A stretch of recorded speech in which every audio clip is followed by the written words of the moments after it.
Runecraft is a sacred power said to have existed since the dawn of mankind. The chosen ones born with runecraft defied the natural order with supernatural might. They reigned as leaders of all things. Under the rule of the chosen ones, the ancient people praised runecraft as a blessing bestowed by the gods. It was hailed as a miracle. However, among the countless runes in existence, there was one rune treated as a curse. This was the Azura rune. The scene shifts, and we see a boy with the Azura rune on his back running. The boy was heavily injured, and he had several arrows sticking out of him. He was running away from some people. The people asked him to stop. After seeing that he had gotten far away from them, they asked him to never show his face in their town. They called the boy a monster. The angry mob watched him as he ran into the snowfield. Even after getting away from the mob, the boy did not stop running. He didn't know where he was going, but he kept moving. He knew that he would die if he stopped moving. Since ancient times, those born with the Azura rune have always brought ruin to the world.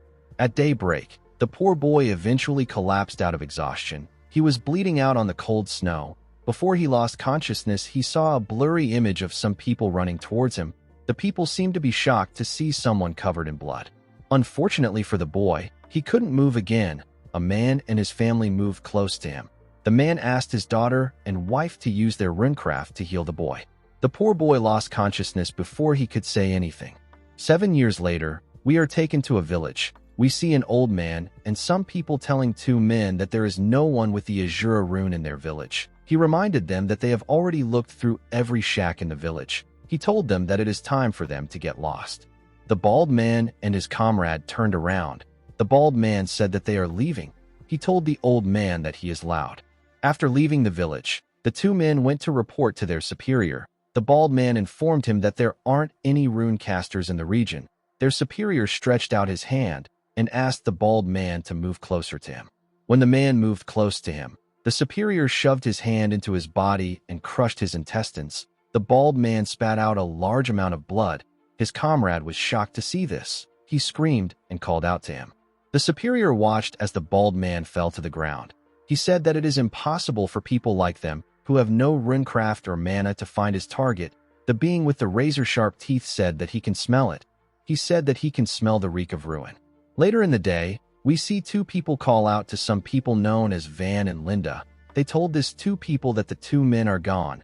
Van and Linda came out of a tree trunk when they heard this. They were relieved to be finally able to catch their breath. The people that called out to them were the couple that saved our boy 7 years ago, and Linda is their daughter. The boy with long black hair is our protagonist. His name is Van. Van apologized to Linda's father for making the weird people come there again. The man smiled and told him that no one around there cares about that. His wife gently touched Van and Linda and told them that they are covered in dust. She asked them about why they always hide down there. Linda smiled and said that Van likes it there. Van smiled and turned to the tree. He revealed to them that this is where they saved him 7 years ago. He said that this is his favorite place in the whole village. Linda's father placed his arm around his neck and called him a precious kid. He turned to his wife and asked her about how the wedding preparation is going. She informed him that she is done. She said that they will start as soon as the sun sets. Later in the night, we see everyone gather around a large campfire in the forest. They designed the trees with lanterns. Van nervously stood in front of the fire. He wore a headband made out of leaves. He was standing in front of Linda. The girl seemed to be very happy. Her father told the two of them that they are now husband and wife. He asked them to say their vows in front of everyone. Linda told the people that she will make sure her husband is dried and happy so that he will forget how to cry. The villagers began to cheer for her. Van apologized to them for putting them in a tough spot again today. At the villages Van passed through, plagues, wars, massacres, and disasters never ended. Wherever he went, the screams of pain and despair followed. The poor boy couldn't settle down anywhere. If the villagers hadn't taken Van in, he would have died 7 years ago. Our boy told the people that he is not certain if it is okay for them to accept someone with the Azura rune. The moment he said this, Linda gave him a heavy punch on his face and asked him to shut up. Van fell to the ground when he received the punch. Linda told him that they would have never accepted him if they were really scared of him. She revealed to him that they were actually worried when they first met him 7 years ago. However, when a real crisis hit the village, he protected all of them by himself. Linda told her husband that they already decided not to worry anymore. She smiled and assured him that they will get through any crisis that comes at them together like they did in the past. The villagers laughed and told Van that they will protect him for life. One of them said that he is too soft. He wondered about how he was going to handle a girl like Linda. Van stood up and faced his wife. Linda's mom told them that they need to finish the wedding. Van told the girl that he loves her. Linda told him that she loves him too. They gently kissed after saying this. Immediately they did this. The mysterious being appeared. He released his energy and said that he feels like crying. The moment he said this, a large explosion took place in the forest. When Van opened his eyes, he saw his hands covered in blood. When he raised his head up, Van saw something horrifying. The ground was filled with dead bodies. Everyone was covered in blood. Van fell to the ground and screamed out. He couldn't comprehend what was happening. He didn't understand why this was happening now. He was horrified to see the sea of bodies in front of him. He saw Linda's father, whose name is Partel, lying on the ground. He called out to her dead mother, whose name is Kara. Van did not know what to do. He stretched his hand out in fear. He said that he doesn't know what is happening. Immediately he said this. The mysterious being appeared behind him and greeted him. Van was shocked to hear his voice. The man gave him a punch that sent him flying. Van hit his body on the ground and slammed his back on a tree. The man dragged Linda's injured body on the ground and sang a song about Van hiding his Azura rune. He said that all hidden things will show eventually. Van asked him about who he is. He asked him about why he is doing this to them. The man told him that he doesn't need to know the reason. He told Van that he has business with him. He revealed to Van that there is someone who needs the true ruin of his Azura rune. He told him that he wiped out every nearby village thoroughly because survivors will be annoying to take care of. Van was shocked to hear this. The man assured him that this is nothing personal. He said that he is just doing what he was told. He asked Van not to hate him too much. Immediately he said this. He covered our boy with his energy. He revealed to him that this is a pocket dimension prison prepared for him by someone. He explained to him that 1,000 years or 10,000 years doesn't mean much in the prison. He told Van that he will let him out when the time comes. He asked him to wait and be good. He told Van that he actually doesn't know when the time will be. Van stretched out his hand, but the branches created by the man's energy held him down. He quickly turned to his wife. He saw Linda moving her mouth. She was telling him something. She gently smiled after talking to him. Van stretched out his hand when he saw her smile. Unfortunately for him, the pocket dimension prison wasn't going to let him go. Tears poured out of his eyes as the pocket dimension prison closed up. The prison took the shape of a sphere and locked Van in its dimension. Inside the prison world, we see Van lying lifeless on a huge rock. He wondered about what the man meant when he talked about the true ruin. Van always wanted to believe that there was more to his life other than a single rune. He realized that there was never a way out for him from the very start. He told himself that his very existence only brought ruin and death. He realized that there was never a way for him to escape this fate. He wondered if Partel, Kara, and Linda would have survived if he just accepted his fate a little earlier. For the first time in his life, he wanted to believe that things would be different. He wanted to try living a normal life. Van told himself that his vain hope and greedy wish killed everyone. Immediately he thought of this. Numerous spirits surrounded him from all angles. Van didn't move. He was too broken to do anything. He simply told the spirits that he was sorry. He said this thousands of times. He asked the deceased not to forgive him. Inside his head, Van wondered if a God exists. He wondered why God would inflict such a cruel fate upon him. He quickly realized that he is wasting his time. He wondered about what the gods could do for him now. He was quite tired. He was in so much pain. He was tired of life. He closed his eyes and hoped that he would die peacefully. The moment he did this, he remembered his wife telling him that it is not his fault. Even though blood was pouring out of her eyes, Linda still smiled and told her husband that she will love him forever. Van opened his eyes when he remembered this. He pushed himself up. His shirt tore apart and his hair grew longer. He disagreed with Linda and said that this is his fault. He opened his eyes, which had turned red, and asked himself about why he is searching for peace. He told himself that he is spouting nonsense. He couldn't believe that he wanted to end things and take the easy way out. He raised his head and screamed. He told himself that he cannot die yet because he still has something to do. With a horrifying look on his face, Van said that he still has to get revenge. He remembered the dead bodies he saw. He remembered people always telling him that the Azura rune invariably brings ruin. Van screamed and said that he doesn't care anymore. He said that no ruin can be worse than this. He remembered the man telling him that someone needs the true ruin of his rune. Van screamed and released a terrifying energy. He said that he will make the person feel the ruin by himself. He promised to show them what true ruin is. He remembered the village people and the family that took care of him. He asked them to give him a little more time. He promised to join them after he gets his revenge. In order to get his revenge, Van had to get out of this pocket dimension prison. He forced himself to stand up. The spirits in the prison materialized. They took the shape of monsters with numerous heads. They all charged at him at the same time. They told him that they are dead because of him. They asked him to die. Van released a dark energy. He promised to take his revenge even if it takes him 10,000 years. He swore with a face filled with pure hatred. The moment he did this, Van began to fight the demons. He used his hand and leg to damage and kill them. 200 years later, we see Van still fighting the monster. He was still tearing them apart after 400 years. 600 years later, we see the monsters take the shape of a huge, grotesque creature. It was a giant with thousands of heads. Van stood in front of this monster. He was still filled with pure hate. The boy who would walk the Azura path now danced in ruin. Although Van had gotten stronger, he still didn't know the true power of the Azura ruin. In the 999 year, we see Van charging at the huge, grotesque monster. The monster used its hand to slam our boy to the ground. Van stood up. He was covered in blood and filled with despair. Endless agony befell him. Yet the fire of vengeance in his heart did not go out.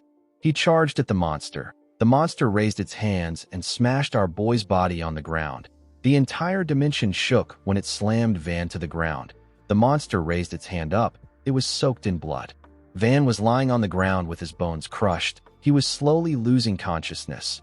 Our boy remembered asking Linda about her dream in a field. The girl told him that she wanted to become his wife and make her parents his in-laws. She said that she wants one son and one daughter. She stood up and revealed to him that she wants to get a home where he will always come back smiling. A gentle breeze blew and made the flowers move around her. Linda told him that she also wants to get a fence to keep him safe.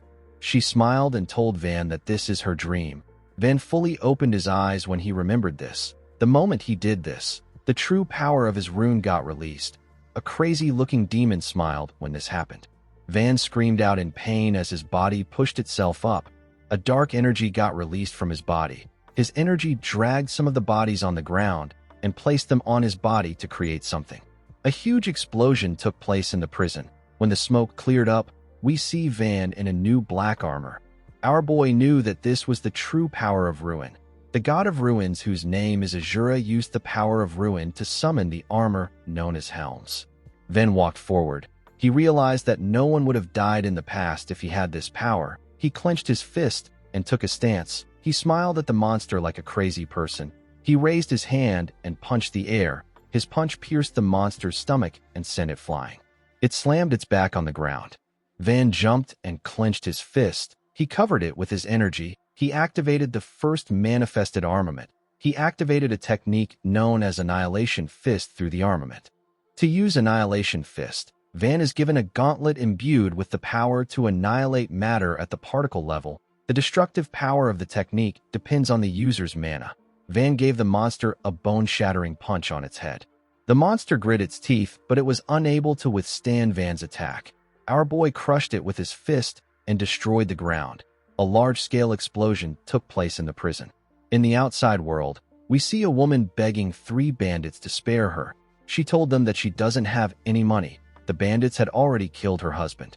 Their leader bent down and told her that he will simply take a few organs. The moment he said this, Van appeared behind him. Our boy's body was covered with different black lines which were left on him by his rune. He told the man that he has something to ask him. The leader turned around when he heard this. Van asked him about the year they are in. The man was surprised to hear this. He stood up and smiled. He placed his hand on Van's head and called him a curious young man. He told him that they are in the 1500 year. He asked him about why he is asking. Van didn't answer him. He was trying to calculate the time he spent in the prison. The man's comrade moved behind him and raised his weapon. The leader nodded at him when he saw this. The man slammed his mace on Van's head. Unfortunately for him, his mace shattered. Our boy wasn't even bothered about him. He realized that only 5 years has passed in the mortal world. The man was shocked to see what happened. The other bandits were also shocked to see what happened. With a scary look on his face, Van turned to the man who attacked him. He turned to the other two and gave them heavy punches. The men were unable to move. Van covered his fist with his gauntlet. He moved past the men and gave them light punches. However, these blows were too much for them. The upper halves of their bodies got blown away. Only their legs fell to the ground. The last man knew that he was dead. Van turned and called out to him. The man quickly answered him. With a smile on his face, our boy told the man that he has a question for him. On the continent of Aten, countless kingdoms have been founded there with the power of runecraft since ancient times. Among these kingdoms, there is a kingdom praised as the greatest kingdom in the history of Aten.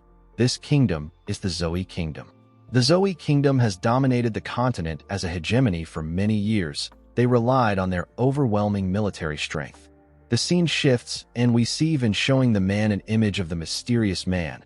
The man informed him that the clothes worn by the mysterious man is only worn by sorcerers affiliated with the royal family of the Zoe Kingdom. Van asked him if he has really seen him. The man who was hanging on a tree smiled with broken teeth and assured our boy that he has seen the mysterious man. He said that he can't lie. Van asked him to share more details with him. The man revealed to him that a mercenary named Kezarak visited the leader, whose name is Digiol, and gave them a request 5 years ago. Kezarak said that the request came from some big shot. He told the leader that the request is nothing special. He explained to him that he needs to find someone and clear a few villages. He assured him that he will pay him a lot of money. He asked him if he will take it. Although Kezarak said that it is a big shot, the bandits did not expect it to be a sorcerer from the Zoe Kingdom. There was no reason for them to refuse, so they accepted the request immediately. Since they were bandits, this wasn't a big deal for them. They easily cleared the villages and left no traces behind. The man said that it was tough for them to burn all the corpses because there were so many. He told Van that they were still able to take care of them. After they were done with the job, Kezarak paid them and left immediately. Van asked the man if there was a girl with short orange hair among the corpses. The man said that there was. He told our boy that the girl caught his eyes instantly. He said that her corpse was probably burned too. He said that it was a shame because she was so pretty. He told Van that she would have fetched a high price if she was sold as a slave. The moment he said this, our boy remembered his wife and his in-laws. The man realized something odd. He asked Van about how he knew about the girl. The moment he said this, Van gave him a bone-shattering punch. The scene shifts, and we are taken to the bandit den known as Digiol Mountain Hideout. We see the bandits beating up slaves and moving them to different places. They locked some kids up in a wooden cell. One of them said that the kids are quite fresh. Another one said that they have been very rebellious. He called them trash. Their comrade told them that they sell better if they are livelier. While the bandits were carrying out their usual operations, someone knocked on their gate. One of them quickly opened a small opening in the door. He saw the face of the man who received our boy's punch. The man said that he brought drinks. He asked the guard to open the gate quickly. The guard asked him about why he is so late. He told him that he has been gone for ages. He opened the gate and asked him if he brought back something awesome. The moment he said this, he received a punch from Van on his face. Our boy threw away the head of the man who he beat up earlier. He pushed the guard inside and crushed his head. The other guard raised his mace and swung it at Van. Our boy blocked it with his hand. The man swung his mace at Van multiple times. He called him a bastard and asked him about where he crawled out from. Van easily dodged his attacks and moved closer to him. He clenched his fist and covered it with his energy. He asked the man to shut up. He gave him a bone-shattering blow and destroyed part of their gate. The bandits all turned to the gate when they heard a loud sound. They saw Van walking towards them with the head and body of their comrades. He called them insignificant pests that have gathered to play bandits. He threw the head and body of their comrades in front of them. He asked them about where their leader is. He said that he wants to talk to him. The bandits took out their weapons. They wondered if our boy has lost his mind. One of them asked him if he knows where he is. A huge man wearing a fur coat asked them to step back. One of them turned to the man who turns out to be their leader and assured him that they can handle the situation. Digiol called him an idiot and asked him if he wants to lose his life. He said that our boy is a sorcerer born with runecraft like him. He asked his subordinate to step back. He asked Van to tell him what he wants from him. Van reminded him that he did a job for a sorcerer in the Zoe Kingdom 5 years ago. The meeting was arranged by a mercenary known as Kezarak. Digiol was impressed that Van was able to get this much information out of his subordinates. He asked our boy about what he wants. Van pointed at him and asked him to tell him where Kezarak is. He assured him that he will spare them if he does this. The man told him that he will tell his corpse where Kezarak is. Immediately he said this. He covered his hand with his energy and gave Van a very powerful punch on his face. The attack sent Van flying. Digiol told our boy that he should try hiding his magic power that is covered in killing intent if he is going to lie that he will spare them. The moment he said this, his body completely transformed. Digiol has the blade rune. It gives him the ability to cover his entire body with sharp and hard blades. The bandit told Van that he is going to die there. Our boy already knew that he couldn't get through to the bandits with a conversation. He stood up and glared at the man with a scary look in his eyes. Immediately he did this. Van appeared in front of Digiol in an instant. He gave him a bone-crushing punch in his chest. The man spat out a large amount of blood. Van quickly gave him another punch. He asked Digiol if he is only this strong. The man grit his teeth out of anger. He called Van a bastard. He clenched his fist and swung it at Van. He asked him to die. Our boy easily dodged his attack by moving back. Digiol called him a rat bastard. He put his arms together and began to spin at a crazy speed. He fired his blades at Van. He told him that he won't go easy on him anymore just because he is a young sorcerer. Digiol watched as his blades hit Van. He asked him about how it feels to have his body torn apart. He believed that our boy won't be able to take a single step forward. To his surprise, Van was walking towards him. He asked our boy about how he is able to move. He asked him if he doesn't know pain. Our boy slowly covered himself in his armor. He asked Digiol not to make him laugh. He completely covered himself in his armor and said that this kind of itch can't be called pain. Digiol stopped spinning when he heard this. He gathered all his blades into his right hand and created a huge hand. He asked our boy to try to take this. Van knew that this would only peel off his skin a bit. He felt like the attack was too shallow. The level of pain it could cause was too shallow. The swamp of pain Van fell into wasn't this weak. He clenched his fist and thrust it at Digiol's fist. Unfortunately for Digiol, our boy's punch was just too powerful. His attack crushed his hand and destroyed his upper body. It destroyed everything behind him and tore through the forest. The impact of his attack cleared the sky. After he was done with Digiol, our boy turned around.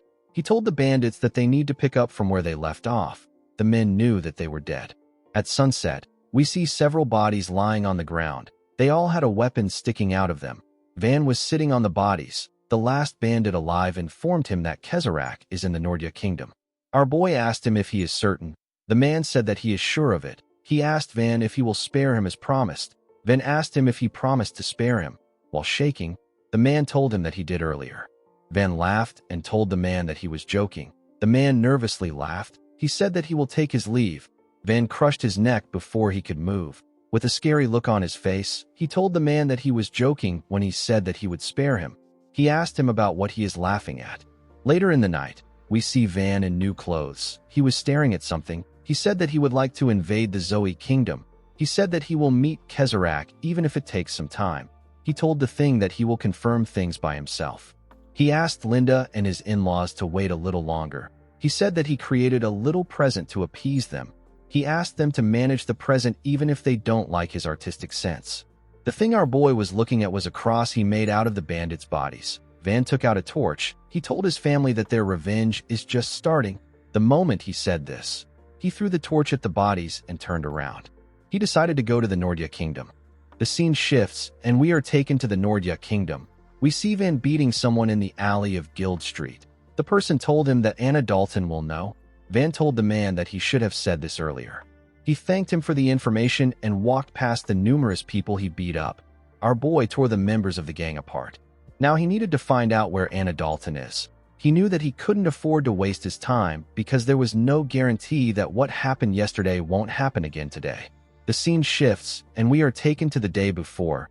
We see Van releasing a large amount of energy from his body. Our boy screamed out in pain as his energy poured out of his body. Van did not expect his magic power to be running wild.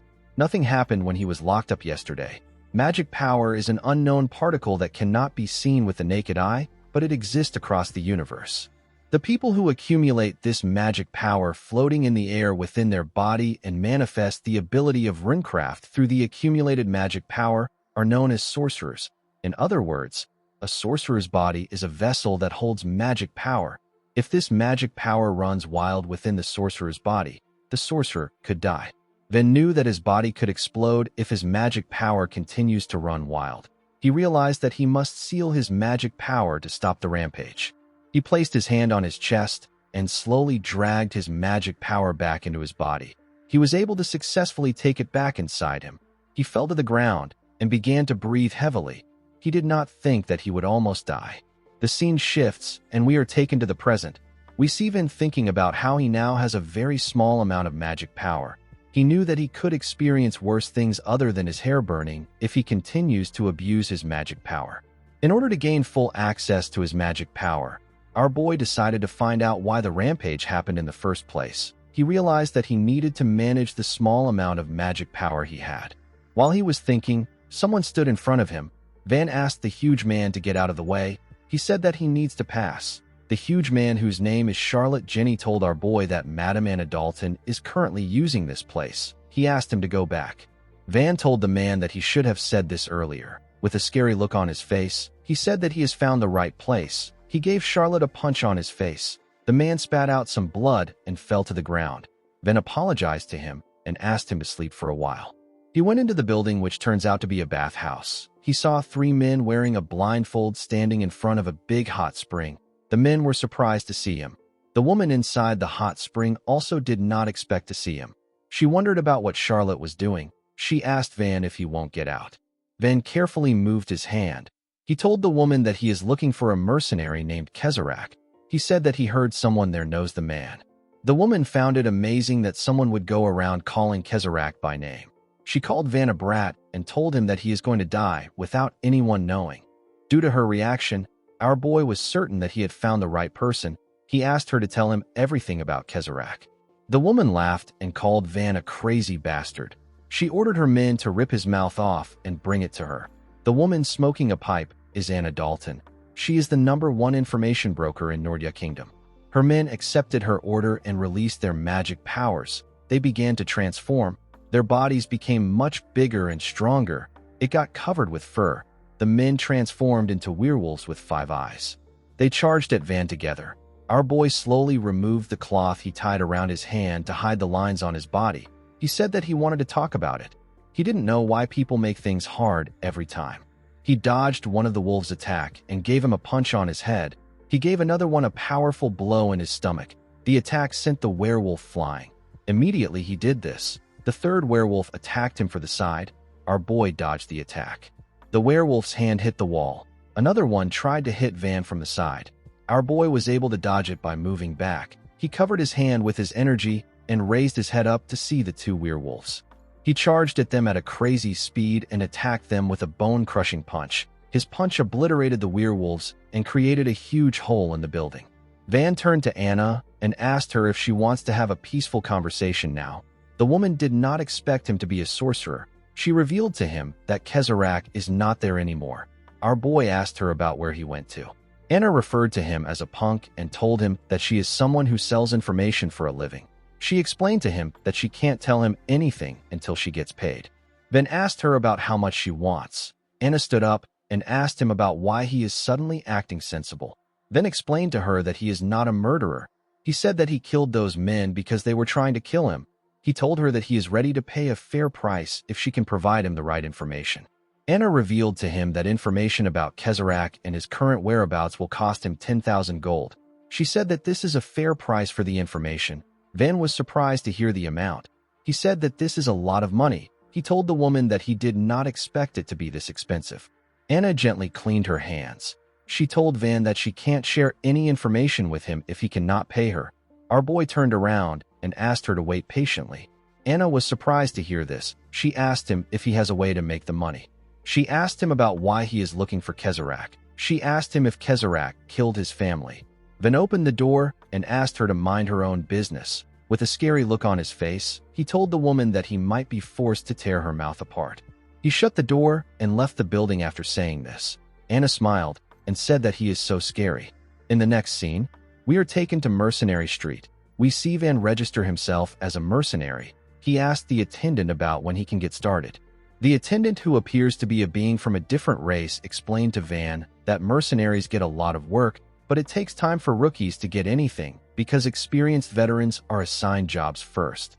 Although it might take some time for him to gather the money he needed, our boy was ready to wait. He already needed a legit way to make a lot of money. He had actually thought of threatening Anna to get the information he needed, but he could sense that the woman was not ordinary.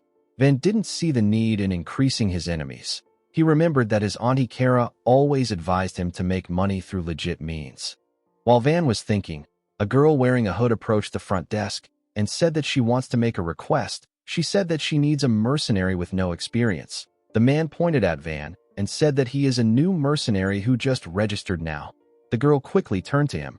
She asked Van about who he is. Our boy told her that he is the rookie who just registered. The girl said that her request is simple. She took off her hood and showed her beautiful face. She told Van that she simply wants him to take responsibility for one night. This girl is Leonati. She is 18 years old. The attendant and Van were surprised to hear what she said. Our boy turned to the side and called her a crazy woman. The attendant advised her to go to a brothel if she needs such services. Audie told them that it is a misunderstanding. She explained to Van that she is trying to hire an escort. Our boy walked forward and ignored her. Audie asked him to make a decision after hearing the compensation. Van told her that he hates the fact that his employer is already out of her mind. A huge fat man approached Audie and told her that he will take the job. He asked her about how much she wants to pay. Audie revealed to him that the pay is 10,000 gold. Van stopped walking when he heard this. Audie apologized to the man and told him that she can't hire a veteran with a well-known face like his. The man assured her that he is better than a rookie. Audie declined his offer. The man grabbed her hands and told her that he is better than Van. The woman asked him to let her go. The man was annoyed to hear this. He called her a frustrating young woman and told her that she should be thankful he is offering to take the job. Van moved close to him and referred to him as trash. He asked him to take his hands off the woman. The man was surprised to hear this. With a serious look on his face, Van referred to him as filthy trash and asked him to get his hands off his precious employer's body. The scene shifts and we are taken to a forest. We see some masked people burning some civilians. A man begged them to spare his son, but the men didn't listen. They burnt all of them alive. After they were done, they moved close to their leader. One of them informed him that it is just a peasant house. He said that the peasants don't have anything valuable. He told his boss that they will still be able to make some money if they sell the organs of the peasants. The man from a different race asked his subordinate to do as he wishes. He asked him about the job they took yesterday. He asked him if they will be snatching a daughter of the Leon household.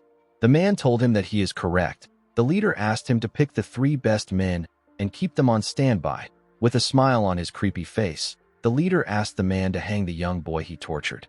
The boy was bleeding from every part of his body, and he had wires sticking out of him. The subordinate said that he will have the men on standby immediately. The leader asked him not to do it again. He activated his rune and used it to raise the man. While struggling to gain control of his body, the man asked his leader, whose name is Merkel, if he did something wrong. Merkel told him that he did nothing wrong. He said that the boy he played with is not enough to satisfy him. He smiled with his razor-sharp teeth and told the man that it will be perfect if he dissects him and hangs him next to the boy. The man screamed out in pain. The scene shifts and we see Van eating some steak. Audie was sitting in front of him. She seemed to be worried. She slammed her hand on the table. Van did not know why she did this. He asked her if the food does not suit her taste. Audie was shocked to hear this. She asked him about how he can swallow food like that. She asked him to stop using a person as a chair. Our boy was using the fat man that he beat up earlier as a chair. He asked Audie if she doesn't want to try using the man as a chair too. The woman said that she doesn't. She asked Van to let him go. She remembered how Van easily beat up the man. Our boy kicked him several times and asked him not to splash his bodily fluid on his precious employer. Audie had to be the one to hold him back. She told him that the man was going to die. The man begged our boy to spare him. Although our boy was rough, he was a skilled newbie with no paper trail. He was the perfect mercenary that Audie needed. Van got a chair and sat properly. He said that his other chair was comfy. Audie asked him not to treat people like objects. Our boy decided to get to business. He asked Audie about how far he has to take her as an escort. The woman told him that he is guarding her to the border of the Awana kingdom. She said that they will cut through the forest so that they can get there in a day. Van found it odd that she would spend 10,000 gold on a simple escort. He told the woman that he has a bad feeling that this ties to something dangerous. He glared at her and said that this might involve some powerful house or a fugitive. He asked her to share her identity with him. Audie revealed to him that she is the daughter of a somewhat wealthy man. She said that her father dotes on her a lot. Van wasn't convinced. He moved his face close to hers to see if she was lying. Audie told him that she can hire someone else if he is really suspicious. Our boy quickly moved away from her. He told her that he can never be suspicious of his precious employer. Audie was shocked to see how his attitude changed. Van asked her about when she would like to leave. Audie said that it will be good to leave early. Van told her that they can go now. Audie was surprised to hear this. Our boy said that he doesn't want to waste his client's valuable time. Audie did not expect to hear this. In the next scene, we are taken to the Gassiolso Mountains. We see our boy and Audie walking through the forest. The woman mentioned that they are halfway through the forest. Audie was relieved to see that everything was going well. She wondered if she even needed to hire a mercenary. The moment she thought of this, Van asked her to stop. Audie was surprised to hear this. She asked him if something is wrong. Van asked her to be quiet. He could feel magic power in the area. Magic power is also known as mana. Our boy closed his eyes and focused on his senses. He could feel the energy of 3 people sprinting towards them. He quickly realized that they were 4. He could sense Merkel's presence. He was certain that the man was dangerous. Merkel sensed Van's presence. He raised his hand and told our boy that peeking is bad. He fired an attack at him. Van quickly opened his eyes. He grabbed Audie and jumped back. Merkel ordered his men to capture the Leon family's daughter. Audie asked Van about what happened. Our boy explained to her that it was simply a warning shot. He said that the real one is coming. The moment he said this, he turned to the side. He saw Merkel's men coming towards them. 2 men attacked Van with their blades. Our boy blocked the attacks with his hands. The 3rd man quickly moved close to Audie. He wanted to grab her. Van sensed his presence. He pushed the other 2 back and gave the man a heavy kick in his chest. The kick crushed his body. The man fell to the ground and lost consciousness. The other 2 assassins quickly swung their blades at Van. Our boy dodged it and grabbed Audie. He moved back with her. After creating some distance between them, Van turned to the men. He removed the cloth on his hands and asked Audie not to move under any circumstances. He released his energy when he said this. Audie became nervous. She accepted his order. Van asked the men if they are bandits. One of them asked Van to leave Audie and back away quietly. He promised to let him go if he does this. Our boy smiled and told the man that he will leave if he pays him 10,000 gold. The man called him a fool. The man and his comrade charged at Van. The men swung their blades at him at a crazy speed. Van blocked their attacks and kept up with their speed. He was still able to attack them. The men made their attacks faster, but our boy was still able to keep up. He blocked their attacks without getting a cut on his body. Van carefully moved back after testing the men. One of them said that he was worried that he would be a sorcerer. He told Van that he is just a brat.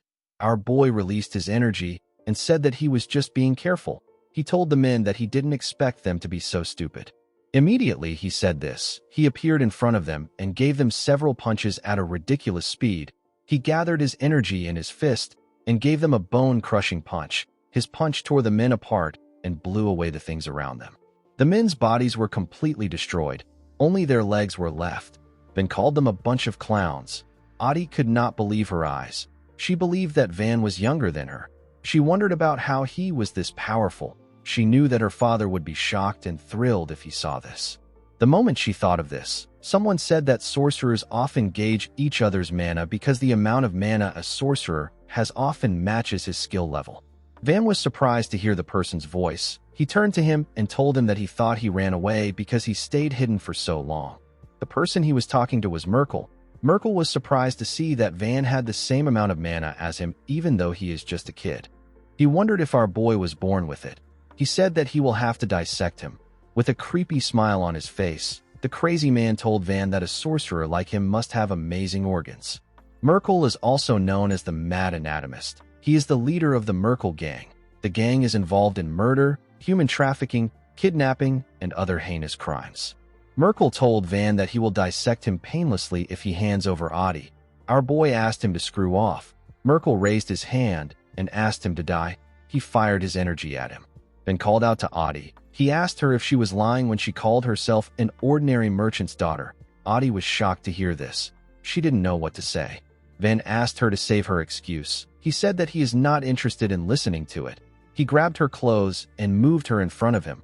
Audie was shocked to see what Van did. The attack was about to hit her. She called Van a bastard. Merkel was shocked to see Audie in front of Van. He could tell that our boy was serious about letting her take the hit. Before his attack could reach Audie, Merkel stopped it. With a look of anger on his face, the man called Van a crazy bastard. Audie told our boy that she almost died. Merkel asked Van if he isn't Audie's bodyguard. Audie called him a lunatic and reminded him that she is his employer. Van wasn't listening to her. He saw that Merkel twisted the direction of his attack in an instant. He realized that the man was a sorcerer that was skilled in manipulating mana. He understood that Merkel's goal isn't to kill Audie. He wanted to capture her. Van could not believe that Merkel wanted to take away his money. While he was thinking, Audie called out to him. She asked him if he is listening. Our boy told her that he will overlook her lie for now. Audie could not believe that he just brushed off the fact that he tried to kill her. Van moved close to her and asked her to stop arguing. He told her that he is going to throw her. He asked her to land safely on her own and hide like a mouse. He asked her if she understands. Audie was shocked to hear this. She couldn't believe that he wanted to throw her. Van asked her to relax. He assured her that she won't die. The moment he said this, he grabbed her clothes and threw her into the air with a large amount of force. He sent the woman away from the area. Merkel released his mana and asked the woman about where she is running to. He quickly began to run. Before he could get past Van, our boy grabbed his leg and asked him about where he is going. He clenched his fist and covered it with his energy. He dragged Merkel back and gave him a heavy punch on his face. He quickly changed his stance and gave the man another heavy punch in his stomach. Merkel got pushed back, but he was able to quickly regain his balance. He laughed like a madman. Van noticed something odd about the man. He was certain that his attacks landed on the man, but he could feel like they were blocked by something. Merkel smiled with his razor-sharp teeth. He told Van that he will carve him up and go after Audie. He asked our boy to look forward to it. He assured him that it will be an electrifying experience. The runecraft in Merkel's possession is the psychokinesis rune. His rune allows him to manipulate an object's physical state with mana. He also has the ability to discharge power in an instantaneous burst like a shockwave. Merkel raised his hand and fired an attack at Van. Our boy quickly moved to the side to dodge the attack. Merkel charged at him with this opportunity and gave him a punch when he got close to him. Van used his arms to block the attack. He realized that Merkel was good at hand-to-hand combat, and his body was clad in psychokinetic energy. Van quickly took a stance and gave the man a heavy punch in his stomach. The attack didn't move Merkel. He raised his hand and pointed it at Van. Our boy quickly moved away from Merkel's sight. The man fired his energy immediately. Van moved. Our boy quickly swung his fist at him. His attack was blocked by a shield. Merkel created the formidable shield with his psychokinetic energy. Upon seeing that his fist couldn't reach the man, our boy moved back. He did not like this annoying runecraft. He took a look at his arm. He noticed something odd. Merkel told our boy that he is wasting his time. He said that their mana may be at similar levels, but the abilities of their runes are worlds apart. Van wasn't really listening to the man. He was more focused on his arm. Merkel told him that he can take him in if he wants to work for him. He assured Van that he can earn several times the amount that Audie is offering him if he works for him. Van revealed to him that Audie agreed to pay him 10,000 gold. Merkel laughed when he heard this. He revealed to Van that they can get this kind of chump change by attacking 2 villages. He told our boy that he is getting paid a small amount for his skills. With a scary tone in his voice, Van asked him about what he means by attacking villages. With a smile on his face, Merkel said that he is involved in things like assassination, kidnapping, robbery, and human trafficking. He said that they do everything without asking questions and make a lot of money. He asked Van if he is interested. Our boy smiled when he heard this. He began to laugh like a crazy person. Merkel believed that Van was laughing because he liked what he heard. He said that he is such a good judge of character. Van released his mana. He told Merkel that he is laughing at himself for actually talking to him. The man was surprised to hear this.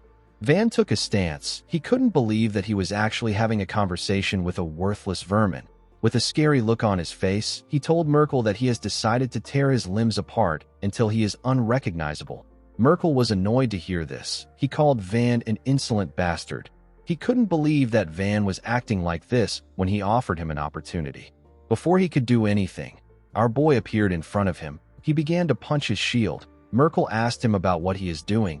He reminded him that he said that he can't break his shield. Van didn't listen to the man. He made his punches faster. He began to slowly push Merkel back. His attacks gradually became stronger. His punches began to crack the shield. He was able to completely shatter it. Merkel was shocked to see this. Van gave him a punch on his arm. His attack blew away Merkel's entire arm. The man screamed out in pain. Van didn't give him the chance to rest. He gave him another heavy punch on his chest. His attack sent the man flying. He crashed on the ground. Merkel called Van an insolent bastard. He told him that he is no longer interested in his organs. He pushed himself up and told Van that he will pay the price for rejecting his mercy. Immediately he said this. He released his mana. He concentrated his mana into a triangle-shaped attack. He asked Van to be reduced to dust. He smiled and fired an attack known as Psychokinetic Blood Strike at our boy. The powerful energy got fired at Van at a crazy speed. It destroyed the things around them. Merkel was shocked to see that Van was still standing. He was certain that they had similar mana levels. He couldn't believe that Van stopped his psychokinesis with one hand. Our boy found it funny that Merkel thought that they had similar mana levels. He released his mana and called Merkel an idiotic bastard. Merkel instantly felt Van's horrifying mana. He couldn't comprehend what was happening. He couldn't believe that Van possessed such a ridiculous amount of mana. Van appeared in front of him in an instant. He asked him to fall to hell. He activated the Annihilation Fist and gave Merkel several punches before he could even react. He gave the man a bone-crushing punch and used it to tear a hole in his chest. Immediately he did this. Our boy picked up his cloth from the ground and wrapped it around his arms. He simply walked forward. The moment he did this, the ground and everything around Merkel got destroyed. A huge explosion took place in the area. Our boy didn't even bother to look back. He decided to fetch his employer. Runecraft can be used in different ways. It can grant users the power to arm their entire body with blades. Some people can transcend space and time, and others can even tear through land and cut mountains with their power. Runecrafts are supernatural forces that defy the divine order of the universe and surpass the laws of physics. Among all this runecrafts, the one called the Azura rune is labeled as the worst in history. However, due to the actions of the boy who wields the rune, a new history is being written on the continent of Aten. In the next scene, we see Van find Audie sitting next to a tree. Audie quickly stood up and moved close to Van. She asked him if he was crazy. She asked him to tell her why he would just throw someone away like that. Van slammed his hand on the tree behind her. Audie became scared. With a scary look on his face, our boy reminded her that she is hiding something from him. Audie became quiet. Van asked her not to worry about it. He said that he is not very curious. He asked the woman to give him the money she promised since he brought her to her destination safely. Audie quickly took out a bag full of gold and gave it to Van. She told him that there is 10,000 gold in the bag. Van turned around and told her that he is leaving. Audie called out to him. Our boy stopped walking and turned to her. The woman hesitated and said that it is nothing. Van walked forward and said that he is really leaving. Audie wanted to take our boy to her family, but she didn't want to drag such a young mercenary into the war. She felt bad about letting Van go. She turned around and decided to return to her family. The scene shifts, and we are taken to Anna Dalton's third residence in the Nordya Kingdom. We see Van throw the cash on the ground in front of Anna.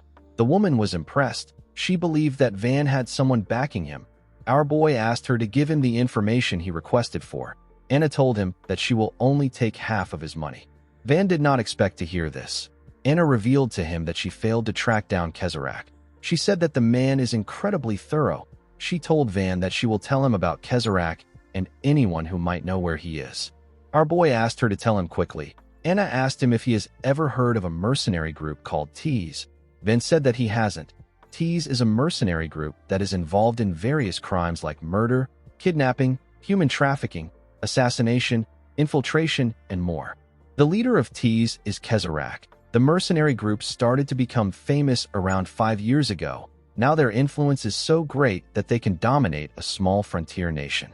Anna explained to Van that it is currently hard for her to find the main base of T's, and it has become difficult to get Kezerak's whereabouts. She told Van that she is not the kind of woman who would easily give up. She revealed to him that she has found the location and whereabouts of one of the T's executives. She took out a poster of the executive and showed it to Van. She told him that he will immediately recognize the man thanks to the long scar on his face. This man is a brutal assassin born with the concealing rune. He has never failed to take out his targets. Van believed that the man will know where Kezerak is. He asked Anna to tell him where the man is. The woman revealed to him that the assassin is in Valhild City in the Bogra Kingdom. The scene shifts, and we are taken to Valhild City. We are taken to Merkel's group base. We see several dead bodies on the ground outside. Inside the base, we see more bodies on the ground. A man chased after some men with a weapon. The man easily cut down the men. One of Merkel's subordinates turned around when he saw the man who was killing his comrades. He asked the killer about why he is attacking them. The executive with the long scar on his face told the man that he is just doing what he was told. He said that he might have been given the order because their group failed the mission given to them by Kezerak. The man told him that no one mentioned that the woman was protected by such a monstrous bastard. He told the executive that they lost their chief because of him. The executive apologized to him. He explained to him that they didn't think that Merkel would be defeated by some frontier mercenary. The man couldn't believe that the assassin killed almost all of them because of a single failure. The assassin asked the man to think of it as punishment. He told him that they are both low-level killers. The man laughed when he heard this. He asked the assassin to screw off. Immediately he said this. He ordered the rest of his men to attack the assassin. The men quickly jumped out of hiding and charged at the assassin. The man told the assassin that he will be the one to die there. He raised his hand and activated his rune. The man uses the touch rune. It allows him to create a huge hand made of mana that can be freely manipulated.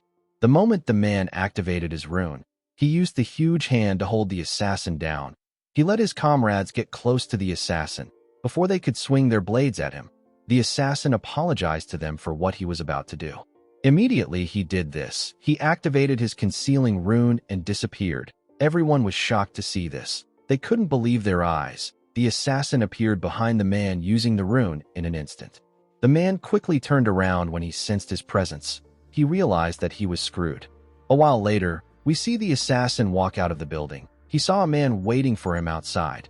The man asked him if he has taken care of everything. The assassin asked the man if he cannot see that he is covered in blood. He told him that he can go inside to check by himself. The man said that he cannot do such a thing. He told the assassin that he must have handled it as clean as he usually does. The assassin asked him to get lost if he has confirmed everything. The man informed him that an investigation is being carried out on the mercenary who killed Merkel. He told him that the mercenary has black scars around his eyes and neck, due to the fact that the man was telling him about Van. The assassin asked him if our boy is now a target. The man laughed and told him that he is correct.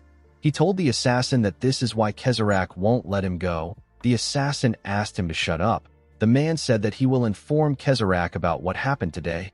After saying this, he disappeared.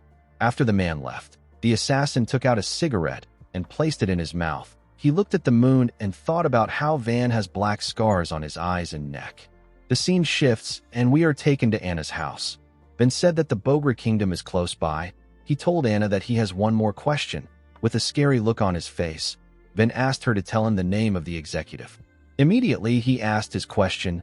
We see the assassin thinking about how the number of people he has to kill keeps increasing. The assassin is known as Hoxa. He is an executive of the T's mercenary group. In the next scene, we see a young boy and girl nervously standing in front of something. The girl asked the boy whose name is Maget if there is any way for them to get out of this situation. A huge snake-like monster with an open intestine stood in front of the boy and girl. The monster had a huge set of teeth in its intestines. This snake monster glared at the two children. Maget told the girl that he doesn't have any ideas. The snake monster hissed at the children and raised its gigantic hands. Before the monster could crush them, someone charged at it. The person jumped and clenched his fist. The person turned out to be Van. Our boy tore through the monster's intestine with his fist. The monster was unable to react to his attack. Its body tore apart, and its flesh spilled out. The two kids were shocked to see this. The monster fell to the ground in front of them. Van wore a hood and moved close to the children. He asked them if they are all right. With a shaky tone in her voice, the girl told him that they are fine. She thanked him for his help. Van turned to the sky to see numerous flying monsters that were above them. He told the kids that the area is crawling with monsters. He advised them to leave immediately. The girl told him that she wants to repay him for saving them. Van asked her not to worry about it. The girl told him that they can't just let him leave. She asked him to join them for a meal. Megat agreed with her. He told Van that their shop is nearby. Van declined their offer. He told them that he is actually looking for a shop around the area. The blonde girl, whose name is Ofen, asked him about the name of the shop. She said that they know every shop around the area. Van revealed to her that he is searching for a tavern called the Blue Knight. He asked her if she has heard of it. The girl was surprised to hear this. She revealed to Van that this is the name of their tavern. Megat found it surprising that someone was searching for their tavern. He said that it is not a place people usually look for. Ofen asked him to shut up. She moved close to Van and introduced herself to him as the cook of the tavern. She introduced Megat as her younger brother. She referred to our boy as Savior and asked him about his name. Van told the girl that his name is Ban. Ofen asked him to follow them. In the next scene, we see Van and the kids arrive at the Blue Knight Tavern, which is on the outskirts of the Bogra Kingdom. Ofen waved to a boy she saw outside. The boy asked her about why they were gone for so long. He told her that they have already finished preparing all the ingredients. Two little girls moved close to Ofen and hugged her. Ofen apologized to the boy and informed him that they ran into a monster on their way back. The boy was shocked to hear this. He grabbed her shoulder and asked her if they are all right. Ofen assured him that they are fine. She told him that a kind person saved them. The boy asked her about what she means. Ofen turned to Van. She asked the boy to greet him. She introduced Van to the boy, whose name is Hosea. She revealed to him that our boy was on his way to their shop. Hosea was surprised to hear this. He asked her about why Van wants to come to the Blue Knight. Ofen asked him to shut up. Our boy went into the well-maintained tavern with the kids. Ofen asked him to seat anywhere he likes. Van asked her if the place is run by kids. The girl turned to him and told him that they actually live there. Van curiously asked her about what she means. Ofen revealed to him that they are not a real family. She said that they came from different kingdoms. She said that the little girls, whose names are Lily and Ein, lost their parents in the war. Hosea's village got destroyed by monsters, and Megat's family were killed by mercenaries. These children should have been dead a long time ago, but they were saved by a man. The man was the one who brought them there and took care of them. Ofen said that the man is the owner of this tavern and their first savior. She wondered about where he was. Hosea said that the owner is probably sleeping because he got back from work late yesterday. Ofen said that she will wake him up. She asked Van to make himself at home. As she walked towards the stairs, she wondered why their savior was sleeping when they have a visitor. She went into the man's room and called out to him. She asked him about how long he plans on sleeping. The man gently moved and asked her to give him a little more time. Ofen asked him to get up in order for him to calm Megat down. She revealed to him that they almost got killed by a monster they ran into on their way back. She said that Megat is probably shaken up. The man quickly jumped out of the bed. He asked her if she is all right. Ofen told him that she is fine. She said that a kind person saved them. The man turned out to be Hoxa. He was surprised to hear about some kind person. Ofen revealed to him that the person was on his way to their shop. Hoxa realized that it would be rude for him to just stay in his room. He decided to greet Van. Ofen told him that this is a good idea. He went downstairs with the girl. Ofen pointed at Van when they got downstairs. Hoxa walked up to our boy and told him that he heard about how he saved the kids. He thanked Van for his help. Van told him that he was simply passing by. He said that things took an interesting turn of events. Hoxa did not understand what he meant. Van carefully directed his killing intent at the man and told him that he looks very much like the person he is looking for. The assassin was shocked to feel our boy's mana. He sat down and said that this is impossible. He told Van that he is just the owner of an unpopular tavern in the middle of nowhere. Our boy revealed to him that an informant told him that the owner of the tavern is an amazing cook. Hoxa understood what he meant. He said that he did not expect to get a referral. Van told him that he would like to see his skills by himself. Hoxa told him that the children tend to get rowdy when he is in the kitchen. He said that they will disturb his rest. Van suggested that they meet early in the morning tomorrow if he is worried about the children. Hoxa said that the children will be fast asleep around that time. He accepted Van's offer. Van told him that he will sleep early tonight. The man told him that he made a wise decision. He moved close to Ofen and asked her to show Van to a spare room. Ofen smiled and told the man that she has never seen him warm up to someone so quickly. She asked him if he is all right. Hoxa forced himself to smile and turned to the girl. He told her that he and Van are the same. He said that they both understand each other. Later in the night, we see Ofen showing Van his room. She asked him to let her know if he needs anything. After saying this, the girl turned around. Before she could leave, Van called out to her. He asked her not to thank him. He told her that he didn't save her on purpose. Ofen found this funny. She said that Hoxa also said the same thing when he saved her. She asked Van to rest well. She left the room after saying this. Our boy felt bad when he heard this. Later in the midnight, we see Hoxa at Van's doorstep. He was carrying his blade. He stepped into Van's room and found him sleeping on the bed. He quickly thrust his blade at our boy. Before his blade could reach him, Van opened his eyes and grabbed it with his hand. Hoxa was surprised to see this. Van quickly gave him a punch. Hoxa used his blade to block the punch, but he got pushed back. Van got up and told Hoxa that he has been waiting for him. The scene shifts, and we are taken to the past. We see Hoxa talking to someone with a device. The person's face appeared like a hologram. He informed the man that a sorcerer with black scars on his eyes and neck is in his tavern. He said that the sorcerer suspected of killing Merkel is in his tavern right now. The man said that this will save him a lot of trouble. He asked Hoxa to summon him with the formation right now. Hoxa said that Van might sense something and try to run away. He told his comrade that he will make sure Van can't escape before he summons him. The man told him that he will be waiting for him. The scene shifts, and we are taken to the present. We see Van telling Hoxa that he has a disgusting behavior. He found it disgusting that the man would take in children and secretly kill people behind the scenes. Hoxa apologized to Van for not being able to be a better adult to him. Our boy asked him to save his excuses. With a scary look on his face, Van asked Hoxa to tell him where Kezarak is. The assassin was shocked to hear this. He realized that Van came there already knowing everything about Tease. He told him that he can't tell him where his boss is. Our boy told him that he understands. He raised his leg up and took a stance. He told Hoxa that he wants to see if he can still say this after he cuts off his limbs. The assassin released his mana and told Van that he will pretend as if he never saw him if he turns back now. Our boy reminded him that he just tried to kill him earlier. Hoxa said that he understands. He took out a paper containing several words. He used his mana to activate the formation on the paper. The moment he did this, our boy got dragged into the formation. He found himself in a different place. He was in a cave that had no entrance. The only open space there was the ceiling. Van carefully looked around the tall cave. He realized that the cave was created with a formation. He remembered hearing about formations from Partel.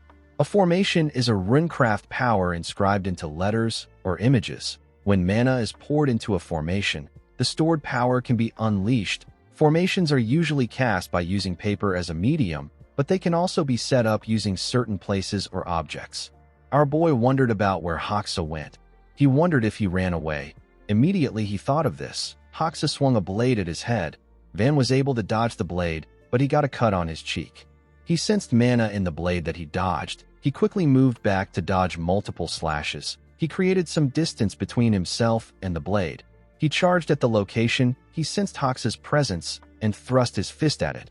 His hand destroyed the wall, but he wasn't able to reach the assassin. Our boy noticed that the man's presence has vanished again. The moment he thought of this, the assassin appeared next to him and advised him not to turn his back on his opponent. Van was shocked to hear his voice. Hoxa thrust his blade at Van. Our boy was able to dodge it by bending his head. He quickly jumped back in order to create some distance between himself and the assassin. He realized that he can't see Hoxa with his naked eyes, and he can't sense his presence. He couldn't even hear a sound in the cave. He knew that this was Hoxa's runecraft. The assassin stood at the top of the ceiling. He put another blade on his other arm and put them together. The assassin uses a concealing rune. It allows him to erase his presence completely. Hoxa activated his rune and charged at Van from above. Our boy was able to dodge it by running fast. Although it was hard for him to dodge attacks in this narrow cave, it was even harder for him to locate the man. The moment he thought of this, he jumped in order to dodge Hoxa's blade. He quickly moved back. He clenched his fist and moved forward at a crazy speed. He was moving close to the invisible assassin. Hoxa was shocked to see Van coming at him. He quickly realized that our boy has figured out his location. Before he could move, Van grabbed his neck and raised him up. He told him that hiding his body won't help him because he can still see his mana. One of his eyes turned black when he said this. The eye is his second manifested armament. It is known as the Truth Eye. The eye allows him to perceive even the faintest mana that is undetectable to normal senses. Hoxa could not believe what was happening. Van slammed his body to the ground with a large amount of force. The impact of the attack destroyed the ground. Hoxa spat out some blood and rested his back on the wall. He told Van that he is the second rune caster to find him with mana alone in his 40 years as an assassin. Van asked him to tell him where Kezarek is. Hoxa asked him to tell him what he thinks of his kids. He said that they are quite adorable. Unfortunately for him, Van was not ready for his nonsense. He grabbed his arm and asked him to tell him where his boss is. He removed his arm and asked him to answer him. The assassin screamed out in pain while breathing heavily. He said that he has murdered countless people because of Kezarek's order. He said that he is a man beyond forgiveness. Our boy placed his hand on his other arm. He told Hoxa that he will rip off his other arm if he confesses to him one more time. Hoxa said that he cannot die, yet even if everyone condemns him. He said that he hasn't protected the children yet. He asked Van to accept his apology. Immediately he said this. He took out another paper and inserted his mana into it. Our boy was surprised to see another formation. A portal appeared above Hoxa. A monster jumped out of the portal and gave Van a blow in his chest.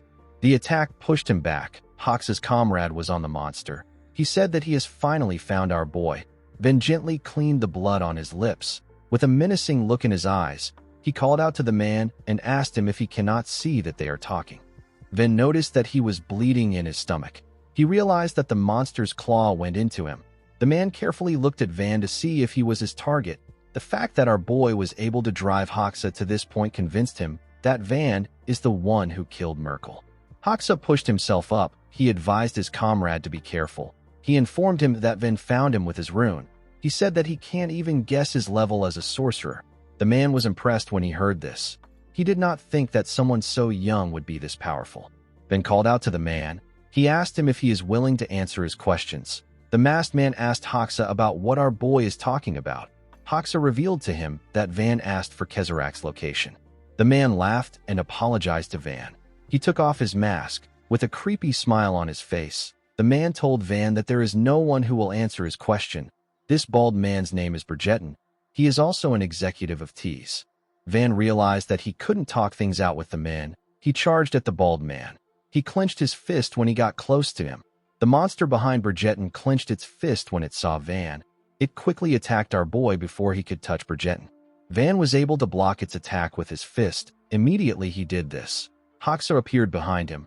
Our boy quickly turned to see the man. Hoxa swung his blade at him. Van jumped to dodge the man's blade. The monster's fist hit the ground when Van went up. Our boy clenched his fist and swung it at the monster while he was in the air. The monster raised its hand to block his attack. Van told it that it is not wise to block his attack. Immediately he said this. He slammed the monster's hand to the ground and destroyed it with his punch. The monster screamed out in pain. Our boy ran forward the moment he landed on the ground. Bridgeton smiled at him. He told him that he has achieved remarkable things as a young sorcerer. He gathered his mana in his hand and asked Van to tell him what he will do next. He revealed to him that the amount of monsters he controls is not limited to one. The moment he said this, several monsters came out of portals in the air. Bridgeton used his rune to bring them down. Bridgeton has the summoning rune. It allows the user to summon a subspace connected to another dimension. This makes it possible for him to store and retrieve anything he needs. Our boy saw the monsters coming towards him. He believed that it didn't matter because he could destroy them all with his attacks. Before he could do anything, Hoxa attacked him. He told Van that he let his guard down. He landed 2 cuts on Van's knees. This made Van lose his balance. The huge monsters fell upon our boy and pressed him down. Van was unable to move. The monsters held him down with their bodies. Bridgeton moved close to him. He was amazed to see that Van was all right. He told him that one of these monsters is enough to crush a normal sorcerer. He couldn't believe that Van was not injured. He asked him about the type of rune he uses. He asked him if it is body enhancement. Van told him that he is the only one allowed to ask questions. He advised the man to give him the answer he wants. Bridgerton smiled when he heard this. He told him that he likes his fiery personality. He offered to make Van an assassin of T's assassination squad. With a creepy smile on his face, he raised his hand and activated his rune. He told Van that he has to first make him his slave. Bridgerton has another rune known as the Domination Rune. It is a rune that allows the user to invade a target's inner world. The user will destroy the existing version of the person and reshape their identity into whatever they wish. Van was shocked to see that the man had two different runes. Bridgerton quickly placed his hand on our boy's head. He told him that he will soon be reborn. The moment he said this, Bridgerton found himself in a world covered with red clouds. Even the ground was red. The man wondered about where he was. He quickly realized that he was in Van's inner world. Bridgerton had turned countless monsters and sorcerers into his slaves with his domination rune, and he has never failed before. He believed that he would always be able to take over his opponent's mind no matter how strong they are. When the man turned around, he saw a huge demon carrying a huge sword. The demon was smiling at him. Other demons appeared around the man. They stood on opposite sides and held flags and weapons. It was an army of demons. Bridgerton always believed that he would win, but he didn't know that he had come across someone he shouldn't have met. A boy who was neither living nor dead. A boy who survived with nothing but vengeance on his mind and endured 1,000 long years in a deep and dark abyss of pain. In the middle of the demon army, something with long hair came down from the sky. The thing moved close to the sorcerer. He was horrified when he looked into its eyes. He couldn't even run. This demon looked like the Azura rune on Van's back. The demon smiled at the sorcerer. Bridgerton didn't think that he would meet this kind of thing in someone's inner world. He didn't know the kind of world that Van had created in his mind after suffering for so long. The demon stopped smiling at the man. Its head became bigger. It manifested thousands of faces. Bridgerton became terrified when he saw this. He got devoured by the demon. He quickly got dragged back to reality. He began to breathe heavily. While he was struggling to catch his breath, Van called out to him. He released his mana and told him that it is quite rude for him to peek into someone else's mind. Bridgerton was shocked to hear this. He called our boy a monster. Van dragged his hand out and gave the man a punch on his chest. Bridgerton screamed out as blood gushed out of his hand. Hoxa couldn't believe what was happening. He couldn't believe that Bridgerton's brainwashing failed. Van raised the monsters on him up and said that one sorcerer locks people in a strange cage while the other one peeks into others' secrets. He told the men that they are quite unpleasant. He threw the monsters up and gave them a life-crushing punch. He destroyed every single one of them with this earth-shattering punch. His attack destroyed the cave and threw the sorcerers out of the dimension. They were sent back to reality. They landed outside the shop. Hoxa and Bridgerton got slammed to the ground. Van was thrilled to see that the formation was broken. Hoxa tried to stand up, but he was too injured. He spat out a large amount of blood. Van took a look at Bridgerton. He saw that the man has already passed out. He decided to question Hoxa. He grabbed the assassin by his hair. Hoxa screamed out. Van told him that this is his last chance. He asked the man to tell him where Kezarak is. Hoxa didn't say anything. Van could tell that the man wasn't going to give him an answer. He stood up and told Hoxa that he doesn't need to give him an answer if he doesn't want to. He covered his hand with his energy and told the man that he will make him speak. Before Van could do anything, Ofen screamed and asked him to stop. She and her other siblings ran in front of Van and asked him to stop. They asked him not to kill Hoxa. The assassin was shocked to see this. He asked the children about what they are doing. Ofen begged our boy to spare their savior. Van explained to her that he doesn't plan on killing Hoxa yet, but he might die during the interrogation. With a scary look in his eyes, Van asked the kids to get lost if they don't want to die too. Hosea charged at our boy and hit him in the leg. He asked Van to stop.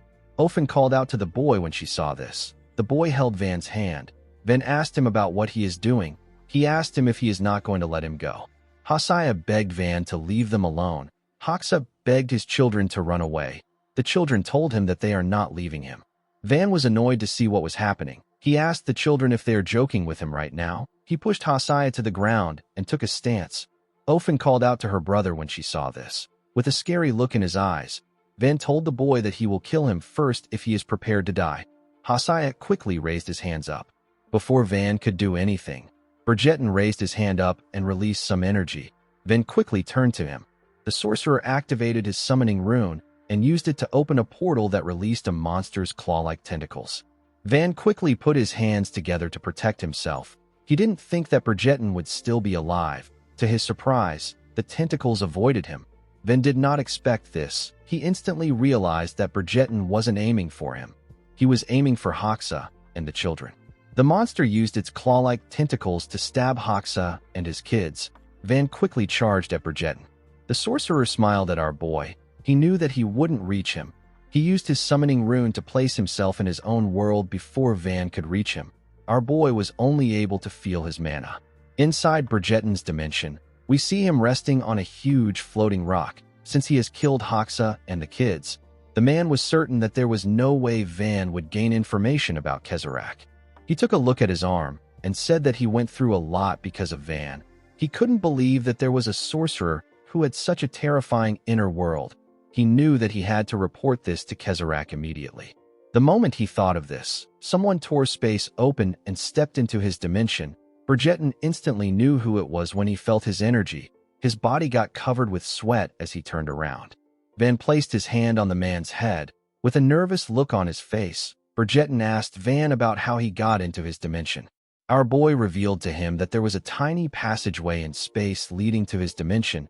He explained to Bridgerton that he injected his mana into the space and forcefully tore through it before it could close. Van told the sorcerer that he should have properly locked his door. He said that he is sick of dimensions. Bridgerton knew that he was screwed. Van asked him not to worry. He told him that he doesn't intend to kill him yet. He told Bridgerton that he has to answer his questions since he has killed Hoxa. He assured him that he will take him out in a month's time. Immediately he said this, Van's head transformed into a horrifying creature with several heads. He asked Bridgerton to stay there for a bit. This ability is the third armament. It is known as Gluttony's Pocket. It allows the user to devour living creatures that possess mana. The only limitation is that it can't devour creatures who possess more mana than the caster. The heads morphed into a gigantic head. The head used its tongue to grab Bridgerton. The man screamed and said that he doesn't want to go back into Van's world. He begged our boy to forgive him. Unfortunately for him, he got swallowed. After he swallowed the sorcerer, our boy's head slowly returned to normal. He stepped out of Bridgerton's dimension. He noticed that Gluttony's Pocket consumes a lot of mana. He realized that it was quite risky for him to use it.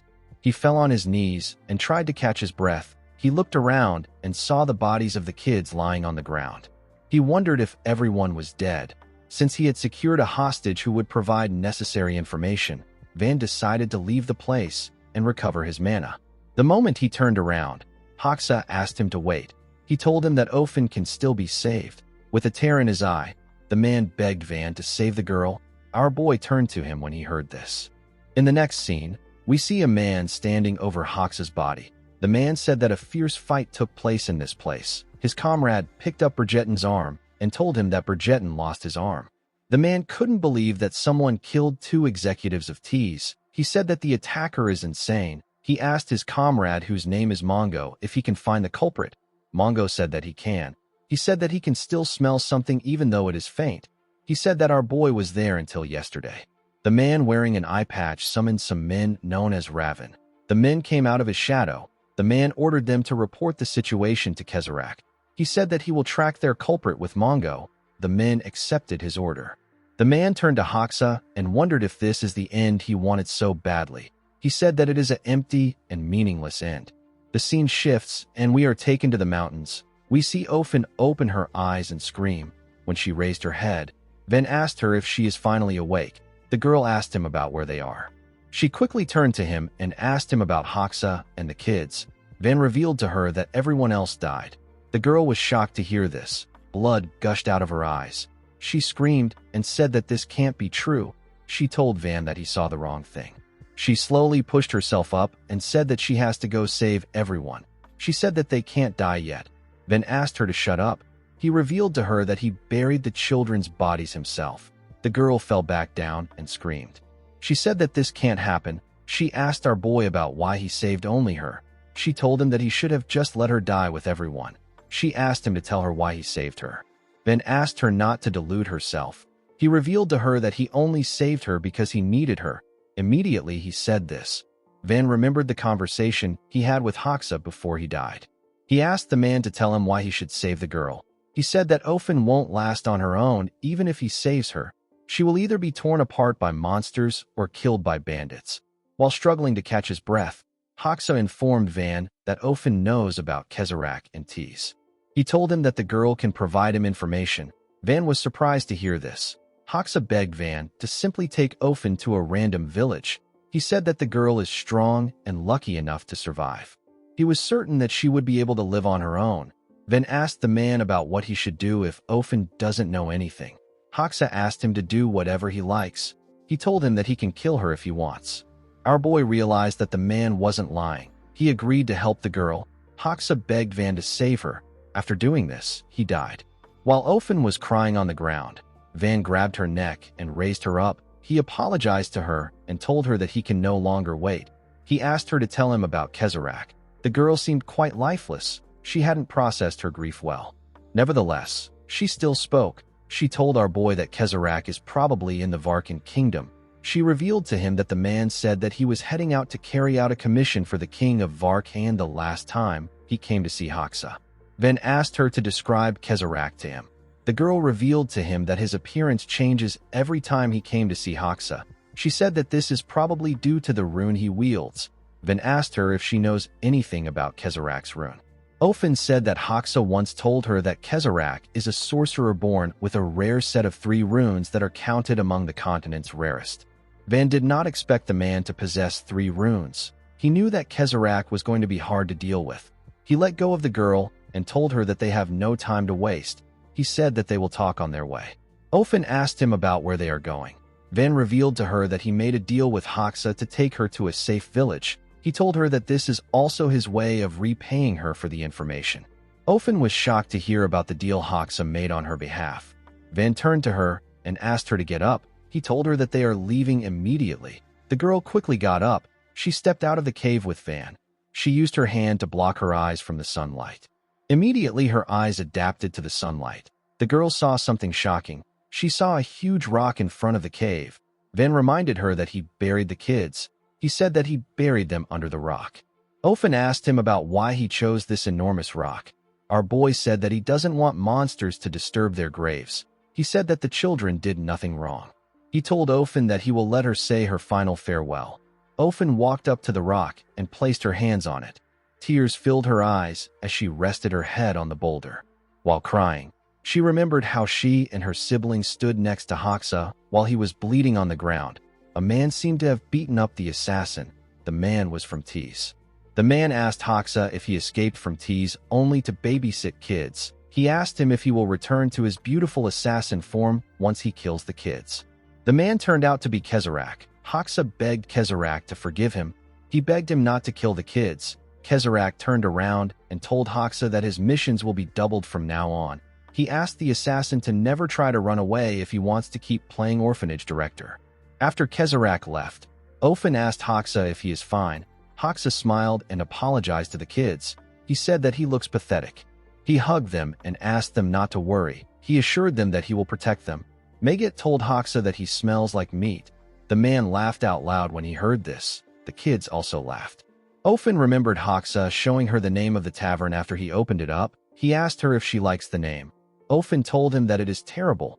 Hoxa asked her if it is really so bad. The girl remembered how she played with her siblings in their peaceful environment. Although they were not a perfect family, they still managed to make things work. Ofen scratched her bare hands on the rock. She was filled with so much rage. She asked Van if he intends to kill Kezarak. Our boy said that he does. With a look of anger on her face, Ofen asked Van to take her along. She said that she wants to tear the bastard apart. In the next scene, we see a man sniffing the ground. The man turned out to be Mongo. Mongo told his comrade that Van was just in the area some hours ago. He looked at the huge rock and said that Van's scent is very strong around there. His comrade said that this is good news. He said that they will soon meet the one they are searching for. In the next scene, we see a man walking up the stairs. The man went to a door and knocked on it. He went inside and told the person inside that he came to report something to him. The person turned out to be Kezarak. Kezarak rested on his chair without his shirt. He told the man that he already knows that Merkel's gang failed. He referred to Merkel as trash and said that he carefully nurtured trash who only involved himself in back-alley crimes. He said that he is disappointed that Merkel gave him such an ungraceful ending. The man informed Kezarak that Hoxha and Brigitte are also dead. Kezarak sat upright when he heard this. His subordinate informed him that they don't know who is responsible. He said that Mongo and his brother are both pursuing the trail. Kezarak told his subordinate that more graceless variables keep ruining things. The man asked him if this is the work of the Ethos Order who have been tailing them for some time. Kezarak said that it is possible, but the situation feels different. He said that this feels like it is something else. He told him that a foreign third party is intervening. Immediately he said this. He took out a scroll and burned it. Since their culprit took out Hoxha and Brigitte, who are 2 out of the 10 executives, Kezarak asked his subordinate to tell Mongo and Tomoto to stand by even if they find the culprit. The scroll he burnt turned into a portal. Kezarak told the man that this is a critical moment. He told him that they can't afford any more disruptions. The man bowed his head and asked his lord if he should resolve the issue himself. Kezarak told him that there is no need for him to also get involved. Immediately he said this. Kezarak made clothes appear on his body. He told the man that he is heading to the Varkan kingdom right now. He told him that he will leave every petty issue that comes up entirely to him. The man said that he will remember this. The scene shifts, and we are taken to the Varkan kingdom. Someone welcomed Kezarak to the castle. Kezarak asked him about where the king is. The man informed him that the king is waiting for him. He asked him to go in. Kezarak and the man walked forward. He and the man stepped inside the king's courtroom. Kezarak bowed his head to the king and asked him to forgive him for the discourtesy of arriving late to the meeting. The king laughed and asked him not to worry about it. He asked him if he has completed the job he gave him. Kezarak informed him that the coarse sorcerers of the Aran kingdom have been eliminated just as he desired. He told the king that he can rest easy now. He asked him for the promised payment. With a smile on his face, the king told Kezarak that a problem has arisen. He said that their kingdom is ringed by steep mountains and their resources are pitifully lacking. The one land where they could gain diverse resources was lost in the recent war against Aran. Kezarak reminded the king that this is why he entrusted his organization with the task. He reminded him that he asked them to eliminate the key sorcerers of Aran to prevent further losses and reclaim the land that was taken. The king told Kezarak that the T's mercenary group handled the task splendidly. Kezarak asked him about what the problem is. The king stood up from his throne and said that even if he took such actions in pursuit of greatness, it is still normal business among nations. With a disgusting look in his eyes, he asked Kezarak if he knows what will happen if word spreads across the continent that he involved a mercenary group that is infamous for engaging in dirty and vile work into his business. He told the sorcerer that just thinking about it gives him a headache. Immediately he said this. A large amount of warriors came out and the door of the courtroom got locked. Kezarak asked the king if he wants to kill him to erase all traces of his work. The king smiled like a deranged person and told him that there was never any payment promised to him. He said that he spent a lot of money to make his courtroom match that of the Zoe kingdom.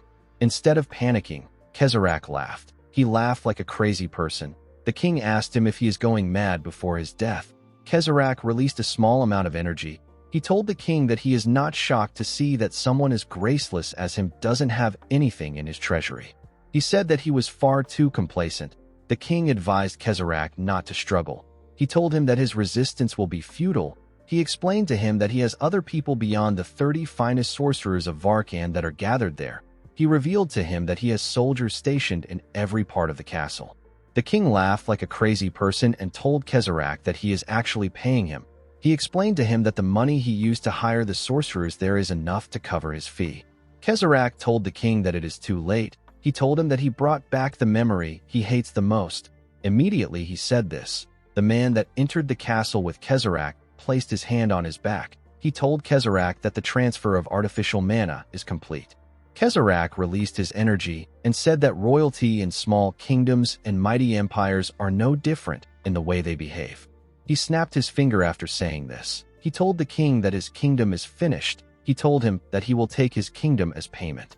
To the king's surprise, nothing happened after Kezarak said this. He laughed and asked the man if he is joking with him. Immediately he said this. A light shined behind him. When he looked outside, he saw that the sky had changed colors. a ridiculously huge statue came out of the sky. The statue began to descend from the sky. The sorcerers in the room quickly ran towards the king. Unfortunately, they were too late. The statue covered the entire palace. The moment it touched the ground, it released a bright light. It destroyed the entire palace in one go. A minute later, we see Kezarak's subordinate call out to him. He told his lord that nothing survived. He said that everything was wiped clean. Kezarak picked up something from the ground and said that things that aren't clean are never beautiful. He picked up the king's crown and carefully looked at it. His subordinate told him that he will guide him to his next destination. Kezarak suggested that they walk this time. He looked at the sky and said that today is particularly beautiful. This overpowered monster with black hair and silver glasses is the leader of Tease. The scene shifts, and we are taken back to the time Ophin asked Van to take her with him. She said that she wants to tear Kezarak to shreds. Van turned around and told the girl that she is out of her mind. Ophin told him that she can't just continue living her life as if nothing happened. Van told her that she would be better off spending the rest of her days in peace.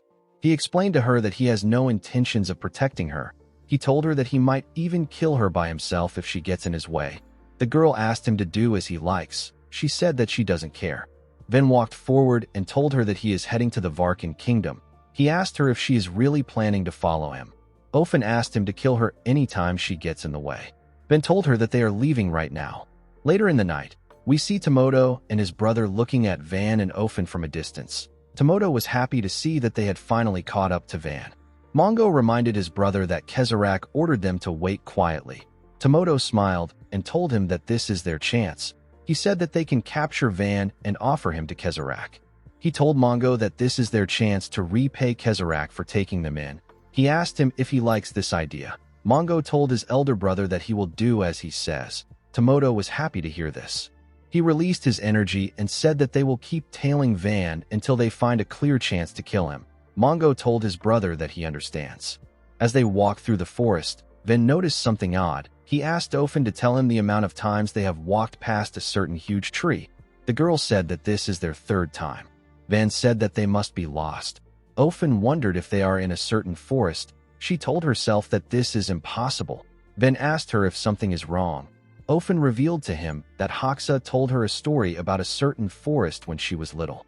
Hoxa told her that the mountain where they opened their tavern used to be a monster's lair. The entrance of this lair is called the Moor Forest. If a person steps into the Moor Forest, they can never get out. Van asked her if she is saying that they have wandered into the Moor Forest. He told her that the forest is nothing more than a ridiculous superstition. Ophin told him that the story is quite true. She said that there are countless monsters living in the Moor Forest. Immediately she said this. The tree next to him opened its multiple eyes and turned to him. Van was surprised to see the monster. Ophin quickly covered her mouth to stop herself from screaming. The tree monster smiled and raised its hand. Before it could crush Ophin, Van grabbed her and jumped out of the way. The monster's fist crushed the ground. Van threw Ophin aside when he landed on the ground. He clenched his fist and appeared in front of the monster in an instant. He swung his fist at it. The monster tried to block his attack with its branches, but it couldn't withstand Van's strength. Our boy obliterated it with a single punch. After taking care of the monster, Van called out to Ophin. He advised her to hide well if she wants to live. He raised his head up to look at the large amount of tree monsters that came to life. He couldn't believe that he thought Ophin was just telling him a folktale. The monsters screamed and charged at him. Later in the morning, we see Van take out the last monster with a single punch. After he was done with the monsters, he asked Ophin to come out of hiding. The girl stood up when she heard this. She looked at the countless bodies on the ground and asked Van if he is all right. Van said that he is fine, but he was acting strange. He noticed that his mana was draining much faster than usual. It was like the forest was sucking away his mana. Van's vision quickly became blurry. He realized that he was hallucinating. Van wondered about the kind of forest he is in. Immediately he thought of this. Someone landed behind him. Van quickly turned around. He saw Tomoto behind him. The man smiled and told Van that it is already too late. He covered his hand with his mana and charged at Van. He tried to hit our boy in his chest. Van was able to dodge Tomoto's attack. He was shocked to see the man. He didn't know what was happening. Before he could step back, Tomoto placed his leg on his neck and grabbed his arm. He locked Van down with his position. Van was unable to move because the hallucinations were draining his strength. While Van was trying to put himself together, Tomoto said that this fight might go easier than he expected. Tomoto is the executive of Tease who is responsible for battlefield operations. He smiled and told Van that a sorcerer shouldn't waste their mana so carelessly. He said that mana is quite precious. Van was shocked to hear this. He called the man a cocky bastard. He raised his other hand and used to give him a heavy punch in his chest. His attack destroyed the ground. To Van's surprise, the man smiled at him and said that this is an unexpected result. He told Van that he is quite pathetic compared to the monsters he has faced. Tomoto didn't get a single injury. Only the ground got destroyed. Van was shocked to see this. He didn't understand how the man was still fine. Tomoto told him that he is far too weak. He freed Van from his grip. Immediately he did this, his brother appeared next to Van. He gave our boy a bone-crushing punch that sent him flying. Van crashed into the ground. Tomoto stood up and asked Mongo about what he did with Ofen. Mongo informed him that he knocked the girl out and tossed her aside. Tomoto told him that he did well. He said that they will have some fun with Ofen later. Van pushed his body up and looked around. He realized that he didn't have enough mana to do anything. Tomoto revealed to him that they were ordered to not act rashly. They were only supposed to stay hidden and follow his trail. He told Van that this is something that only weak and cowardly dogs do. Mongo agreed with his older brother. He said that they are strong dogs. Tomoto smiled and said that they also need to avenge Hoxa and Brigitte. Immediately he said this. Van appeared in front of him and gave him a punch. Tomoto easily blocked our boy's punch with his arm. Van was shocked to see that the man was able to withstand his punch again. Mongo quickly gave Van a punch in his stomach with his huge hand. Our boy coughed out when he received the punch. Mongo tightened his fist and sent Van flying with his punch. Our boy slammed his back on a tree and got knocked out. Before he could even regain his consciousness, Mongo appeared in front of him. Fortunately, Van opened his eyes before the huge man could attack. He clenched his fist and charged at Mongo. Before his punch could land on Mongo, Tomoto appeared out of nowhere and used his leg to block the attack. Van was shocked to see this. Long ago, there was a tribe that spread fear on the continent. The people of this tribe were known as the perfectly armored ones. The tribe is known as the Cataphractoi tribe. The members of this tribe possessed two distinctive runes. From ancestor to present, every member of the tribe possessed only two runes. These runes are the armor rune and the fist blade rune. The sorcerer who possesses the armor rune blocks every enemy attack, while the sorcerer of the fist blade rune severs the enemy's lifeline in an instant. The Cataphractoi tribe possess a shield that can stop anything and a spear that can pierce through anything. This is how they were able to earn the reputation of being the perfectly armored ones. The moment he blocked Van's attack, Tomoto moved out of the way and allowed his brother to give Van another bone-crushing punch. The attack sent him flying. Tomoto completely activated his rune and covered himself in a knight armor. He asked his brother to stop joking around. He told Van that he came fully prepared because he heard he killed Hoxa and Brigitte. He said that he is disappointed. The moment he said this, Mongo covered his hands with huge gauntlets. The two men were ready to end the fight. Tomoto's rune is the armor rune. It allows a mana-forged armor to envelope and protect the caster's entire body. Mongo's rune is the fist blade rune. It gives the user access to mana-forged gauntlets that will trigger an explosion when they come in contact with the target. While lying on the ground, Van noticed that the forest was still sucking his mana. He took a look at his hand and saw that the clothes around it were slowly dissipating. He realized that his Annihilation Fist, which consumes a lot of mana, is at its limit. Van didn't like this situation. He didn't want to summon an armament that requires him to sacrifice his lifespan, but he had no choice since his mana was getting drained. Tomoto told our boy that he is too weak. He told him that he is pissing him off. He asked Mongo to only leave Van's head. He said that they will need his head for when they report to Kezarek. Mongo stepped forward and said that he will take care of it. Van stood up and asked Tomoto if he just mentioned Kezarek. He realized that the men belonged to the T's mercenary group. He said that this is good. He released some energy and told them that he is only going to question them once because he is tired. He asked the men to tell him where Kezarek is. He assured them that he will spare them if they answer willingly. Tomoto was annoyed to see that Van dared to mention his master's name. He said that a weakling shouldn't speak of his master's name so easily. He charged at Van out of anger. Van released more energy and stretched out his hand. He told Tomoto that the people in his organization don't understand reason. Tomoto didn't understand what Van was doing. Before he could reach our boy, a scary monster with multiple heads appeared next to him. The monster opened its mouth and let out 2 terrifying daggers. Van grabbed the daggers and told Tomoto that he threw away their last chance. He took a stance and asked the man not to blame him for what is about to happen. These daggers are the 3rd manifested armaments. They are known as the Death Spirit daggers. Tomoto stopped moving when he saw the daggers. He felt an ominous aura coming from the daggers. He carefully looked at Van. He knew that our boy was about to attack. Immediately he thought of this. Van charged at him. He swung his daggers at Tomoto's leg. The daggers cut through the armor and landed a cut on the man's leg. Tomoto was shocked to see what happened. He couldn't believe that his mana armor got pierced. His brother appeared behind him and swung his fist at Van. Our boy easily dodged his attack by jumping back. Before moving back, he landed a cut on Mongo's arm. Mongo informed his older brother that he got hurt. Tomoto recalled that our boy was dying a moment ago. He found it odd that he was now energetic. He didn't understand the kind of rune Van was using. He apologized to our boy for underestimating him. He told him that he was mistaken about him. He released more mana and charged at Van with his brother. He told our boy that nothing has changed. Van raised his daggers when he saw the men coming at him. He appeared next to Tomoto and swung his dagger at him. He landed a cut on his thigh. He moved past Mongo and landed several cuts on him. He was able to tear them apart and move past them in an instant. Blood gushed out of the brothers' bodies. Tomoto quickly turned around and called our boy a filthy rat. To his surprise, Van was no longer behind him. The man asked Mongo about where Van is. Our boy appeared in front of Mongo. He kicked the huge man in his leg and made him lose his balance. He moved his dagger beneath Mongo and got ready to stab him. Unfortunately, Tomoto appeared in front of his brother. He pushed Mongo away and grabbed Van's dagger. He landed on the ground and held on to Van's dagger.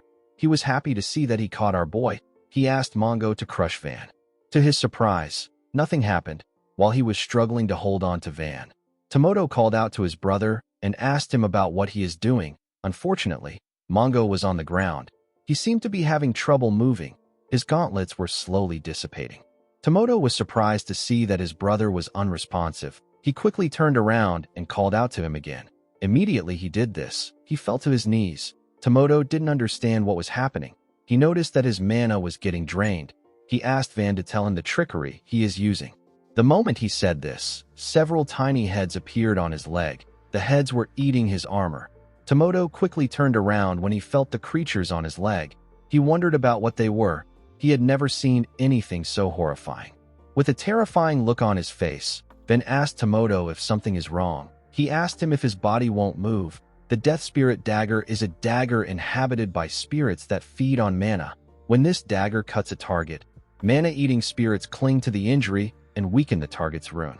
As the spirits ate through Tomoto's armor, Van informed him that the spirits will feed on any mana they can find until they are full. Until that time comes, the spirits will never stop. Tomoto screamed out in pain as the spirits tore him apart. He asked them to leave his mana. He said that the mana belongs to him. He screamed and said that it is his mana. Some minutes later, we see a malnourished-looking man in front of Van. Our boy asked Tomoto if this is their true form. He asked him if they have been strengthening their bodies with mana the entire time. Tomoto asked him to shut up. He said that this isn't their true form. He asked Van to give them back their mana. He said that it was an artificial mana that Kezarak bestowed upon them. He asked Van to return it. Tomoto and his brother looked lifeless and severely malnourished. Their bodies looked nothing like before. Van did not know what artificial mana was. He asked the man if he is saying that their mana was manufactured artificially. He asked Tomoto to tell him more. He reminded him that he and his brother won't be able to last long in a fight with their frail bodies. Tomoto was annoyed to hear this. He said that this is not true. The scene shifts and we are taken to the past. We are taken to the Cataphractoi tribe site. The place was filled with human skulls and bones. We see Kezarak and a man leaving a building. The man told Kezarak that he looks forward to doing business with Tease again. Immediately he said this. Kezarak saw 2 children tied to a tree. The man explained to him that the children were born with bodies that cannot naturally store mana. He referred to them as the tribe's shame. He said that the children have survived for 5 years, but they should be dying soon. The man asked Kezarek not to bother himself with worthless weak trash. Kezarek asked the man if he can take the 2 boys. The man allowed him to do so. 10 years later, we are taken to a burning village. The village was filled with several bodies. A man walked up to Tomoto and Mongo and told them that they have massacred another innocent village. The person who said this was Kezarek. The leader of the group asked Tomoto to tell him why he slaughters humans like this. Tomoto explained to him that he is reminded of his younger self when he sees the weak and the useless. With a smile on his face, he told Kezarek that they would have lived out their lives like trash if they hadn't met him. Tomoto said that he hates thinking about the weak. He said that it disgusts him and he cannot get over it if he doesn't kill them with his own hands. Kezarek told him that his killings are nothing but petty self-loathing. He asked him to refrain from such acts. He told him that self-harm isn't beautiful. Tomoto accepted his master's order. The scene shifts, and we are taken to the present. We see Tomoto screaming at the top of his voice. He said that he and his brother are no longer weak trash. He and Mongo charged at Van with their frail bodies. Our boy closed his eyes and charged at them. He tore them apart with his daggers. Tomoto called out to Kezarek before losing consciousness. Van walked forward as blood gushed out of the men's bodies. With a serious look on his face, Van said that the weaker dog always barks the loudest. The moment he said this, he fell to the ground and lost consciousness. In the next scene, we see Linda smiling. She was smiling at Van. Our boy stretched out his hand to reach her. He loved this beautiful dream. He didn't want to wake up from it.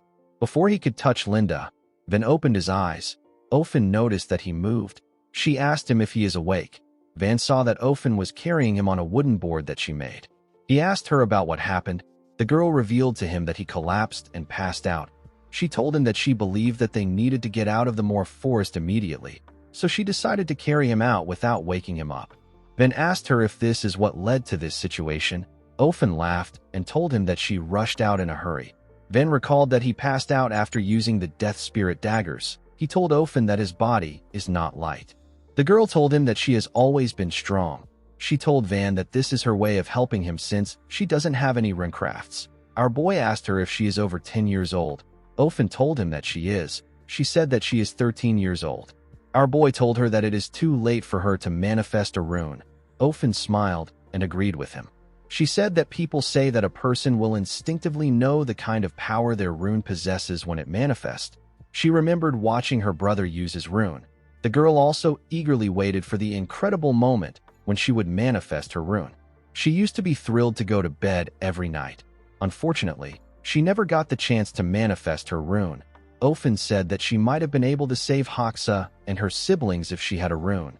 Van told her that the situation could have actually worsened if she had a rune. Ofen didn't hear what he said. She asked him if he could repeat what he said, then asked her to stop her pointless chatter and focus on finding a way out of the forest. Ofen accepted his order.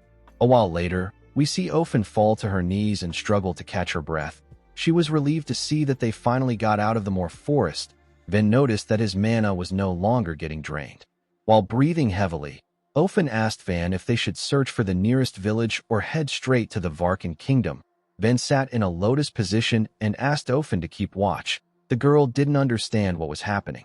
She asked Van about what he is doing. Our boy revealed to her that he needs to gather his mana again. He told her that his senses might get dulled. He asked her to keep an eye on their surroundings. Ofen accepted his order. A while later, we see Van gather his mana. When he was done, he thought about something that didn't make sense to him. He recalled that the 2 brothers who fought him showed no signs of mana drainage. Their mana only started leaving their bodies after our boy cut them with the Death Spirit daggers. This means that the Moor forest was only draining our boy's mana. Van stood up when he was done thinking. Ofen smiled brightly when she saw him. She told him that he looked very lifeless a moment ago. She said that he now looks like he is overflowing with energy. Van explained to her that mana is the same as life force for a sorcerer. He asked her if she knows where the nearest village is. He said that he wants to use a carrier bird. Ofen told him that she knows where the village is. She asked him to follow her. The scene shifts, and we are shown the bodies of Tomoto and Mongo. We see the area covered with their blood. A masked individual appeared in the forest and carefully looked at their bodies. The man noticed that Tomoto and Mongo had their mana drained. The scene shifts, and we are taken to a village. We see Van attach a letter to the leg of a carrier bird. Immediately he did this. The bird flew away. Ofen asked our boy about who he is sending the message to. Van told her that it is going to an information broker that he knows. He said that he needs intel on artificial mana and Kezerak's runecrafts. Our boy wanted to know if the leader of Tees truly has 3 runes. He said that Kezerak won't be an easy opponent. Ofen asked him if it is really a big deal to possess 3 runes. Van explained to her that it is extremely rare to possess 2 runes. He said that he didn't think that a sorcerer could even have 3 runes. Ofen told our boy that he really knows a lot, since Van is young and incredibly strong. Ofen asked him if he is a noble. Our boy asked her to stop. He told the girl that he only answered her question up until now as payment for saving him. He told her that he is not of noble birth. He suggested that they drop the small talk. Ofen nervously told him that she understands. Immediately she said this. Someone in the tavern asked his friend if he is saying that a mercenary from Tees is inside the tavern right now. Van and Ofen were shocked to hear this. They quickly turned to the table of the 3 friends. The man who said that someone from Tees is there asked his friend to lower his voice. He asked him if he has lost his mind. His friend apologized to him. He said that he was so shocked. He asked the man about how he knows about the mercenary. His friend reminded him that he is a local. He told him that he hears different things. He advised the man to avoid making eye contact with the mercenary for no reason. Immediately he said this. Van appeared next to him. He asked him if he just said that someone from the Tees mercenary group is there. The man and his friends were shocked to see Van. He asked our boy if he is also curious about Tees mercenaries. Van said that he is. The man placed his hand around Van's neck and dragged him close to himself. He laughed and said that our boy is at the age where he should be curious about this kinds of things. He moved his head close to Van and asked him to listen carefully. He said that he will only explain once. Van quickly used his hand to cover his nose when he smelled the man's breath. The man advised him not to make eye contact. He revealed to Van that the man behind them is a member of the Tees mercenary group. Van carefully turned around to see the mercenary. He stood up after hearing what the man told him. The man was surprised to see this. He asked him about where he is going. Van moved close to the bar and told the mercenary that he heard he is from the Tees mercenary group. He asked him if this is true. The mercenary told him that it is true. He turned to Van and asked him if he wants something from him. The mercenary turned out to be Kezerak, the leader of the Tees mercenary group. Van did not expect to hear that the man in front of him was really from Tees. He did something that shocked Kezerak. He knelt down and bowed his head to Kezerak. He begged him to forgive his sudden discourtesy. He told Kezerak that he wants to join the Tees mercenary group. He begged him to take him in. Kezerak was surprised to hear this. The information Van has gathered on Kezerak so far comes down to 2 things. The first is that he possesses 3 runes, and the second is that there is a high possibility that he is headed to the Varkan kingdom. Beyond this, Van hasn't been able to get anything else. There is a limit to what an information broker can find, and it is impossible for our boy to dig through the mercenary group and find Kezerak. Every Tees mercenary he has met so far was so consumed by fear and loyalty that they refused to say a word about Kezerak and chose death without hesitation. There is only one informant in our boy's hand, but it will take him at least a month to get anything out of Bridgeton. Since Van has reached a dead end, he decided to use his last option to obtain information. He decided to throw himself to the Tees mercenary group as bait. He told Kezerak that he is nothing special. He said that he is a poor kid from an ordinary family. He told him that he was fortunate enough to be born with a rune, and he has worked hard to become a sorcerer. He said that the only way for a commoner to rise in this world is through mercenary work. He told Kezerak that he would like to join the prestigious Tees group. Our boy wondered about how Kezerak will react to his offer. Kezerak carefully looked at him. He knew that mana is the same as life force for a sorcerer. A person can learn many things about a sorcerer through their mana. They can learn about their physical exhaustion and even their emotional shifts. Just a moment ago, Kezerak sensed the mana that Van was releasing. He could feel the overwhelming killing intent that our boy possessed. Even within the Tees mercenary group, there is no one that gives off a killing intent like this. What was more shocking to Kezerak was the overwhelming mana that Van possessed. The man recalled that he has met countless noble heirs from many kingdoms. Among those around the same age as Van, there are only 3 people who possess the same amount of mana as him. Kezrak couldn't believe that Van called himself a boy from a poor and ordinary home. He knew that no poor boy could possess this type of killing intent and mana. He saw our boy as a graceless boy. He wondered if he was trying to infiltrate Tease by lying to him. He wondered about what he should do with Van. He told him that he needs to take the entrance test. Van was surprised to hear this. He asked the man if he is serious. He was surprised to see that Kezrak accepted his request without a hint of doubt. Kezrak stood up and reminded Van that they are not a royal army. He said that they are simply a mercenary band. He asked our boy if he was expecting some grand procedure. Van asked him about what he should do for the test. Kezrak told him that it is simple. He explained to him that he simply needs to have a brief personal interview with their leader. He asked Van if he will follow him. Our boy was shocked to hear that he could meet Kezrak this easily. Of course, Kezrak was lying. He was the one who personally recruited each and every mercenary in Tease. The man only had one thing that he was curious about. He wondered about the identity of the boy in front of him. He didn't know if Van was a plant from another mercenary group or a royal assassin sent to kill him by another kingdom. The situation between Kezrak and Van was like a chess match. No one knew which move to make.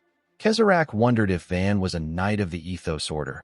He knew that the organization likes hounding him. Van was also confused by what was happening. No matter how he thought about it, the situation seemed strange. If Kezrak was someone that he could meet this easily, then the extreme vigilance of the Tease members doesn't make sense.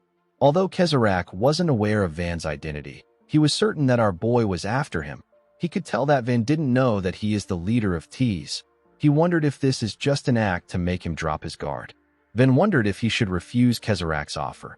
He reminded himself that this entrance test could be a trap. Kezrak knew that Van's goal is to infiltrate Tease ranks. He was certain that our boy wouldn't turn down the entrance test.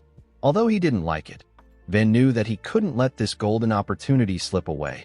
He told himself that he won't have to go all the way to Varkan if the man in front of him is telling the truth. Kezrak realized that he had to make a decision right now. He could either lure Van back to his base and uncover who he is, or he could kill Van right there. Our boy got up and told Kezrak that he will do anything to join the Tease mercenary group. Kezrak told him that his leader is outside. He asked Van to follow him. He assured him that he will let him meet his leader right away. Van and Kezrak walked towards the door. Ofen was surprised to see her savior walking towards the door. She remembered that Van asked her to sit tight and wait. She noticed that our boy was walking with someone. Ofen instantly recognized the person's beard. She was shocked to see who it was. She remembered Kezrak asking Hoxa to tell him why he disgraces himself with this unsightly orphanage farce. Van and Kezrak stepped out of the tavern. Kezrak's subordinates were surprised to see him with someone. Kezrak turned to the masked man and introduced him as the leader of Tease. The moment he did this, Ofen ran out and called out to Van. She told him that the man wearing glasses is Kezrak. Immediately she said this, the masked man realized something. He quickly informed Kezrak that the guy next to him is the sorcerer who killed Hoxa and Bridgeton. Kezrak and Van quickly turned to each other. Kezrak used his rune to drag out stone statues from the ground and used them to block Van's powerful punch. Van moved past the statues and clenched his fist. With a look of anger on his face, he called Kezrak a bastard and told him that he has finally found him. He gave the man a bone-shattering punch in his chest. Kezrak only got pushed back. He was able to block Van's attack by creating a huge rock in front of his chest. The rock absorbed the attack. Kezrak told our boy that his punch was beautiful. He said that Van is definitely out of Hoxa and Bridgeton's league. He asked Van if it wasn't enough for him that he killed Tease executives. He couldn't believe that our boy was now trying to infiltrate the group. He asked him about his true identity. He asked him if he is a knight sent by the Ethos Order. Van asked him to shut up and listen carefully to what he is about to say. He reminded Kezrak that he connected a sorcerer from the Zoe Kingdom to the Djiol Mountain stronghold 5 years ago. With a look of anger on his face, Van asked Kezrak to tell him where the sorcerer is now. Kezrak was surprised to hear this. He asked Van about how he knows about this event. Before he could say anything else, Van charged at him and thrust his fist at him. Kezrak quickly brought out an incomplete statue from the ground and used it to block our boy's attack. Van told the man that he is the one who will ask the questions. He told him that he must provide the answers that he wants to hear. Kezarak realized that our boy was not sent by the Ethos Order. He apologized to Van and told him that he doesn't see any reason to answer his questions. Van told him that he understands. He said that he already knew that he wouldn't give him an answer if he asked nicely. He told Kezarak that he wants to see if he will still say this after he crushes his limbs. Immediately he said this. He clenched his other fist and swung it at Kezarak's waist. The man brought out a hand from the ground and used it to block Van's attack. Van was shocked to see this. Kezarak told our boy that he has beautiful eyes. He released his mana and told him that he has a beautiful talent. He said that it is sad that they met this way. The moment he heard this, Van turned around. A huge stone fist came out of the ground and hit him in the back. The attack sent him flying.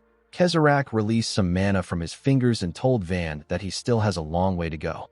Immediately he said this. Several stone fists came out of the ground. Different stone statues came out of the ground. The statues carried different weapons. When Van came out of the ground, he saw the statues kneeling in front of Kezarak. Our boy quickly charged at Kezarak. The statues with shields used their shields to block Van's attack. The statues were able to block the attack, but everything behind them got destroyed. They pushed Van back. Kezarak couldn't believe that this was the runecraft of a boy who isn't even 20 years old yet. Van charged at him again. He destroyed each one of Kezarak's statues with a single punch. He jumped and charged at Kezarak again. He took out something before he reached him. Kezarak noticed that Van brought out something. He raised his hand to block our boy's attack. Van threw the thing at Kezarak. The item hit his arm. Kezarak was surprised to see a dagger in his arm. Van raised his hand and used his mana to drag the Death Spirit dagger back to himself. He raised his two daggers and took a stance. He asked Kezarak to prepare himself. He told him that the real fight begins now. Kezarak used his mana to push away the spirits of the dagger. He told Van that his efforts are pointless. Our boy charged at him when he heard this. He hit Kezarak with his daggers several times. He swung his fist at Kezarak at a crazy speed. The man didn't move. It seemed like he was observing Van. If one was to compare a sorcerer to a swordsman, runecraft would be seen as the sharp blade and mana would be seen as the swordsmanship that has been trained and polished over time. Among scholars, there is still an ongoing debate about runes and mana. Which one of these things is more important to a sorcerer? Most scholars agree that mana matters the most. No matter how legendary a blade that can cut anything may be, there is still a huge difference between when it is in the hands of a 3-year-old child and in the hands of a swordsman who has devoted 50 years to the sword. The gap is immeasurable. This is how decisive mana is in a sorcerer's battle. Kezarak caught Van's fist and told him that he is wasting his time. He explained to Van that he cannot hurt him with the amount of mana he has right now. He advised him to give up. Immediately he did this. He brought out 2 huge boulders from the ground and used them to attack Van. The attack sent our boy flying. Kezarak's subordinates moved close to him. The blond man apologized to him for the sudden interruption. He informed him that the Knights of the Order are closing in. Kezarak was annoyed to hear this. He referred to the Order as tiresome pests. He asked the man to activate the formation. He told him that they are returning to tease. The moment he gave the order, the man tore a hole in space and opened a portal. Kezarak told Van that their little meeting will have to be postponed. Van stood up when he heard this. He charged at Kezarak and told him that he is not going to get away. Kezarak moved his face in front of Van's fist. Our boy quickly stopped moving his hand. He grit his teeth out of anger and asked Kezarak about what he is doing. Kezarak told Van that he won't kill him because his goal is to capture him. The moment he said this, he used his mana to slam Van's body to the ground. He told Van that he wants to give him a little life advice. He advised him to never show his desperation so openly in front of his enemy. He told him that his desperation will become his biggest weakness. After he said this, his body dissipated. Van slowly pushed himself up. He realized that he could have caught Kezarak if he had been a little more composed. He grabbed his hair and began to panic. Something told him that he has once again lost everything right before his eyes. Van said that he is sorry multiple times. He said that everything happened because of him. Immediately he said this. The dead bodies of Linda and her family appeared next to him. This creepy version of Linda asked him if everything will be okay just because he says sorry. Van told her that he is not giving up. He begged her to give him one more chance. He asked her not to look at him with her sad eyes. When they arrived at their headquarters, Kezarak sat down. He ordered the blonde man to gather every captain and executive. The man asked him if he plans to start an all-out war with the Ethos Order. Kezarak said that he isn't. He remembered how he blocked Van's fist. He saw that his hand was heavily injured. He told the blonde man that he wants every piece of information that they can find on the boy that he just met. The scene shifts, and we are taken back some minutes earlier. We see Ofen staring at Kezarak. Her eyes were filled with pure hatred. She couldn't believe that she was looking at the man who truly caused the death of her loved ones. She remembered Hoxa and her siblings. She clenched her fist out of anger. Blood poured out of her hand. Kezarak's subordinate appeared behind her and asked her if she knows who she is glaring at with such disrespectful eyes. Ofen was shocked to hear his voice. The man hit her in the neck. Ofen slowly fell to the ground. She wanted to call out to Van, but she was unable to raise her voice. She ended up losing consciousness. A while later, we see the girl slowly open her eyes when she heard someone calling out to her. Van asked the girl to wake up. Ofen quickly raised her head up. She was surprised to see her savior next to her. Van told her that she has incredible luck for her to still be alive. The girl asked him if he killed Kezarak. Van informed her that he lost the man. He told her that Kezarak ran away. Ofen was sad to hear this. She didn't like the fact that she was unable to do anything this time around. Van reminded her that he has no plan to babysit her. He asked her to get up now if she wants to follow him. Ofen got up and asked our boy about where they are going. Van told her that they are going to the Varkan kingdom. He said that there is a good chance that Kezarak fled there. He told himself that he has drowned in despair for 1,000 years. He said that this is enough for him. Instead of wasting his time, our boy chose to move forward. He told himself that his revenge is not over yet. He said that the operation was not a complete waste of time. Due to Kezarak's reaction, our boy became certain that the hooded sorcerer was from the Zoe kingdom. He knew that he had to catch Kezarak to get more information about the sorcerer. The moment he thought of this, someone called out to him and Ofen and asked them not to move. Immediately he said this. A bunch of knights surrounded them. A blonde knight with amazing hair drew his sword and said that they are a knight order dispatched from the Ethos Order. He said that they will be conducting some checks and questioning. He asked Van and Ofen to cooperate with them. Van recalled that he had heard of the Ethos Order. The Ethos Order is an order based in the Awana kingdom that trains and maintains its own knight corps. This was how Van's father-in-law described the order to him. Our boy apologized to the blonde knight and told him that he cannot comply. He explained to him that he has a long road ahead of him. The knight took out a red orb and told Van that he only has to take a simple test. He asked him to simply place his hand on the device and stay still. Van asked him if he expects him to lay his hand on some device when he doesn't know what it does. The knight told him that things will become troublesome for both sides if he continues to act uncooperative. He asked Van if he is certain that he wants to continue acting this way. Our boy became angry when he heard this. He wondered if he should just kill the knights. He quickly realized that this would just make his problem bigger. Someone called out to the knight whose name is Pollen and asked him to stand down. He told him that Van is not Kezarak. Pollen was surprised to see the old knight. He referred to him as Commander.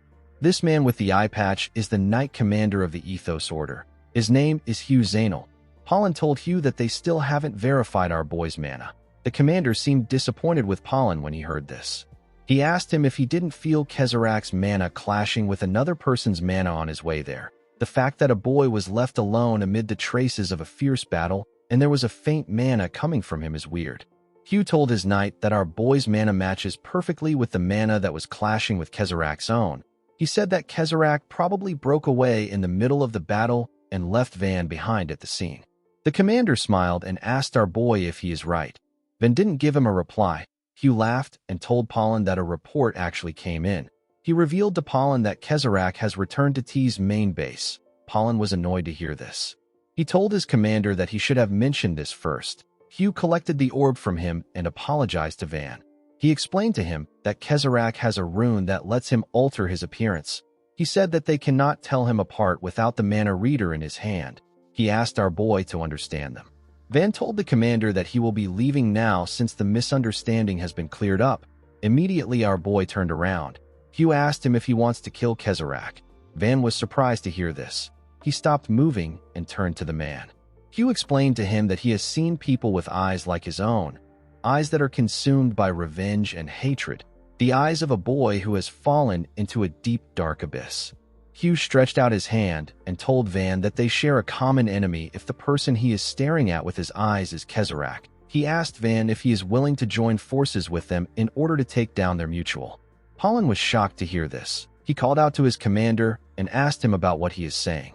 Hugh asked him if there is a problem. He asked him if anyone in their cult has actually faced Kezarach in battle, or if there is anyone who knows the full scope of his other runecraft. Paulin told him that this has never happened. Hugh explained to him that Van is the only person who has fought Kezarach directly. He said that our boy is a very valuable source of first-hand information. He turned to Van and asked him if he is interested. He told him that it is better for them to work together. Van declined his offer. He said that he has no reason to trust them. Hugh smiled and revealed to him that they have detailed information on Tees, and they know Kezarach's next destination and movements. Van was shocked to hear this. Hugh laughed out loud and told our boy that he can tell from his reaction that he doesn't know about Kezarach's movements. He asked him if he now finds his offer tempting. Van was annoyed to see the commander laughing. He realized that the order will have plenty of information on Kezarach that he doesn't know. Ofen called out to our boy to hear his opinion. Van said that he doesn't like this situation at all, but he has no other choice. The scene shifts, and we are taken to the temporary camp of the Ethos Order Knight Corps. Inside the commander's tent, we see him looking at a torn picture. He remembered the face of a man whose body was covered in tree branches. The man was holding a severed head. He referred to Hugh as grandfather. He asked him if he just arrived. The moment he remembered these words, Hugh snapped back to reality. He realized that he managed to forget about the man for a while. He didn't expect that he would meet someone with the same eyes as his grandson's own. He wondered about what Van has been through for him to have such terrifying eyes. The moment he thought of this, someone asked him if he can enter the tent. Hugh asked him to come in. The person turned out to be Van. Our boy told the commander that he heard he asked for him. Hugh apologized to him for disturbing him while he is resting. He told Van that he is not doing anything complicated. He asked our boy to place his hand on a red orb in the middle of a dragon's chest. He explained to him that the monster is a mana meter that measures a sorcerer's mana. He asked Van if he is familiar with the divine tier system of the Aiden continent. Across every kingdom on the continent, sorcerers are subjected to mandatory mana measurements and identity registration for systematic oversight. This is known as the divine tier system. It measures total mana and assigns a rank accordingly. The rank starts from the lowest, which is the 13th divine tier, and it goes up to the highest, which is the 1st divine tier. Hugh told Van that he wants to know the level his ally is at since they will be fighting with their backs to each other from here on out. Van believed that the man had a valid point. He believed that it was better for him to know where he stands on the continent right now. He placed his hand on the red orb. Immediately he did this. The meter opened its eyes and began to scream. Van asked the commander if it is supposed to make this much noise. The commander became scared. He knew that there is only one thing that could make the meter open its eyes. He said that this should be impossible. The meter began to gather fire in its mouth. Hugh quickly turned to Van. He asked him to get back. He said that the meter is going to explode. Van was shocked to hear this. If we compare the divine tier ranks to a martial artist's realm, we will say that the 13th divine tier is just the entry stage. It is the point where someone just awakens their swordsmanship talent. A 9th divine tier is a veteran who has fought through countless battles and come back alive. A 5th divine tier is regarded as a living embodiment of war. It is a being who is capable of shaking the armies of entire kingdoms. The meter released its flames in the air. The flames showed the number 10 in the air. Hugh was shocked to see this. He couldn't believe that the meter was saying that Van was a 10th divine tier. Van told the commander that the explosion didn't take place. He said that the meter has determined that he is a 10th divine tier. Hugh nervously agreed with him. He knew that the meter only opens its eyes when it detects sorcerers of 7th divine tier or higher. It judges the person with a massive blast and explosion. He wondered if the meter really malfunctioned. This was his first time seeing a case like this. Van realized that the meter tried to detect his sealed mana. He knew that he needed to be careful if he is ever in this position again. Hugh asked our boy to have a seat. He introduced himself to Van as one of the commanders of the Ethos Knight Order. He asked Van for his name. Our boy shared his name with the commander. Hugh sat down and told him that he has a fine name. Since they were done with the divine tier measurement, Hugh suggested that they go straight to the point. He revealed to Van that his order currently believes that Kezarach possesses a total of 3 runes. However, aside from the rune that alters his appearance, the order doesn't know the other 2. Hugh told Van that this is why he wants to get information from the only person that has first-hand experience in fighting Kezarach. Van told him that he will share what he knows.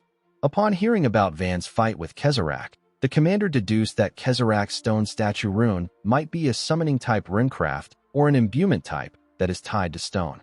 He told Van that he will remember this when they make a plan. He thanked him for his information. He told our boy that he will now share what they know about Kezarach and tease with him. He asked him about how much he knows about Kezarach and his mercenary group. Our boy told Hugh that he doesn't really know anything about Kezarach. He said that the only thing he knows about Tease is that there are a pretty strong mercenary group that rose to prominence 5 years ago. The commander decided to start by talking about Kezarach. According to him, Kezarach was adopted as the heir of a noble family when he was young. The noble who adopted him was a sponsor of the Ethos Order. No one knew who Kezarach's real parents were or where he was born. There was nothing on him. One day, the noble who adopted Kezarach was brutally murdered by him. Kezarach immediately fled the scene of the crime after killing the man. After this, the Ethos Order searched for Kezarach for years, but they were unable to find anything on him. It was as if he never existed in the first place. Around 5 years ago, just as the Order was about to give up, information about Kezarach suddenly started flooding in. Van asked Hugh if this was around the time that Tease started rising. The commander told him that he is correct. He said that there is something else. He revealed to Van that someone is hiding Kezarach and helping Tease grow. Our boy was shocked to hear this. The commander opened a map and said that the Order has narrowed down the force helping Kezarach to a certain extent. This force is Argo. It is the kingdom where Tease's main base is located. The mercenary group has mercenaries around the 13th Divine Tier and 12th Divine Tier executives. There are 4 11th Divine Tier division heads, and then there is Kezarach, the leader who is at the 9th Divine Tier. Hugh explained to Van that Kezarach and Tease are probably Argo's hunting dogs who clean up the kingdom's dirty mess. The reason why Kezarach's information suddenly started leaking out was probably because Argo wanted to carve Tease's name into the continent's consciousness. Since the Ethos Order didn't attack Tease despite knowing their base, Van asked Hugh if it is because the base is in Argo. The commander told him that he is correct. He explained to Van that it will be suicide for them to fight Tease in Argo if the kingdom is really the one behind them. Argo is on a completely different level from ordinary weak kingdoms. It is not an opponent that a mere religious order can declare war on. Van realized that Argo must have sorcerers who are at least at the 9th Divine Tier or higher. Hugh slammed his hand on the table and said that they are not completely out of options. He revealed to Van that Kezarach will leave the main base and head to the Awana Kingdom with a small group in exactly 15 days. The commander said that their order will set up an ambush along the route that Kezarach will be taking in advance. They will then launch a surprise attack. Van asked him if his information is reliable. Hugh told him that he can't reveal his source, but the information is reliable. Van stood up and told Hugh that he understands. He said that they can go over the details when they plan for the operation. He told the commander that he will join them and discuss everything at that time. After saying this, he walked towards the exit. Hugh asked Van if he would be prying by asking him about why he is so determined to kill Kezarach. Before leaving the tent, Van told the man that he would be prying. After saying this, he stepped out. Hugh decided not to push our boy. Immediately, he stepped out of the tent. A female knight greeted him. She shook his hand and introduced herself as Naomi. She asked our boy for his name. Van shared his name with her, with a smile on her face. The woman welcomed him and told him that she hopes they catch Kezarach together. Naomi is the commander's aide. Van told the woman that it is no problem. The moment he said this, someone screamed and asked Naomi about what she is doing. The person turned out to be Pollen. Naomi asked him about why he is yelling. The knight turned to our boy and asked him if his name is Van.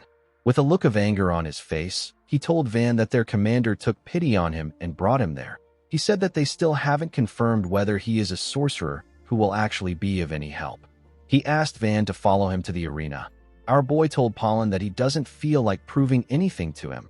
Pollen was annoyed to hear this. The commander stepped out and laughed. He said that Pollen seems to have a lot of complaints. Pollen said that the entire order actually has complaints. He explained to Hugh that they haven't verified whether Van is a sorcerer that they can trust. Hugh knew that the group was going to be walking the line between life and death with Van. He believed that they couldn't allow any conflict and resentment within the group. He asked Van about what he thinks. He asked him if things won't be easier for everyone if the men sorted out the pecking order once and for all. Van decided to accept the duel. He walked forward with Pollen. Naomi said that she doesn't understand why Pollen is so worked up. The commander smiled and said that this just means that Pollen cares very much about the knights. Naomi asked her commander about Van's divine tier. Hugh laughed and revealed to her that our boy is at the 10th divine tier. Naomi also laughed when she heard this. She quickly became shocked. She couldn't believe that Van was a 10th divine tier. At the arena, we see several knights gather around the stage. Van and Pollen were on the stage. Pollen explained to our boy that every knight gathered there will judge whether he is a sorcerer that is truly worthy of fighting alongside them through this duel. He told Van that the order doesn't need weak sorcerers. He drew his sword and told our boy that they will throw him out on the spot if he shows them something pathetic. He asked Van to show them everything he has. Van asked the knight if he can add one condition to the duel. Pollen did not expect to hear this. Before he could say anything, the referee asked them to begin. The moment he heard this, Van charged at Pollen at a crazy speed. He swung his leg at the man's head. Pollen was able to block the attack with his sword, but he got pressed down. The impact of the attack shattered the stage. Van jumped back to create some distance between himself and Pollen. He charged at him again. He appeared in front of Pollen and gave him several kicks in his stomach. The knight screamed out in pain. He wasn't even able to react to the attack. Van gave him a bone-crushing kick in the head. He told Pollen that he wants him to shut up and live quietly if he wins the duel. Before the fight began, Van told himself that it is better for him to subdue his opponent than to kill him. He noticed that the small amount of mana that he is allowed to use is slowly increasing. He believed that this was a perfect time for him to test a new armament. He hoped that Pollen wouldn't die. He wrapped his legs in some greaves and charged at Pollen. He gave the knight a powerful kick in the head. These greaves are Van's 5th armaments. They are known as the Black Heaven Greaves. These greaves store mana and then detonate it to use the thrust for movement and striking power. The explosion power is equal to the amount of mana stored. The scene shifts and we see Pollen wake up on the ground. When he looked around, he saw that they were already at night. The knights all gathered around a huge fire. When Pollen raised his head up, Naomi informed him that they are taking a short break on their way to the operation site. Pollen was surprised to hear this. Naomi explained to him that they have all agreed to arrive near the ambush point early and fine-tune the details. She revealed to Pollen that they have been moving throughout the 2 days he was knocked out. Pollen couldn't believe what he was hearing. Since he got taken down without being able to put up a fight, Pollen asked Naomi if our boy is a 10th divine tier. Naomi told him that he is correct. She revealed to him that Van is only 17 years old. Pollen couldn't believe what he was hearing. Naomi suggested that Van could be a royal from some absurdly powerful empire. Pollen told her that this would actually make so much sense. The woman told him that everyone is totally interested in Van.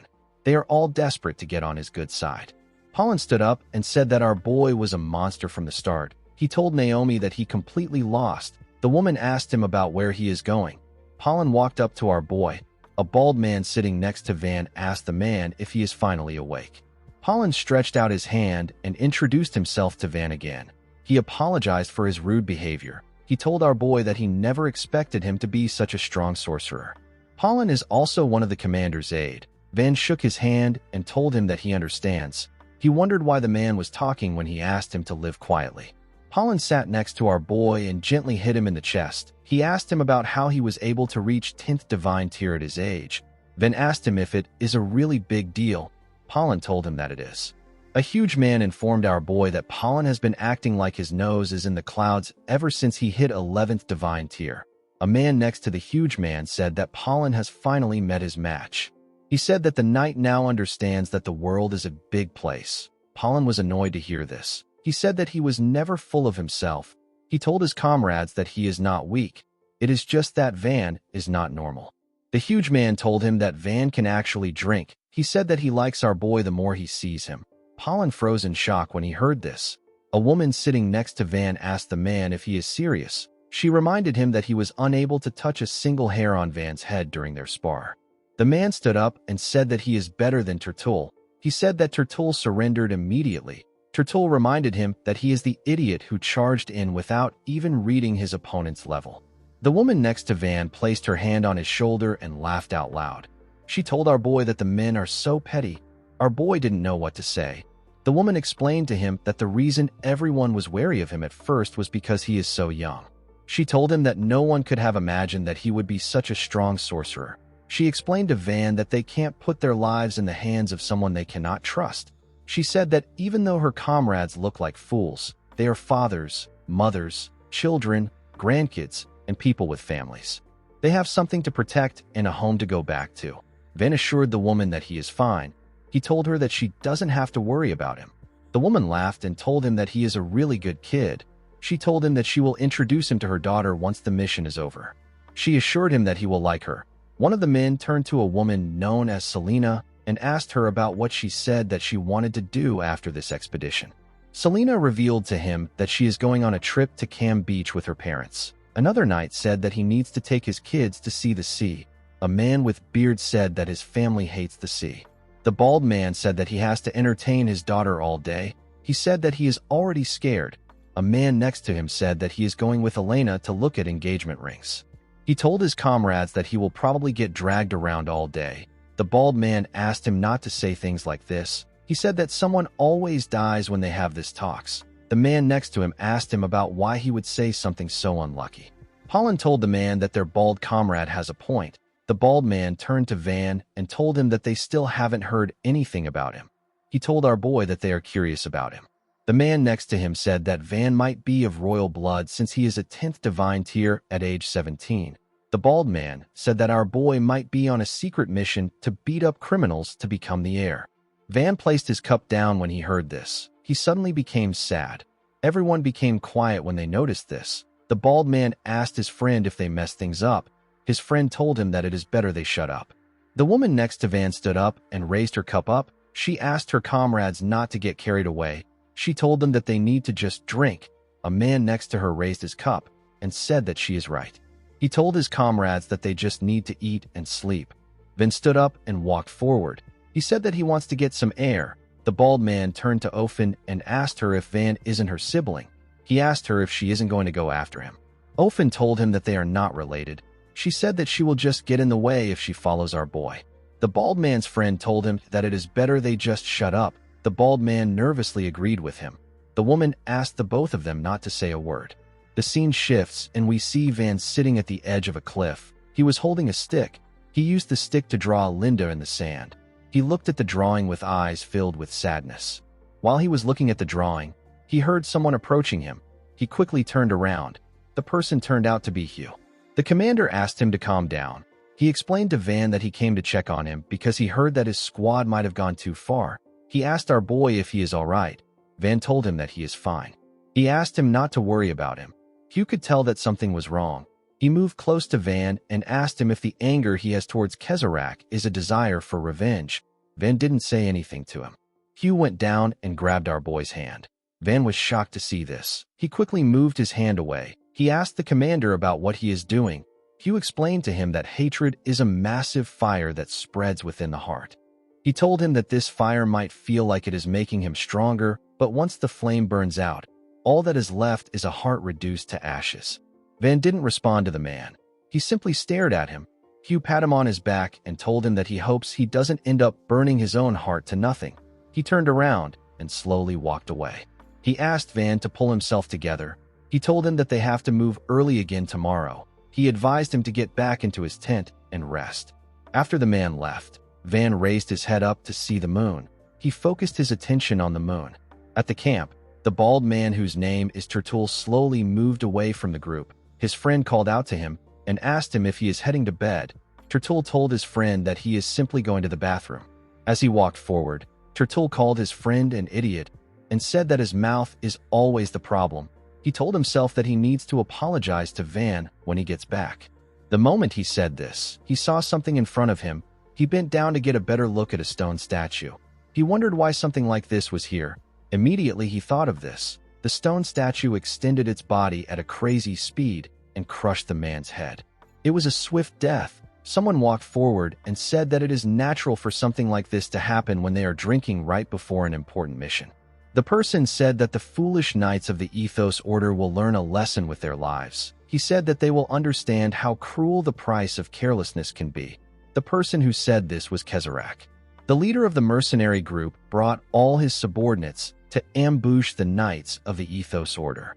The scene shifts, and we are taken to the headquarters of the T's mercenary group. We see an amputated man on the ground. The man seemed to have been tortured. Kezarak told him that he has become an unbeautiful mess. He asked him not to worry. He told him that even his screams will sound beautiful once he is placed inside a statue. The man asked Kezarak to tell him how he figured things out. Kezarak's subordinate placed the man inside a mechanical bull. Kezarak asked the man if they have already figured out who is backing T's. He told him that he underestimated the intelligence network of their backers. Kezarak sat down and picked up a glass cup. As someone filled his glass, he told the man that he is genuinely grateful to him for making sure that the Ethos Order received a false tip about him heading to the Owana Kingdom in 15 days with a small group. The man was shocked to hear this. He asked Kezarak if it was all a trap. Kezarak told the man that he has done his job. He asked him to rest. Immediately he said this. His subordinate closed the mechanical bull. A fire got lit inside the bull. The spy was shocked to see this. He screamed and begged Kezarak to save him. Unfortunately, no one listened to his plea. As his body got incinerated, Kezarak said that his screams are quite beautiful. The scene shifts, and we are taken back to the present. We see an injured Turtul walking towards the group. The man asked his comrades to save him. His friend was shocked to see what happened to him. He and a woman ran to Turtul. He asked Turtul to tell him what happened. He said that they need to stop his bleeding. Turtul told them that they need to be careful. The woman asked him about what he means. The moment she asked her question, Kezarak removed his shape-shifting rune and slowly revealed his face. He told the woman that she needs to be careful of him. Turtul's friend was shocked to see this. A loud explosion instantly took place in the area. The other members of the Ethos Order were shocked to hear the sound.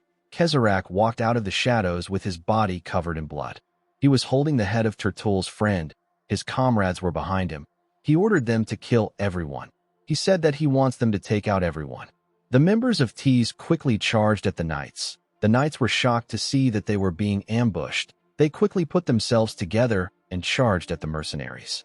The knights fought with all their strength, but the mercenaries were overpowering them with their runes. The knights were getting pushed back. The commander ran out in his armor when he heard the commotion. He asked his knights about what is happening. Pollen informed him that they are being ambushed by T's. He told him that they need to retreat. Hugh didn't understand what was happening. He wondered about how the mercenaries knew about their position. He quickly realized that he had entered a trap. Pollen didn't understand why his commander wasn't giving them any orders. He told him that they don't have time to waste. Hugh told the man that it is already too late for them. He explained to Pollen that the spy they planted in T's must have gotten exposed. He said that the information about Kezarak heading to the Owana Kingdom was a trap to lure them in. He told his aide that T's must have already surrounded the entire area if they were the ones who set the trap. While screaming at the top of his voice, Hugh told his subordinates that they won't be saved by blindly running away. He said that they can't let this situation turn into a total annihilation no matter what happens. He ordered Naomi and Pollen to retreat to the south and report the situation to the Order. Pollen asked him about what is going to happen to him and the rest of the squad. The commander said that they will be moving north to buy them as much time as they can. He asked his subordinates to break through the encirclement and go straight to the Order once they get the chance. Pollen told his commander that this is too reckless. He told Hugh that they will all be dead before reinforcement arrives. Hugh called out to Pollen and released his energy. He told the man that he is counting on him. Pollen was shocked to hear this. He understood what his commander was trying to say. He clenched his fist out of anger and turned around. He ran into the forest with Naomi. Hugh turned to one of his men and apologized to him. He explained to him that he will need to stay behind because he is not the fastest person. The man with a scar on his head asked his commander not to say this. He asked Hugh to tell him who will stay with him if it isn't him. This man is another one of Hugh's aide. His name is Alberto. Hugh told his subordinate that he is always reliable. He drew his sword and cleared his throat. While screaming at the top of his voice, Hugh ordered his knights to get into a scythe-slash formation. The knights instantly composed themselves and got into the formation. They all pointed their blades at their enemies. Their bodies seemed to be covered with fused mana. The commander told the knights that they have one goal. He said that they need to break through the enemy's center and get out of this encirclement. He told his men that death is not an option. He told them that they are all going to go back home alive. The knights became fired up when they heard this. They charged at their enemies with their commander. The scene shifts, and we see Pollen and Naomi running in the forest. Before they could get far, two people landed in front of them and destroyed the ground. Pollen quickly stopped Naomi from moving forward. One of the mercenaries said that Kezarak was right about some knights running in the opposite direction. The man with a weird hair and mustache called Pollen and Naomi sneaky brats. His comrade, who looks like a monster, asked them if they're trying to run away after getting everyone worked up. The man with the weird mustache is a division head in the mercenary group. His name is Mach. The other man is also a division head. His name is Parkle. Naomi recognized the two division heads. She asked Pollen about what they are going to do. Pollen told her that they have no choice but to fight. Parkle asked them about what they are whispering about. The moment he said this, his hand transformed into hundreds of hands and grew bigger. He used his huge hand to hit Pollen. Pollen coughed out loud. The attack sent him flying. Naomi was shocked to see this. She called out to her comrade. Mach instantly appeared behind her with two bodies. He asked her if she is ignoring him. The woman quickly turned around. Mach and his clone took out their weapons and swung it at the woman. Naomi instantly drew her sword and used it to block the attacks. Unfortunately, she got pushed back and she lost her balance. Mach told her that she is pathetic. He thrust his weapon at her and asked her to die. Before his weapon could touch her, it got stopped by someone. Naomi was shocked to see who it was. The person turned out to be Van. Our boy dragged the sickles close to him.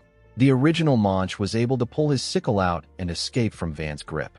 Van instantly covered his leg with the Black Heaven Greaves and gave the clone a kick in the head. He beheaded the clone with a single kick. Naomi and Mach were shocked to see this. With a scary look in his eyes, Van asked the woman to explain what is going on. Mach quickly took out a strand of hair from his mustache and blew on it. This strand instantly turned into a clone. The clone was holding a sickle. Mach possesses the clone rune. It grants him the ability to pluck out a body hair and infuse it with mana to summon a clone of himself. Mach and his clone charged at Van. Mach called our boy a filthy rat bastard. Van grabbed Naomi's sword and asked her if she can borrow him the sword. He raised the sword and pushed it into the sickles. This allowed him to stop Mach and his clone and hold them down.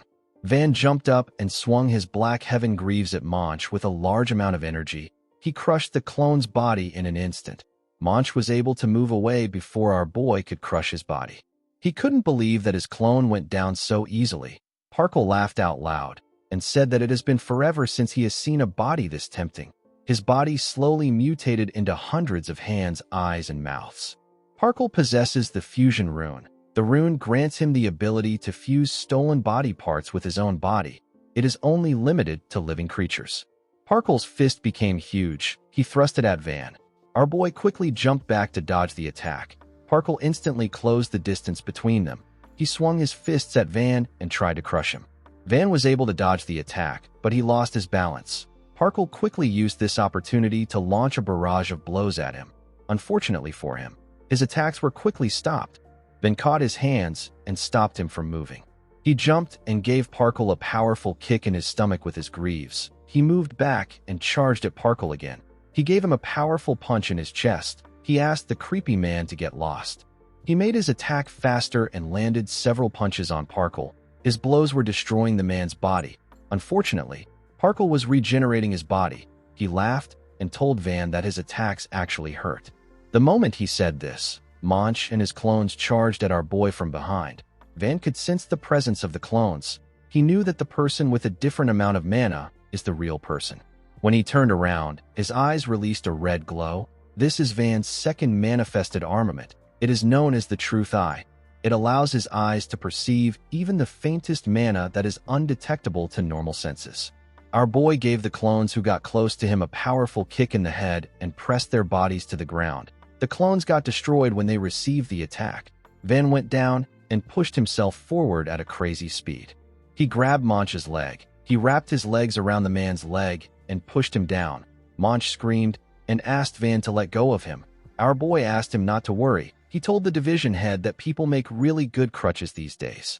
Monch was able to escape Van's grip, unfortunately for him. Our boy took one of his legs. Monch became scared. He felt like he was looking at a demon. He was certain that no one mentioned that the Ethos Order had a sorcerer as strong as Van. Naomi informed Van that his opponents are division heads from the T's mercenary group.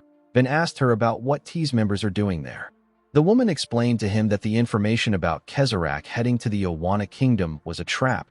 She told him that Commander Hugh and the others are fighting Kezrak right now. Pollen got up and drew his sword. He asked Van to go where their commander is. Naomi asked her comrade if he is okay. The injured knight placed his hand on Van's shoulder and asked him if his target isn't Kezrak. He told him that he just needs to keep heading north. He asked our boy to go right now. He told him that the commander is probably pushing the enemy farther away. Van told Pollen that the two division heads are not opponents that they can handle on their own. He told him that he will regret it. Pollen smiled and said that he won't. He activated his rune and covered his sword with some yellow lightning. He told Van that he has already beaten them half to death. He took a stance and said that he didn't become a knight to mooch off some kid. He asked Van to go now. He told him that he might really lose his target if he wastes his time there. Van was a bit hesitant to leave. He turned around and said that he is leaving. Naomi took a stance and joined her comrade. Pollen told her that she is going to look pathetic if she dies while trying to look cool. The woman told him that his mouth is always the problem. Pollen pushed his lightning forward and smiled. He said that this is a do-or-die situation. He told Naomi that they can do this. The scene shifts, and we see Kezrak telling someone that something is unfortunate. He told the person that his tactic was truly beautiful. The knights used a strategy that looked like they were splitting into 3 different columns to break through their enemy. However, the central column led by Hugh pierced straight through the middle in an instant while the right and left columns protect them. This should have allowed the knights to disrupt the enemy's formation and escape the encirclement. Kezrak told the commander that it was a tactic that fit his rune perfectly. He looked at the bodies of the dead knights and told Hugh that executing a strategy like this with his weak knights is like putting pearls on a pig's neck. He explained to the commander that none of his knights were sorcerers capable of receiving his rune properly. He said that it is truly unfortunate. He looked at the injured commander and told him that he should have stayed glued to Leon Sapphire's side. He said that this is such an unbeautiful ending. Hugh had lost one of his arms. Alberto and a woman next to him tried to push themselves up to help their commander. Before they could do anything, someone cut off their heads. Hugh screamed when he saw this. Kezrak turned around and asked his subordinate to send Hugh off beautifully. He said that the commander was a fine knight. The blue man with 2 horns told his lord that he understands. Hugh watched the man raise his sword. He looked the man in his eyes. He didn't flinch even when he saw the man's sword coming close to his neck. Hugh closed his eyes. He looked as if he regretted something. Before the man's sword could touch the commander, a huge monster-like vehicle hit him and sent him flying. The commander was shocked to see this. Kezrak was also shocked to see this. When the monster landed on the ground, we see Van on it. The monster looked like a bike created by our boy. Van referred to Kezrak as his self-proclaimed life mentor and told him that he didn't expect to see him so soon. The vehicle laughed out loud when it heard what Van said. The scene shifts, and we are taken to the past. We see Van place his hand on the ground.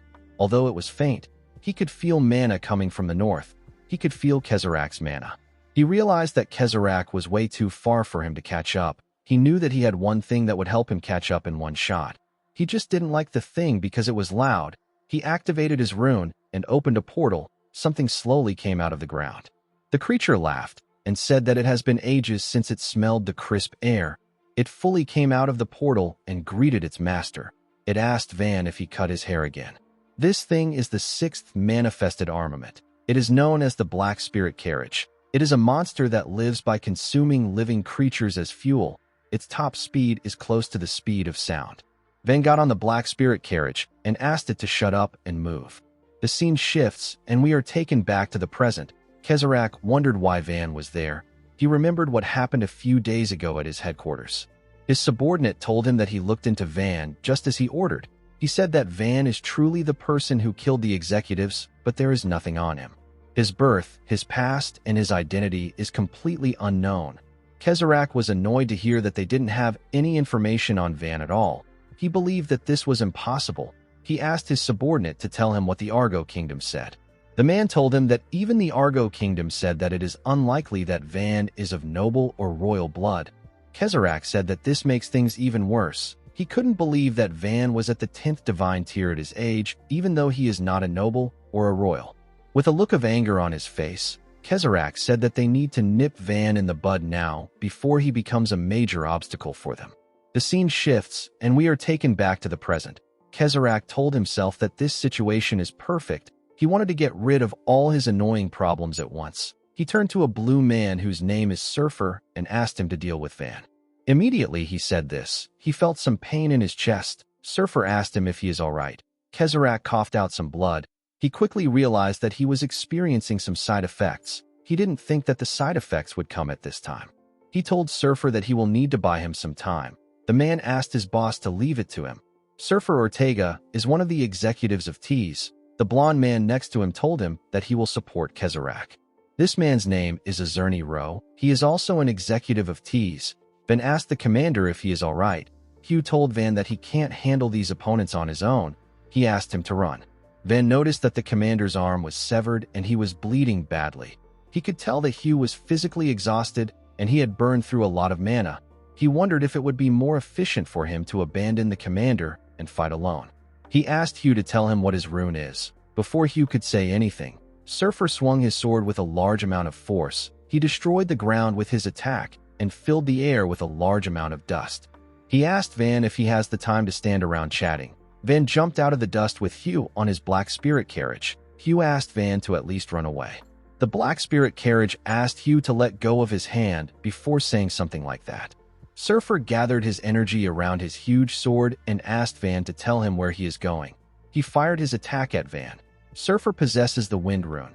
It allows him to freely manipulate natural wind or generate artificial wind using mana. His wind took the shape of blades as they got closer to Van. Our boy stopped running and turned the black spirit carriage around. As the wind blades got closer to him, they destroyed the ground. A huge monster suddenly came out of the ground. The monster was a statue created by Kezrak. The man told Van that he is not going to go easy on him this time. Kezrak possesses a stone statue rune. It allows him to use mana to shape stone into various statues and freely control the completed constructs. Van turned his black spirit carriage around and moved forward. He was trying to escape the wind blades and the monster. The black spirit carriage told him that his skills are still as good as ever. Van asked it to shut up. He noticed that Surfer was also chasing after him. The black spirit carriage called out to him and informed him that there is something up front. Van saw a huge hand coming out of the ground. He was able to use the black spirit carriage to dodge the hand before it hit them. He realized that he can't keep the black spirit carriage going for long with his current mana reserves. He wondered if he should abandon the monster and take out another armament. The moment he thought of this, the commander placed his hand on his shoulder. Our boy felt a sudden boost in his mana. He was surprised to see that his mana was recovering. Hugh told Van that he can tell that he has no intention of running. He told him that he will give him what he can. As a light shined in the middle of his forehead, the commander reminded Van that he asked him about what his rune is. He said that this is his rune. Hugh's rune is known as the commander's rune. The rune only works on beings that the caster is in contact with. It grants him the ability to either infuse mana or siphon it away. The stolen mana can also be converted into the caster's own. Hugh told Van that this is all the mana that he can give him. Our boy assured him that this is fine. He said that the mana is more than enough. He hit a brake and made the black spirit carriage slower. This allowed the stone monster and Surfer to catch up to them. Van let go of his black spirit carriage and allowed it to move forward. He jumped off the monster and asked it to devour the blue bastard. The black spirit carriage told its master that it won't hold back. The moment it said this, Van thrust his fist at the stone monster and destroyed it with a single blow. The black spirit carriage is a monster that lives by using living creatures as fuel. Among all living prey, its favorite are intelligent beings. The monster enlarged its head and opened its mouth. It swallowed Surfer in one go. The man's sword fell out of his hand. Immediately, he landed on the ground. Van charged at Kezrak. He clenched his fist and promised to not let Kezrak get away this time. Before our boy could reach him, Kezrak gently smiled. Van found this odd. Kezrak told him that he is seriously underestimating Surfer. The moment he said this, Surfer appeared next to our boy with two swords in his hands. A territorial conflict once took place between the Balcony Kingdom and the Dakkart tribe. The war is known as the Dakkart Mountain Range War.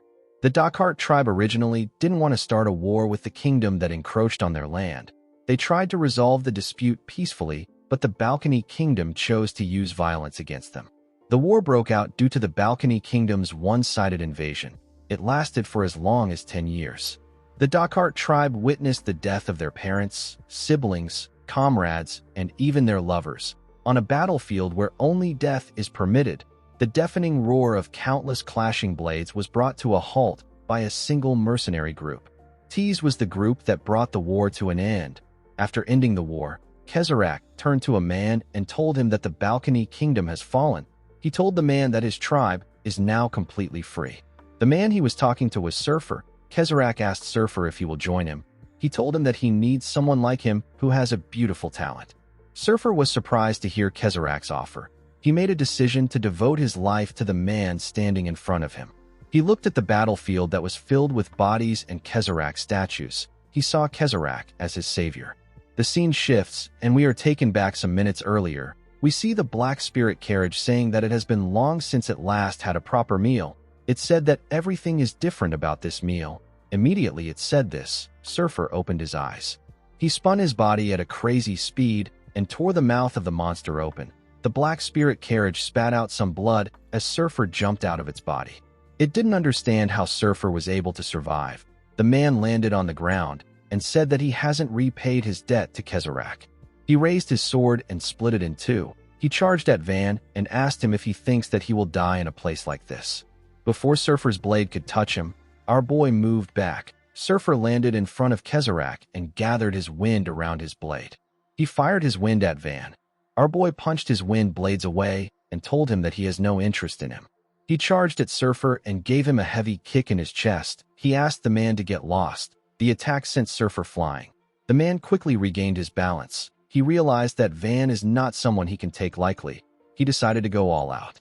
He released a large amount of energy. His body grew bigger and his horns grew longer. His sword also grew longer. Van didn't like this. He wanted to conserve his mana as much as possible. With a scary look on his face, Surfer told our boy that he and Kezrak are bound by blood.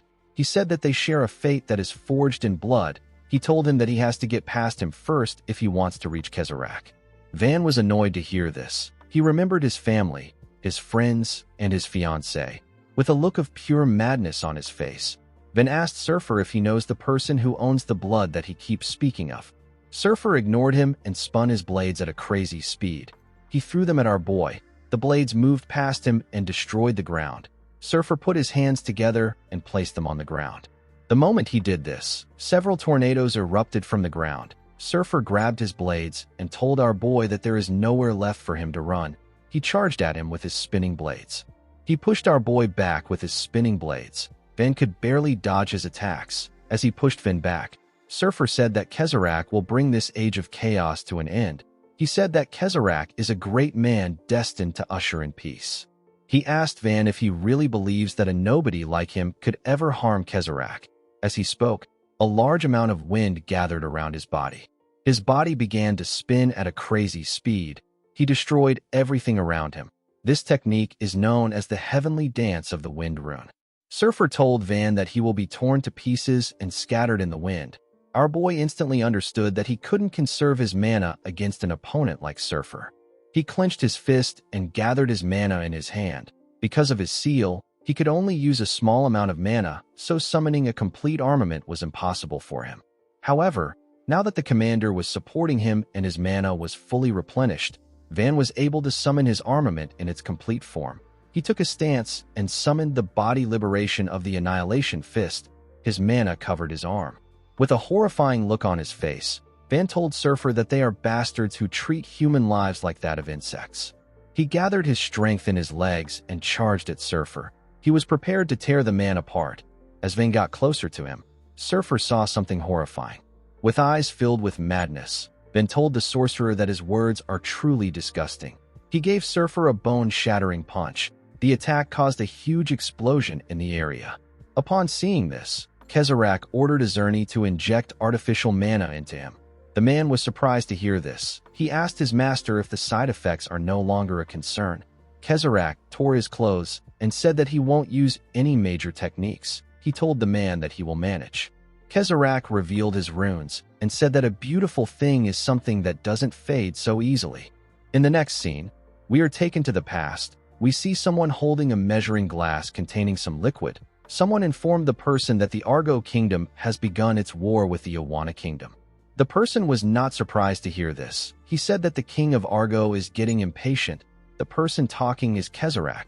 The man who informed him about the situation is Surfer.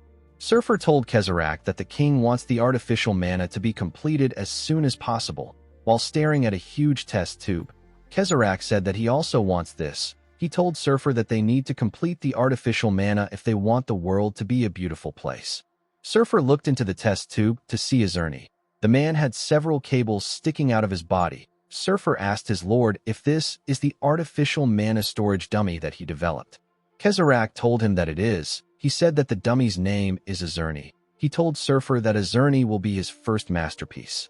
He explained to him that the concentrated base of artificial mana can't be stored in an ordinary container. However, if a person injects the base into a dead body's blood vessels and cells, the artificial mana binds with the hemoglobin structure in the blood and stabilizes it. As he spoke, Kezarach pressed a button and opened the tank. He let Azerni out. He told Surfer that the progress of the artificial mana doesn't stop there. He said that he can even make a corpse move again with the power of the artificial mana. He placed his hand on Azerni's shoulder and told Surfer that the corpse has no memories or sense of self from when it was alive. It is just a beautiful living reservoir of artificial mana. Kezarach said that the corpse still has a downside. He revealed to Surfer that the corpse will shut down once the artificial mana is depleted. He told him that they need a body that can fully contain artificial mana even while it is alive, a body that is strong enough to endure it. Kezarach said that they need a resilient body to create the beautiful world that they want. He told Surfer that they need the body of the Grand Duke of the Awana Kingdom. He wanted to get Leon Sapphire's body. The scene shifts, and we are taken to the present. We see Kezarach activate his rune. He made several huge rocks fall from the sky. It was as if meteors were falling on Van. Our boy quickly moved out of the way to dodge the huge rocks. Immediately, he was out of the range of the attack. He raised his head up. He saw Kezarach walking towards Surfer's ruined body. Kezarach noticed that the man's eyes were open. He helped him close it. Van reminded the man that he is involved in human trafficking, organ trading, assassination, and kidnapping. He told him that his group is filled with trash who will do anything as long as they get paid. Our boy got up and released a large amount of killing intent. He asked Kezarach if they consider themselves precious. He told him that he is absolutely disgusting. Kezarach told our boy that it is not beautiful to judge everything based only on what he can see on the surface. He stood up and said that this is his second advice. Van charged at him and asked him to shut up. Kezarach realized that he couldn't waste any more time here. He decided to end the fight now. He placed his hands on the ground and activated his totem pole rune. The rune grants him the ability to summon 4 totem poles that wield the power of the 4 classical elements. These are earth, water, fire, and air. The moment he activated his rune, the totem poles came out of the ground and opened their mouths. They fired the 4 elements at Van. Kezarach also activated his stone statue rune and made several stone statues come out behind Van. The statues were carrying weapons. Van easily sensed their presence. He saw that he was blocked from both sides. He stopped moving and punched the air. The impact of his attack pushed Kezarach's elements and statues back. Kezarach was surprised to see this. He didn't understand how Van was able to deal with the attack so easily. Our boy pushed forward and told Kezarach that he will smash his glasses first. As Van dealt with the totems, the commander closed his eyes and released his mana. He noticed that Kezarach's mana had an unnatural spike. He was certain that there had to be a mana supply source somewhere feeding Kezarach. Hugh carefully sensed the mana in the area. He knew that he would be able to find the supply source if he follows the flow of mana spreading through the place. He quickly noticed that the mana was flowing in one direction. He found Azerni hiding in the ground. Azerni noticed that the commander had discovered his presence. Hugh opened his eyes when he found the man. Kezrak quickly turned to the commander. He saw that he was running towards Azerny. He quickly raised his hand and used his stone statue rune. Several stone statues appeared around Hugh with different weapons in their hands. They swung their weapons at the commander. Fortunately, the Black Spirit carriage saved Hugh. The commander was surprised to see that the monster saved him. The Black Spirit carriage said that it will be a problem for it if its master dies. It told Hugh that it is going to help him out. The commander asked it to move at full speed. Upon seeing that Hugh was getting close to him, Azerny got out of the ground and began to run. Before Hugh could grab him, Kezrak's totems released fire and wind at him. The attack sent the Black Spirit carriage and the commander flying. Kezrak became relieved when he saw them on the ground. He realized that he could have been in serious trouble if Hugh had caught Azerny. Immediately he thought of this. Van appeared behind him and asked him about where he is looking at. Kezrak was shocked to hear his voice. He quickly raised a statue from the ground and used it to block Van's attack. Kezrak was amazed by Van's strength. Our boy had gotten so strong that it seemed as if he was a completely different sorcerer. He couldn't believe that our boy was doing all this without using any artificial mana. He wondered about how Van was able to get so strong in such a short period of time. The moment he thought of this, Van clenched his fist and gave him a punch. Kezrak tried to dodge the attack, but Van was able to hit his leg. Our boy cut off his leg with a single blow. Kezrak grit his teeth to endure the pain. He wondered if this kind of explosive growth is really possible. He quickly jumped back to separate himself from Van. He told himself that it doesn't matter how strong Van has become. He said that he will never lose as long as he has artificial mana. He quickly activated his stone statue rune. Before he could do anything, Hugh smiled. He remembered how his finger managed to graze Azerny's shoulder. He said that he is quite tenacious even though he looks like this. Immediately he said this. He activated his commander rune. The rune allows him to infuse mana into beings he is in contact with or siphon their mana away. He can also make the stolen mana his own. Hugh stretched out his hand and began to drain Azerny's mana. The man screamed out in pain as his mana got dragged out of him. Kezrak quickly turned around when he heard Azerny's voice. The moment he let his guard down, Van charged at him. Kezrak was able to dodge the attack by jumping back.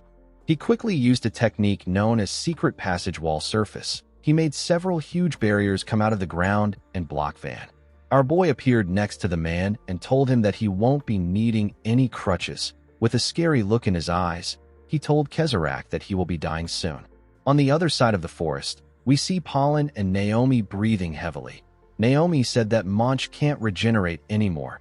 Pollen asked her if she is certain. The woman said that she can't sense any mana from them. She told Pollen that they are definitely dead. While he was breathing heavily, Pollen turned around when he heard a loud sound. Naomi said that the sound came from the place Van and their commander are. She asked Pollen if they shouldn't check it out. Pollen told her that everyone's sacrifice will be meaningless if they do this. He said that they need to make it back to the order. He and Naomi ran forward. A minute after they left, Manch opened his eyes and turned to them. The scene shifts, and we are taken to the headquarters of the Ethos Order. We see the building burning. We see a huge man standing at the top of a cliff. The man looked down and ordered his subordinates to prepare to move. He said that they are going to save Hugh Zainal. This man is Leon Sapphire, the head of the Leon household and the Grand Duke of the Awana Kingdom. A man walked up to Leon and informed him that there are no survivors. He said that they arrived too late. Leon ordered the man to prepare to move. The man bowed his head and accepted the order. The scene shifts, and we are taken back to Van. We see our boy give Kezrak a powerful blow in his chest. The attack sent him flying. Van moved close to Kezrak and picked him up. He asked him to tell him everything he knows about the sorcerer from the Zoe Kingdom. Kezrak smiled and called Van an idiot. He asked him about who he is talking to. The moment he said this, his disguise began to slowly fade away. The person Van picked up wasn't Kezrak. It was Azerny. Kezrak had used his rune to change the man's image. Before Van could do anything else, Kezrak activated his rune and made a huge stone fist come out of the ground. The stone fist hit our boy and sent him flying. As Van slowly got up, Kezrak slowly came out of the ground. He told our boy that he will give him one last piece of advice. He advised him never to let his guard down no matter how trivial the ability may seem. Van realized that when Kezrak raised the barrier, he hit himself and threw his subordinate out as bait. He stood up and told Kezarek that he has an amazing survival instinct. Azerny turned to Kezarek and begged him to take away the last of his artificial mana. Kezarek placed his hand on the man's body and told him that he did a good job. Immediately he said this, he drained Azerny's remaining artificial mana. The man's energy was completely drained out of him. Kezarek's body became bigger. He activated his stone statue rune and dragged the earth to his body. He made an armor with multiple arms and a huge hammer out of the earth. This form was made with the combination of all his runes. Kezarek told Van that he didn't expect him to force him to summon the Elemental Colossus. He told our boy that he acknowledges him. The Elemental Colossus is created when Kezarek summons a giant stone golem that wields the power of the 4 elements and merges with it. Hugh was shocked to see that Kezarek was using 3 runes at the same time. He knew that the mana needed for this is insane. With Kezarek's artificial mana, his power easily surpasses 9th divine tier. Kezarek hit his hammer on the ground and released a large amount of fire on Van. Van had to jump back to dodge the fire. He quickly charged at Kezarek again. He thrust his fist at the man when he got close to him. Kezarek swung his huge fist at Van and blocked his attack with ice.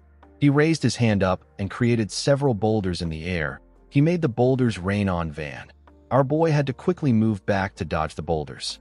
Kezarek appeared behind our boy and used his fire hammer to hit him. The attack sent him flying. The moment he did this, he began to cough heavily. When he looked at his hand, he saw that it was filled with his blood. He realized that the side effects were starting again. He knew that he had to end the fight quickly. He told Van that it pains him to crush a talent as beautiful as his own. He said that it can't be helped. Van pushed himself out of the ground and told the man that he is funny. He asked him if he believes that he is winning. Kezarek asked Van to drop the bravado. He told him that he already knows that his mana has completely run dry. The moment he said this, a formation appeared beneath him. When the formation got activated, a portal was created. Kezarek was shocked to see a formation beneath him. He wondered about when Van managed to set this up. With a scary look in his eyes, Van asked Kezarek if he thinks he was just running around without any plan. While fiercely moving to avoid Surfer and Kezarek's pincer attacks, Van stained the tail of the black spirit carriage with blood. He was preparing to summon something. The countless corpses scattered across the battlefield and the blood soaking deep into the earth were more than enough to serve as sacrifices. At this very moment, all the spilled blood gathered together.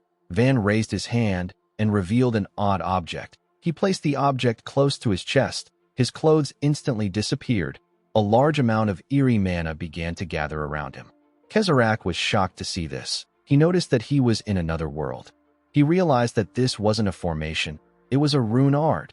He had never seen or even heard of an ability like this. Immediately he thought of this. His elemental colossus fell apart. He fell into a sea of blood. He was shocked to see that his artificial mana was completely gone, then landed on the ground in a long red robe. His hair grew longer, and the object that he took out was on his chest. This form is Van's 7th manifested armament. It is known as the Blood Jade. The wielder who offers sacrifices to summon the Blood Jade becomes the master of the Sea of Blood. With a terrifying look in his eyes, Van told Kezarek that he is the only one allowed to use mana in this Sea of Blood. The man couldn't believe what he was hearing. He had never heard of an absurd ability like this. Before he could do anything, he felt something in his hand. When he looked down, he saw several undead beings in the ground. One of them was eating his hand. Kezarek screamed and asked our boy about what is happening now. He quickly drew his hand out and jumped back. His body hit something before he could even run. When Kezarek turned around, he saw more undead beings. They all smiled at him. One of them asked him about where he is going. Kezarek instantly recognized the armors the undead beings were wearing. He realized that they were knights of the Ethos Order. He entered the Sea of Blood and began to run. The undead beings moved their grotesque body and chased after him. They surrounded him and asked him about where he is going. Kezarek screamed as the undead knights grabbed him. They told him that he will come with them. Kezarek begged them to let him go, then summoned a huge spear and said that this is an ugly sight. He told Kezarek that he brought it upon himself. The moment he said this, he gathered a large amount of mana into the spear and told the mercenary that he should have just left him alone. He threw the spear with a large amount of force. The spear hit Kezarek directly in his chest. After this happened, the pool of blood slowly started to shrink. Kezarek got pushed out of the dimension. His body looked lean. The man noticed that his mana and his blood were drying up. He wondered if this was the power of Van's rune. Our boy walked up to the wounded man. When Kezarek saw him, he said that he remembers the Djiol mountain hideout. He said that they wiped out a small village in the Azraon Mountains. He told Van that he connected the Djiol mountain bandits to a certain man for the cleanup of the village. He said that he was told that there were no survivors in the village. He realized that Van was a survivor. He now knew that our boy came to find him for revenge. Van asked him to tell him everything he knows about the sorcerer from the Zoe Kingdom. Immediately he said this. He got a small headache. He carefully touched his head. Kezarek looked at the sky and said that people love to say that there is nothing more pointless and empty as revenge. He said that people are wrong. He believed that this was just the nonsense of hypocrites who have never stood in the Avengers' shoes. He said that a person feels something that nothing else in this world can give them when their revenge succeeds. It is a trembling, intoxicating catharsis. The person gets an overwhelming sense of release, a feeling of achievement and fulfillment. It is a beautiful emotion that only those who complete their revenge can feel. However, this feeling quickly fades, and in the end, all that is left is an empty heart and hollow despair. Kezarek turned to Van and asked him about how he plans to overcome this emptiness. Unfortunately for him, Van wasn't interested in hearing this. He grabbed Kezarek's neck and asked him to just tell him about the sorcerer. His eyes were filled with madness. Kezarek could see this. He could see that Van's eyes were filled with hate. He smiled and said that they remind him of his old self. The scene shifts, and we are taken to the past. We see a young boy split a small log of wood with his axe. This young boy is Kezarek. He was 15 years old at this time. Immediately, he put his axe down. His father called out to him and asked him if he is working hard again. Kezarek covered his nose when his father got close to him and told him that he smells like alcohol. He asked his father if he was drinking with the uncles again. The man laughed and said that he had to drink because his son is going to be a great sorcerer very soon. He told Kezarek that he had one drink because he was in a good mood. He moved close to his son and told him that they need to head inside since his mother will be tired of waiting. Kezarek told his father that his beard is pricking him. Inside the house, we see a picture of Kezarek's mother on a fireplace. Kezarek had the same color of hair as his mother. He told his mother that he will come home often. He asked her to take care of herself. After he said this, his father called out to him and asked him not to lose his kind heart even when he grows into a fine sorcerer. He asked him to live his life doing what is right. He asked his son to do this for him and his mother. He asked him to promise that he will remain the same. Kezarek made a pinky swear with his father to promise him. The next day, we see a carriage standing outside Kezarek's house. Kezarek's father began to cry when he saw the carriage. Kezarek asked him to stop crying. The man said that it feels like he just saw him toddling around yesterday. He said that he cannot believe that his son is entering the military academy as the runner-up. Kezarek asked his father about where his tough look from yesterday disappeared to. The coachman asked Kezarek to get in the carriage. He told him that he will be late for his entrance ceremony if he doesn't leave soon. After his son entered the carriage, the man asked him not to forget their promise. He asked his son to stay healthy. Kezarek smiled and asked his father to take care of himself. As the carriage moved forward, the man waved to his son and told him that he will live long enough for him to make it big and buy them a house in the capital. Kezarek laughed and told his father that he will come home often. After the carriage left the area, the man cleaned his tears. He couldn't believe that he was crying in front of his son. The moment he thought of this, he noticed that someone was behind him. When the man turned around, he saw two huge men. The men were dressed like knights. The scene shifts, and we see the coachman take Kezarek to the entrance of a mansion. Kezarek told him that this isn't the military academy. The man asked him to come inside for a moment. When Kezarek entered the mansion, someone welcomed him. He told him that he has been waiting for him. He grabbed Kezarek's hand and told him that he heard that he has a rune that lets him change his appearance into anything. He asked Kezarek if this is true. The boy nervously said that it is. He asked the man if this is the military academy. The man smiled and told Kezarek that he canceled his enrollment. He told the boy that he is going to be adopted as his son and assist him instead. Kezarek was shocked to hear this. With a creepy smile on the man's face, He said that his beautiful artistic inspiration isn't what it used to be. He told Kezarach that he will become the perfect muse with his ability. Kezarach told the noble that he doesn't really understand him. The man said that peasants truly can't understand words. He ordered his subordinate to bring something. The man threw someone in front of Kezarach. The person turned out to be his father. The noble asked someone to hold Kezarach's father down. He said that he is struggling again.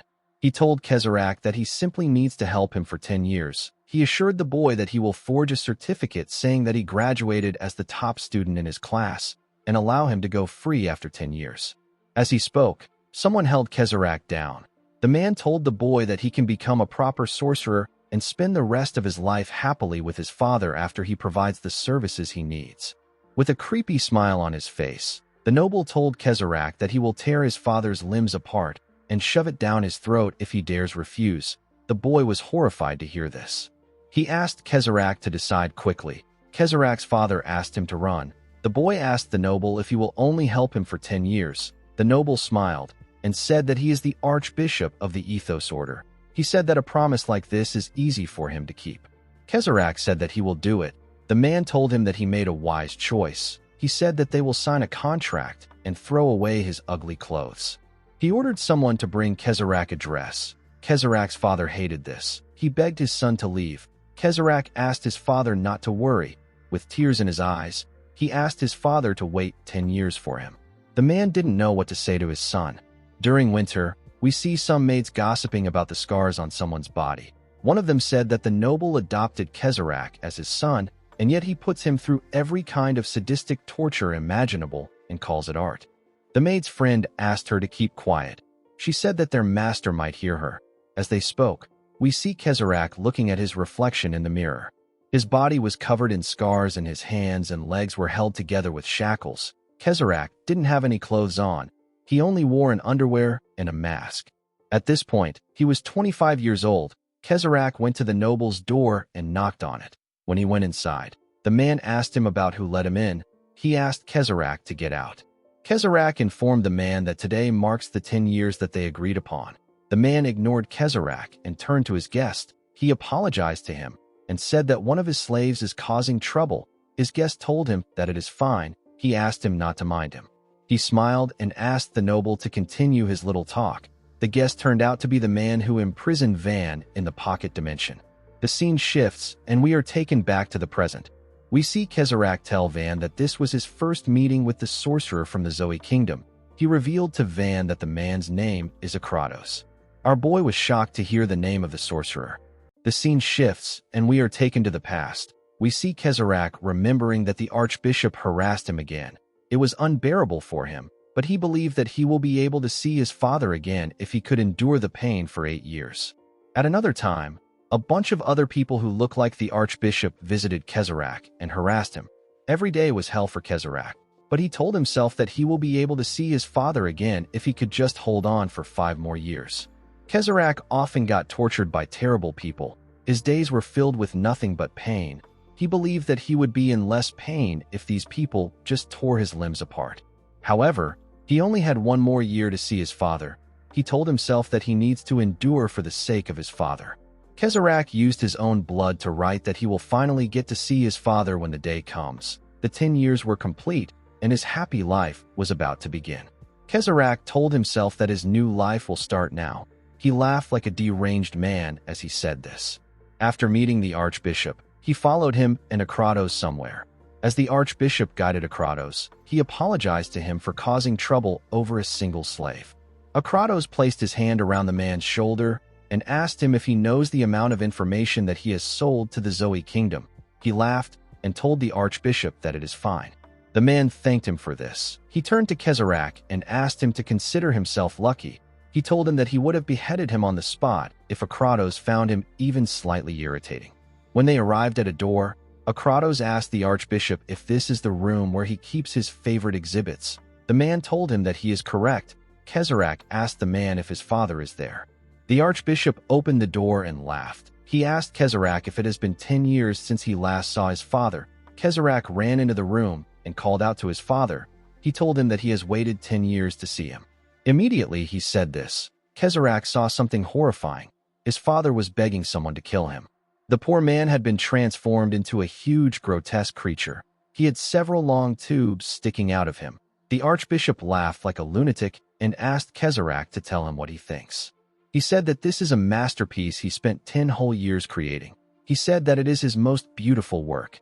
Kezarach fell to his knees when he saw his father. The crazy man smiled when he saw the look in his eyes. He said that his beautiful artwork is complete. He asked Kezarach if he knows how hard it was for him to keep his father alive in this state without letting him die. Kezarach lowered his head and began to cry. He asked the man to tell him why he did this.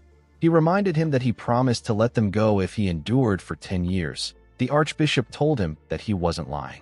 He told Kezarach that he can go home with his father now that the artwork is complete. He told him that he is not certain if his father can go anywhere in his current state.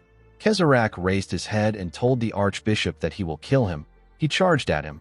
Before he could touch the man, a knight jumped out of hiding and slammed his head to the ground. The archbishop referred to Kezarach as a slave and asked him to know his place. He asked Kezarach to stop crawling and change into how he was last night. He said that he can't stop this excitement right now. With eyes filled with anger, Kezarach assured the man that he will kill him. The archbishop began to hit his head when he heard this. Kezarach told him that he will kill him no matter what happens. Immediately he said this, someone attacked the knight with a powerful stinger. The attack sent the man flying. The person who attacked him was Akratos. The sorcerer smiled and said that it has been a while since he smelled hatred that was this thick. He moved close to Kezarach and asked him if he would like him to help him with his revenge. The archbishop was shocked to hear what Akratos said. Akratos told Kezarach that he will become his slave if he helps him. He asked him if he is okay with this. Kezarach said that he doesn't care about this. He raised his head and told Akratos that he will give him everything he has as long as he can get his revenge. The archbishop quickly told Akratos that he can handle his slave himself. Akratos ignored him and told Kezarach that they have a deal. He used his stinger to create a huge spiky rock and pushed it into Kezarach's back. He asked Kezarach to endure the pain. Kezarach screamed as the rock got pushed into him. He got up and released huge spiky rocks from his mouth and legs. The archbishop turned to Akratos and asked him about why he is suddenly doing this. Akratos laughed and asked him if this is sudden. He told the archbishop that he is seriously hilarious. With a smile on his face, he asked the archbishop if he knows why he came all the way there. He revealed to him that their king believes that a filthy pervert like him is just getting in the way. He told the man that he came there to kill him. He laughed and told the archbishop that he didn't do anything because he was thinking about the most delicious way to kill him. The archbishop was shocked to hear this. He ran towards the door and called out to his guards. Akratos revealed to the archbishop that he already sealed off the sound of the entire room. The archbishop began to hit the barrier and scream. He begged someone to save him. While he was screaming, the spiky rock slowly entered Kezarach's body. He carefully got up. The archbishop began to cry when he sensed Kezarach's presence.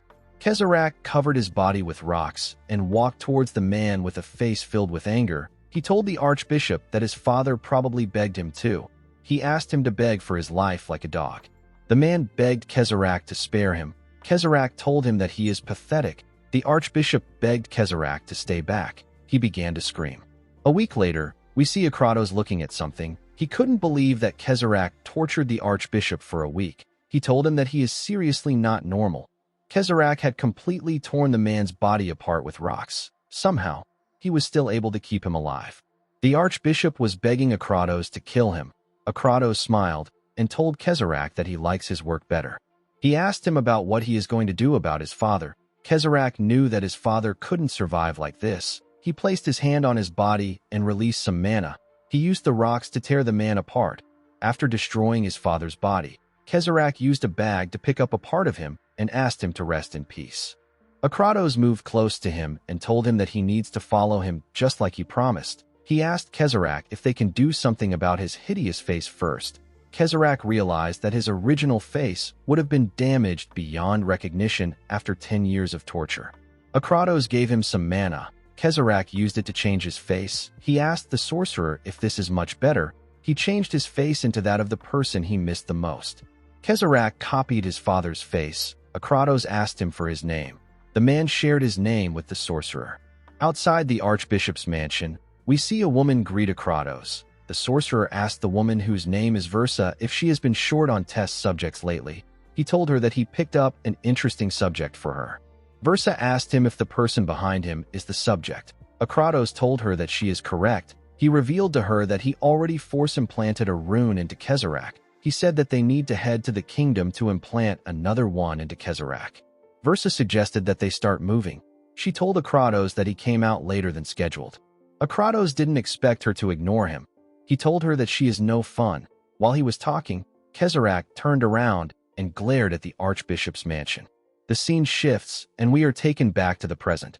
We see Kezarek telling Van that he wanted to tear down this unequal class system and build a beautiful world where everyone is equal. He even broke his promise to his father just to focus on developing artificial mana. Kezarek couldn't believe that this was how things were going to end for him. Van didn't really care about what Kezarek was saying. He was more focused on the fact that the name of the sorcerer who locked him up is Akratos. Kezarek asked Van to head to the Leon family of the Awana Kingdom. He revealed to him that there is a spy planted there by the Argo Kingdom.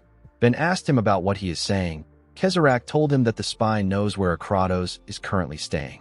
Van grabbed his neck and asked him about why he is suddenly helping him like this. Kezarek told Van that he can't touch a single hair on Akratos' head at his level. He told our boy that he is helping him because he reminds him of his old self.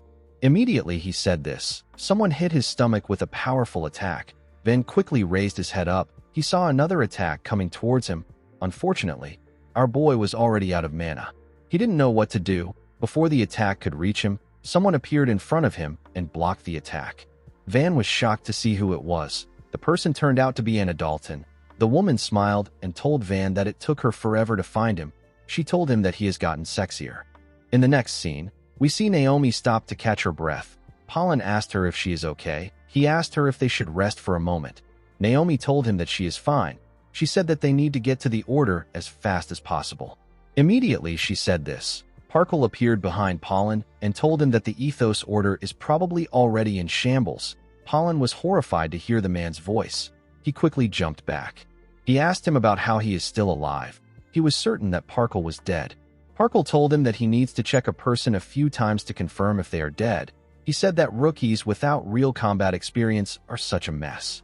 Pollen asked him about what he meant when he said that the Order is in shambles. Parkle laughed when he heard his question. He told Pollen that while the Ethos Knights were focused on Kezarek, they got stranded all the way out here. For the factions that want to wipe out the Ethos Order, there is no better chance than this. Pollen froze in shock when he heard this. He couldn't believe that his commander was right. He didn't think that this was really a trap to lure the Knights out. He now understood that the goal of their enemies was the annihilation of the Ethos Order. He believed that he should have regrouped with his commander instead of running back to the Order. He quickly told Naomi that he will stall Parkle. He asked her to get to their commander. Immediately, he gave this order. Parkle took off Naomi's head. Pollen turned to her when he heard a sound. He was horrified to see that his comrade's head was gone. Parkle appeared in front of him and told him that he has to get back to his friends. With a horrifying smile on his face, he told Pollen that playtime is over. He said that it was fun while it lasted. An hour later, we see someone riding a huge lion appear with his men. One of his subordinates informed him that they found the bodies of a man and a woman. He told him that the two of them are Ethos Knights. The man got off his lion and asked his subordinate if they are too late. One of his soldiers informed him that Pollen is still breathing. Sapphire was surprised to hear this. He asked the medics to treat the man. He told his subordinates that they need to sweep the area faster. The scene shifts, and we are taken back to Van. We see Anna smiling at him. The person who attacked our boy said that a pesky nuisance has showed up. The man with a crow's mask and an unusual arm said that the T's mercenary group is over since Kezarek has been taken out. The man told himself that half the objective is complete. The moment he said this, Parkle appeared behind him and called out to him. He asked him if Kezarek has been eliminated. The man whose name is Raven told Parkle that he is late. He asked him if he was able to take care of the fleeing knights. Parkle told him that he was. Raven stood up and said that the T's mercenary group is now gone. He told him that they are returning to the Argo Kingdom. Parkle looked down and saw Hugh. He told his comrade that Hugh is still alive. Raven told him that it is too late to take care of Hugh. He revealed to him that Sapphire's mana signature is getting closer. He said that they need to get out of there. With a sad look on his face, Parkle said that Olga is going to nag him to death. Raven asked him to stop whining and start moving. Anna was able to sense that the men were quietly retreating. Ben asked her about why she is there. Anna poked his cheek and told him that she went to the tavern where he said that they would meet, and he was nowhere to be seen. She asked him if he knows how long she searched for him. She asked him if he knows the travel expenses she used to get all the way there. Van remembered that he actually sent a letter to her with a messenger bird. He apologized and revealed to her that he ran into Kezarak at the tavern and completely forgot about her. Anna told him that an apology isn't enough. She revealed to him that she spent days looking for him. She told him that he has gotten arrogant just because she compliments him for being handsome. Van threw a bag of money at her and told her that he will double the agreed fee. Anna caught the bag and told him that he is the best. The moment she did this, she carefully looked at him. She knew Van wasn't normal when they first met, but now his mana was on a completely different scale. She wondered if it was possible for a person to grow this explosively in such a short period of time. She quickly realized that this wasn't growth. She could tell that Van was using the power that he was suppressing. While she was thinking, Van looked at her leg and asked her if Ofen is still alive. Anna asked Van if he knows her. She told him that she picked up Ofen after she collapsed nearby. Van said that her survival instincts are really insane. The moment he said this, he walked up to him and asked him if he is safe. Van asked him if he is alright. He looked down to see Kezarak's body. He couldn't believe that Van took him down all by himself. Our boy told him that he was only able to do this thanks to his help. Hugh asked him about the kind of monster he was riding. Van revealed to him that it was a rune-summoned creature. He told him that it disappeared when his mana ran dry. Hugh turned to Anna and asked her for her identity. With a bright smile on her face, Anna introduced herself as an information broker from the Nordya Kingdom. She asked him to come to her if he ever needs intel. Hugh asked her if she can let go of his hand. Anna laughed and told him that his hand is really thick. While they were talking, Van turned to the side. With a scary tone in his voice, he asked someone for his identity. The man told him that he is the one who should be asking this question. Sapphire released his mana and introduced himself as the only Grand Duke of the Awana Kingdom. He asked him if he is an enemy or ally. The Grand Duke's energy was incredible. Van and Anna felt like a powerful beast was standing in front of them. Hugh asked the Grand Duke to tell him how he got there. Van asked Hugh if the man is one of his people. Hugh revealed to him that the man in front of him is from the one and only Grand Duke house of the Awana Kingdom. He said that Sapphire is the head of the Leon household. Van was surprised to hear this. He recalled that Kezarak mentioned House Leon. Sapphire grabbed Hugh's hand and asked him if he is alright. The commander said that he is fine, but his knights got wiped out. He told the man that he is the only one who survived. Sapphire told him that his survival is a blessing. Hugh revealed to him that he is only alive thanks to Van. He told him that our boy took out Kezarak and 2T's executives. Sapphire was shocked to hear this. He couldn't believe that someone as young as Van managed to do this. He told Van that he is his benefactor if he managed to save Hugh's life. He placed his hand on his shoulder and asked him to come to his house and rest since he doesn't look too well. Van told him that he would be honored to visit his house. Sapphire informed his soldiers that they will be returning to the estate immediately. He asked them to treat Van and his comrades with the utmost respect because they are his guests. As they slowly turned around, the Grand Duke told his soldiers that the Argo Kingdom's sorcerers may still be lying in ambush nearby. He asked them to stay alert. While he was talking, Kezarak's body slowly turned into dust. The wind blew away his body. The scene shifts, and we are taken to the palace of the King of Argo. We see Raven and Parkle enter the palace. Parkle asked the skeleton about where Olga is. The skeleton informed him that she arrived earlier and went to the audience chamber. Parkle and Raven went into the audience chamber and bowed their heads to the king. Raven apologized to the king for the delay. He revealed to him that they carried out his command and wiped out the T's mercenary group. The king tapped his finger on his throne and stood up. His body was covered in snakes. There were a bunch of snakes at his feet. Even his hair was filled with snakes. The king told Raven that he ordered them to bait the Ethos Order, kill Hugh Zainal, and erase the expendable T's mercenaries. No one said anything. With a menacing aura, the king asked Raven to give him a reason why he failed to assassinate Hugh. He told him that his reason must satisfy him. A female sorcerer with some moon tattoos on her face told the men that they are pathetic for failing to kill a single sorcerer. This woman is Olga. She is a sorcerer of the Argo Kingdom.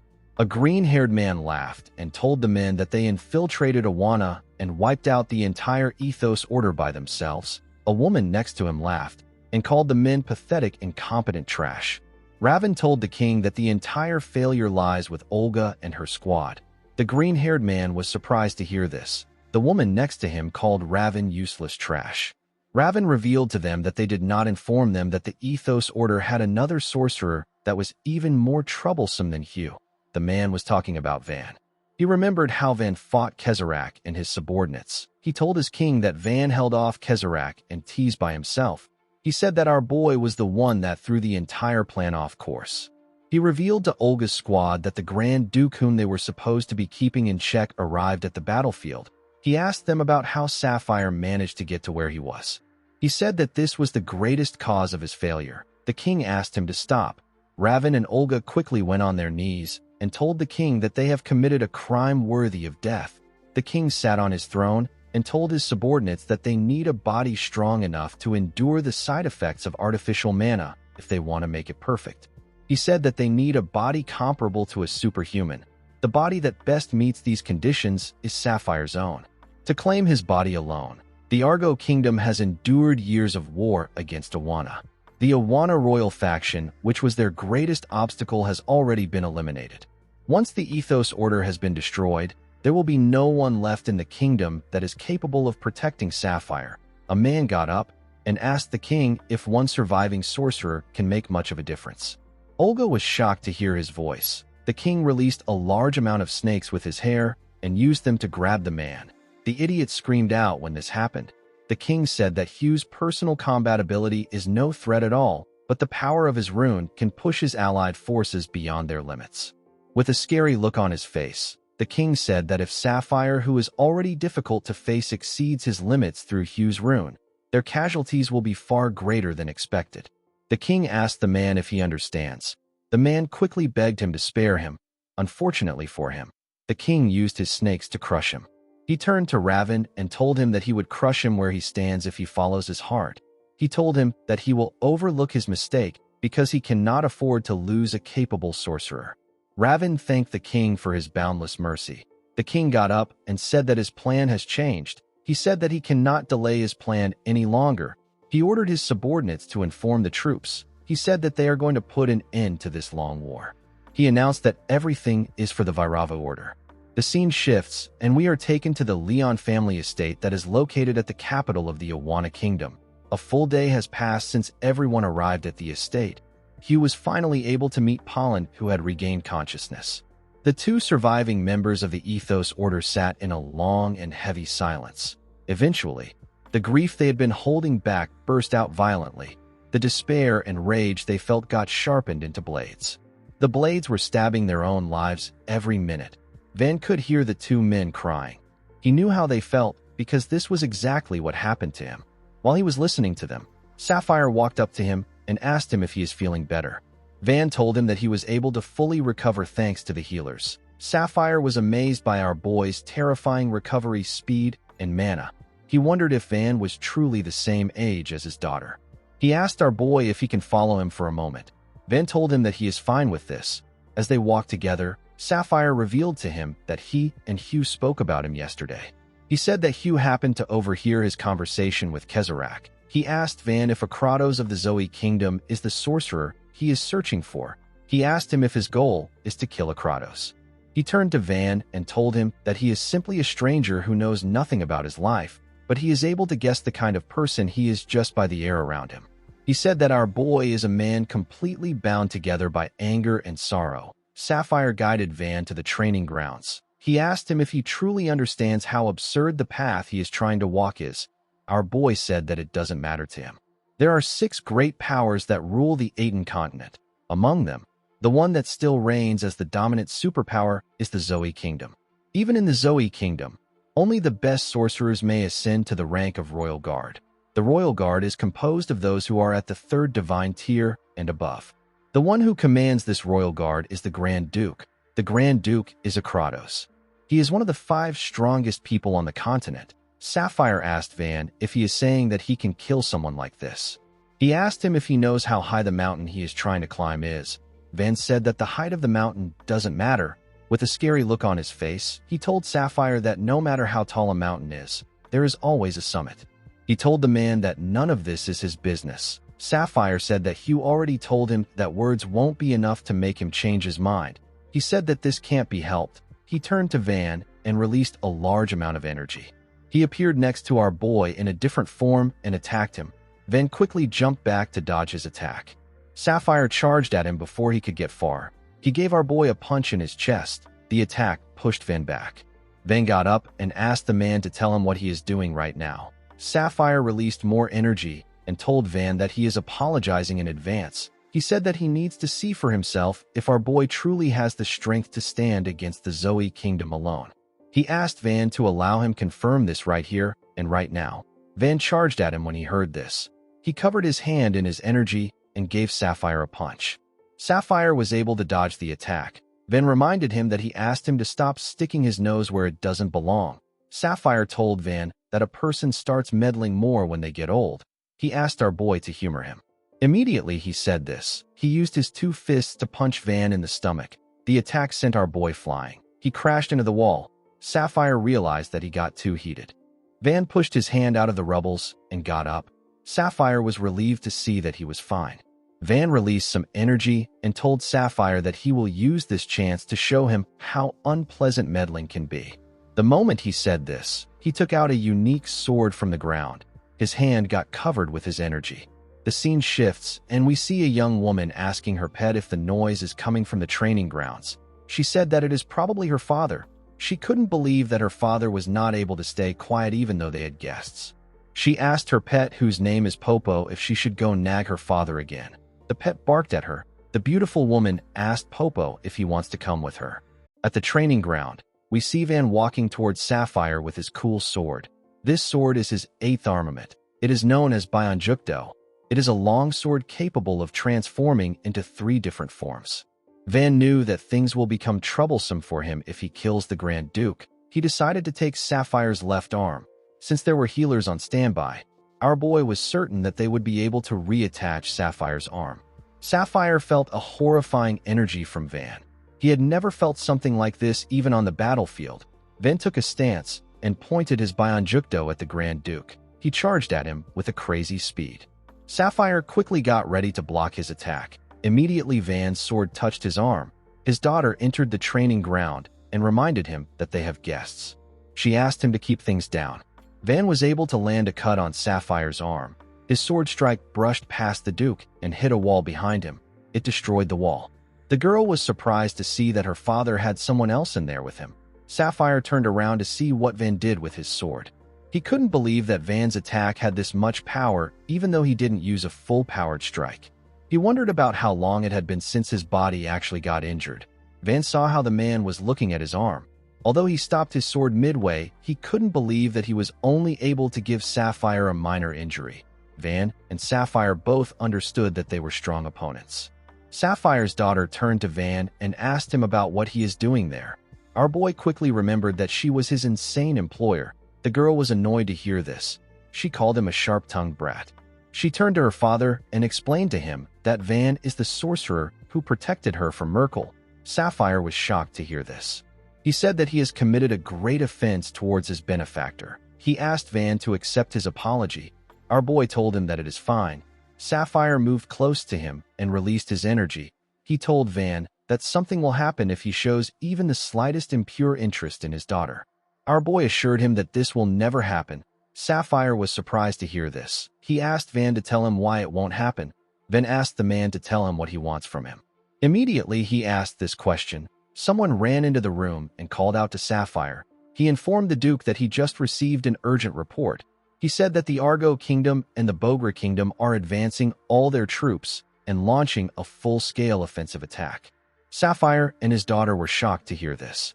The scene shifts, and we are taken back 1 hour into the past. We are shown the plains where the borders of the Awana Kingdom and the Bogra Kingdom meet. The plains was filled with hundreds of dead bodies and weapons.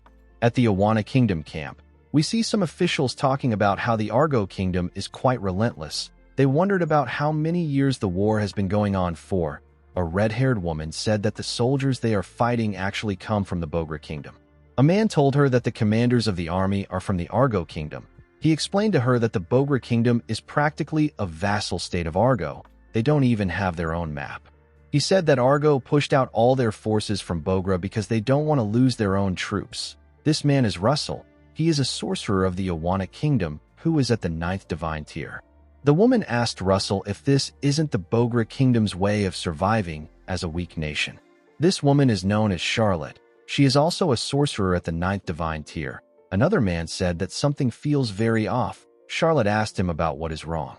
The bald man wearing a unique cloth around his eyes explained to Charlotte that a fierce battle should have already broken out by now. He said that the battlefield has been far too quiet for days now. This man is Volkov, another sorcerer at the 9th divine tier. Russell told Volkov that there have been resting periods like this before. He asked him about why he finds this situation to be strange. Volkov asked him if he doesn't remember that the Ethos Order got wiped out. He said that it is weird for things to be quiet after Argo pulled something like that. Charlotte wondered if this is the calm before the storm. Volkov told her that this is possible. Russell asked them about how they communicate as a married couple. Charlotte said that her husband is so sexy when he is in deep thought. Immediately she said this, a soldier ran into the tent and informed them that Argo and Bogra forces are advancing simultaneously. The commanders didn't expect this to happen now. Russell asked the soldier for the enemy's numbers. The man revealed to him that the entire army is advancing. Russell and Charlotte were shocked to hear this. Volkov didn't seem too surprised. He quickly ordered Charlotte to return to the capital. The woman was surprised to hear this. She asked him about why she would leave the plains. Volkov told her that this is his intuition. He told her that they will hold the line as long as they need to. He asked her to go join the Grand Duke. Some minutes later, we see countless soldiers marching forward. The soldiers looked lifeless. They looked like mutants. A man sitting on a human chair said that this long and exhausting war is finally coming to an end. With tears in his eyes, the man asked the Awana kingdom to try and stop them. This man's name is Lapin. He is at the 8th divine tier. The scene shifts, and we are taken back to the present. Sapphire told his subordinate that he has figured out the situation. He said that he will head to the capital immediately. He asked his daughter, whose name is Audie, not to leave the estate under any circumstances. He asked her to just stay there. The girl assured her father that she will follow his order. She asked him to travel safely. Sapphire quickly ran out of the training ground. After he left, Audie asked Van about why he was fighting her father. Our boy picked up his cloth from the ground and told her that he should be the one asking this question. He revealed to her that her father suddenly said that he would test him and attacked him out of nowhere. Audie said that her father must have thought of Brother Daryl again. Van asked her if she can repeat what she said. Audie said that it is nothing. She apologized to Van and told him that her father didn't mean to harm him. Van assured her that it is fine. He said that he will go back to his room. Audie watched him as he walked away. She never thought that they would meet again. When Van arrived in his room, he sat on his bed and thought about how a war was breaking out now. Seeing how the household was in chaos and the Grand Duke was running to the capital, Van believed that this was the perfect time for him to find the Argo Kingdom spy that is hiding within the family. He released his mana. A part of his face transformed into something horrifying. Van activated a skill known as Gluttony. It is a spell that devours beings that possess mana. The devoured target is trapped within the inner mental world of the caster. Van entered his mental world and stood in front of a grotesque-looking monster. The monster looked like a tree with several heads and huge lumps of flesh. Van asked someone if he waited for a long time. He told him that he has something to ask him. One of the heads in the creature said something. Van asked it to repeat itself. The head turned out to be Bridgetten's own. The man asked Van to screw off. The scene shifts, and we are taken to the outer walls of the Awana Kingdom capital. We see a huge barrier covering the capital. The barrier was being generated by some machines. The machines somehow got deactivated, and the barrier got removed. We see some people climb the fortress wall after the barrier got deactivated. A huge man commended a woman for taking out the protective formation. He said that the formation can't be dismantled unless it is done from the inside. He asked the woman if she wasn't discovered. The woman told him that he has a pointless concern. The man placed his hand on her shoulder and told her that it is a joke. The man told Parkle, Olga, and the soldiers that were with him that Lapin must have already started advancing. He said that they need to begin their festival of slaughter. Parkle said that the man is so cringe. He said that he hates going on missions with this man. He asked Olga if she agrees with him. The woman asked him to get lost. She told him that he smells like sweat. With a creepy smile on his face, the huge man ordered everyone to tear and kill everything in sight. This huge man is Jourdain. He is a sorcerer of the Argo Kingdom that is at the 8th divine tier. The scene shifts and we see Van talking to Bridgerton. He told the man that he looks much better than before. He told him that he has put on some weight. Bridgerton called him a bastard. Van told the man that he has a question for him. He revealed to him that Kezerac told him that there was a spy planted in the Leon family by the Argo Kingdom. He asked Bridgerton to tell him the spy's identity. Bridgerton was shocked to hear Van's question. He asked him if he did something to Kezerac. Our boy revealed to him that he killed Kezerac. Bridgerton was shocked to hear this. He couldn't believe that Van took out someone who injected himself with artificial mana to push himself to his limits. He was almost at the 7th divine tier. Bridgerton realized that he was looking at a monster. Van told him that he will let him out of there if he tells him about the spy. Bridgerton asked him if he thinks that he is a fool. He said that there is no way a demon like our boy would actually spare him even if he talks. Van realized that Bridgerton actually knows about the spy. The man couldn't believe that he slipped up. Van told him that he would normally be the one to torture him, but he can't do it this time. He said that he will yield it to someone else. The moment he said this, someone entered his mental world. The person turned out to be Ofen. Bridgerton was shocked to see her. He wondered about how she was alive. Ofen asked Van about what is happening. Our boy explained to her that she wasn't able to do anything to Kezerac's body, so he provided this gift for her because she was feeling down. He pointed at Bridgerton and said that he is a much more valuable gift than Kezerac's corpse. He told her that he isn't just going to give him to her. He explained to her that Bridgerton needs to tell her about the Argo Kingdom spy that is hiding in the Leon family. Ofen asked her savior if Bridgerton wasn't already dead. Van told her that he kept him alive when he was dying just to give him to her as a gift. Ofen asked him if this is true. She asked Van about why he is going this far for her. Van lied to the girl.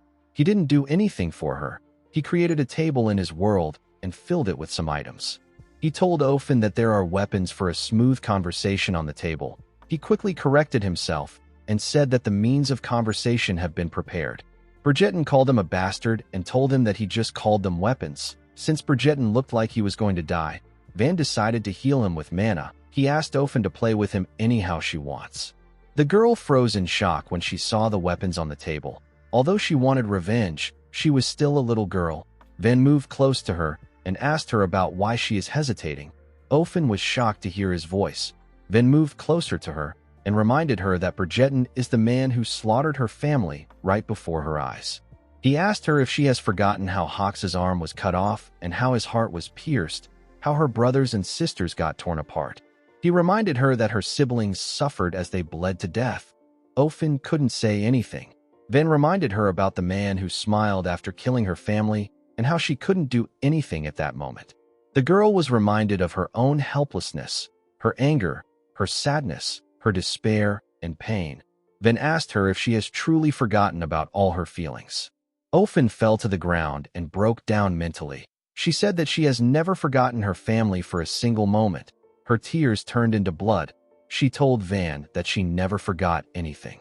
Our boy placed his hand on her back and asked her to remember the emotions she had on that day. He asked her to remember all her memories and pour it all out. He told her that she should pay Bridgerton back 1,000 times for the pain her family felt. With a disgusting look on his face, Ben told her that this is a justified act of revenge. He asked her if she feels guilty. He advised her not to get in a garbage enclosure made by hypocrites. He stood up and said that something like this might be too much for a young person like Ofen. He said that he will go first. He asked Ofen to watch and learn. The moment he said this, he removed every flesh that held Bridgerton down. He created another table and placed Bridgerton on it. He held him down with the flesh from the table. He picked up a torture device and asked the man to stay still. He told him that he will feel more pain if he moves. He raised the weapon and told Bridgerton that he will give him a chance to speak every 6 hours. He advised him to think carefully and make a good judgment. The man became scared. He tried to tell our boy that he will tell him anything he wants, but his mouth was covered. Unfortunately, we can't show torture scenes. The only thing we see is our boy cooking. Anytime he cut an ingredient, Bridgerton would scream out in pain. As Van cut each ingredient, the man begged him. He couldn't do anything but scream. Van watched him as he begged. Blood poured out of Bridgetten's eyes. Our boy toyed with him. 6 hours later, we see Ofen smiling brightly. She said that she made a pretty clean cut. She turned to Van and told him that she has cleaned all the tools. Our boy told her that she did a good job. Van moved close to the table and saw Bridgetten's disfigured body. He told him that he is going to die if he keeps holding out like this. He reminded him that he said that he would free him from this pain if he confesses. He asked the man to tell him why he doesn't believe in people. Bridgetten gathered his energy and told Van that he will tell him. He begged our boy to kill him. He revealed the spy's identity to him. The scene shifts, and we are taken to the royal palace of the Awana Kingdom. We see the Grand Duke and his subordinates discussing. Someone said that they have a spy. He said that the capital's formation has been completely deactivated. Due to the fact that there was no sign of battle, the formation must have been deactivated by an insider. Another person said that only a few people have access to the capital's formation. He told the others that they must summon these people immediately and uncover the spy. Another official asked the man if there is any point in doing this now. Sapphire wondered about how this could happen. He thoroughly filtered out spies because he was worried about this situation. While he was thinking, a soldier ran into the room and informed him that the enemies who infiltrated the capital are killing the citizens. The scene shifts, and we see the Argo Kingdom's sorcerers and soldiers standing next to a large amount of bodies. Jourdain covered himself in a huge armor and told Olga that they will take care of this place. He asked her to move according to the plan. He advised her not to let her mana be detected. The woman accepted his order. Immediately, she left the place. Parkle thought about how he had to stay with Jourdain. A soldier moved close to Jourdain and asked him about how they should move. Jourdain asked him about why he is asking this question. With a creepy smile on his face, he said that they will kill everyone they see until Sapphire arrives. The scene shifts, and we are taken back to the royal palace. We see the Grand Duke slam his hand on the table out of anger. He called the enemy cowards. A man told him that they have fallen into a trap. Due to the long war with the Argo and Bogra kingdoms, the Awana Kingdom has consumed a significant amount of its military forces. Furthermore, the royal family has already been assassinated, and the Ethos Order, which was their ally, has been eliminated. Now that the Awana Kingdom was at its most vulnerable from the western border, which was originally the main battlefield, the enemy advanced their entire army to tie down the Awana Kingdom's forces at the front lines. With the spy that they hid inside, the enemy sent a detached group to infiltrate the capital, which is at the rear. The noble man told Sapphire that they will now be forced to scatter their forces there and try to protect all the citizens of the capital. He told the Grand Duke that this war will end in their defeat. He explained to Sapphire that if they abandon the citizens, they will be abandoning the families of the soldiers who are fighting at the cost of their lives at the border. Sapphire said that there is only one way to resolve their issues. He announced that he will remain in the capital. He told the others that they will all go to the border. The officials were shocked to hear what he said. One of them told the Grand Duke that he is being too reckless. Another man reminded him that they don't know the scale of the enemy forces yet. Sapphire ordered them to close the north and south gates. He asked them to lure the enemies to the east gate. He told them to use the west gate as an escape route for the citizens. He ordered Marquis Alex to oversee the evacuation. He asked Baron Saran to oversee communications and report. He ordered the officials to ring the cathedral bell 3 times once the citizens' evacuation is complete. The official next to him told him that all military forces in the capital will join the front lines once the evacuation is over. He told Sapphire that their kingdom is finished if they lose him too. He asked him to consider his actions one more time, even if it is for the sake of his family. The Grand Duke walked to the door and said that all the people in the kingdom are his family.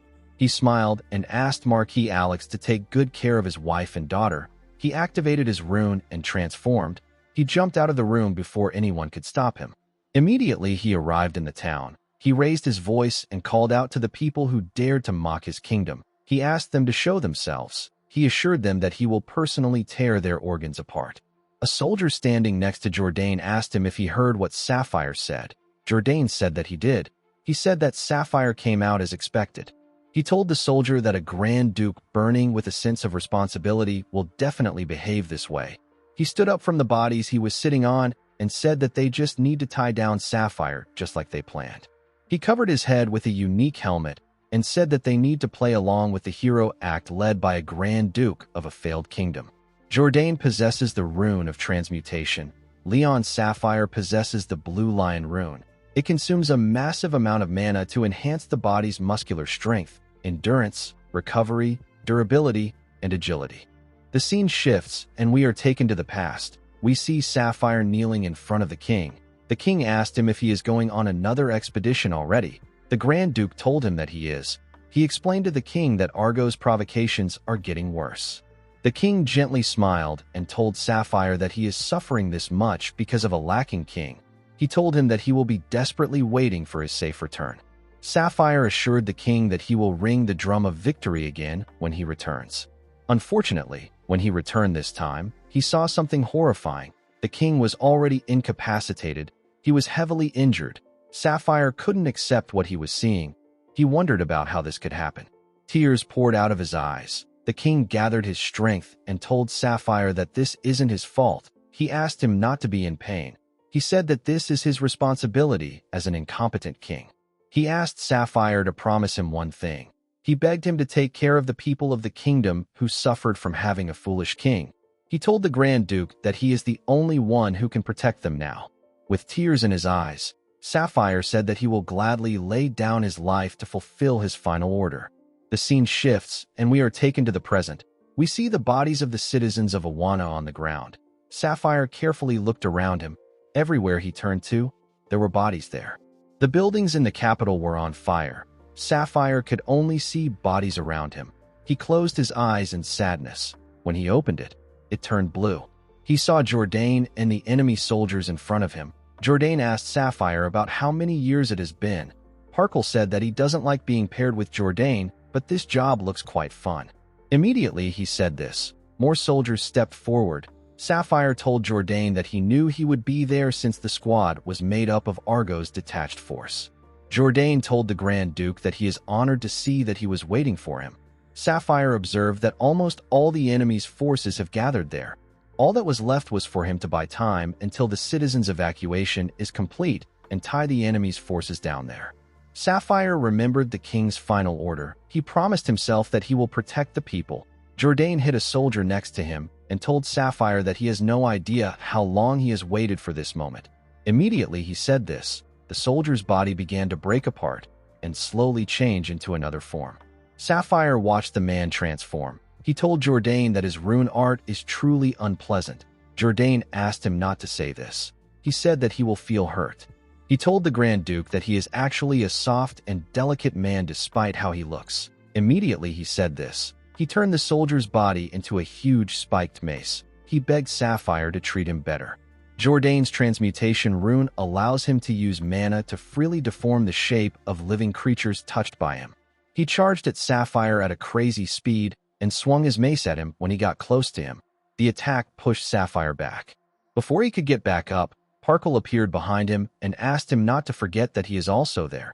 He made his arm bigger and gave Sapphire a powerful punch in his face. The attack pushed the Grand Duke back. Even though the attacks seemed powerful, they weren't really doing anything to Sapphire. The Grand Duke planned to play along with these people until the citizens' evacuation is complete. Jourdain grabbed two soldiers and told Sapphire that he is not focusing at all. He asked the man if he is feeling unwell. Jourdain slammed the heads of the two soldiers together and created a huge spiked ball. He asked the Grand Duke if he isn't distracted by something else. He threw the ball up and took a stance. He used his mace to hit the ball and sent it flying at Sapphire. The ball hit the Grand Duke in his stomach and sent him flying. Parkle appeared behind him. He gave Sapphire a powerful punch in his face. The attack slammed Sapphire to the ground and destroyed the area. Parkle used his enhanced hand to raise Sapphire up. He asked Jourdain if this is really the man that their king is wary of. He said that Sapphire is quite weak. Jourdain asked the man to watch his mouth. He explained to him that Sapphire simply can't focus on his battle with them. With a scary tone in his voice, he promised Parkle that he will turn him into toilet paper if he insults Sapphire one more time. Parkle called him a bastard. He asked him to tell him who he is supporting. Immediately he said this. He heard something ringing. He wondered about which idiot was enjoying music in the middle of a war. The moment he said this, Sapphire grabbed his hand and squeezed it. He slowly got up and released his energy. He said that the fact that the bell rang 3 times means that the evacuation is complete.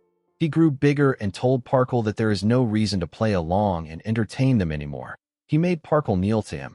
He gave him a kick in his head and threw him aside. Parkle slammed his body into a wall. Jourdain charged at Sapphire from the side. He told the Grand Duke that he is finally taking the fight seriously. He and Sapphire began to exchange blows. The Grand Duke quickly gained the upper hand and began to suppress Jourdain with his blows. He pushed him back and gave him a punch in his face. His punch destroyed a part of his helmet.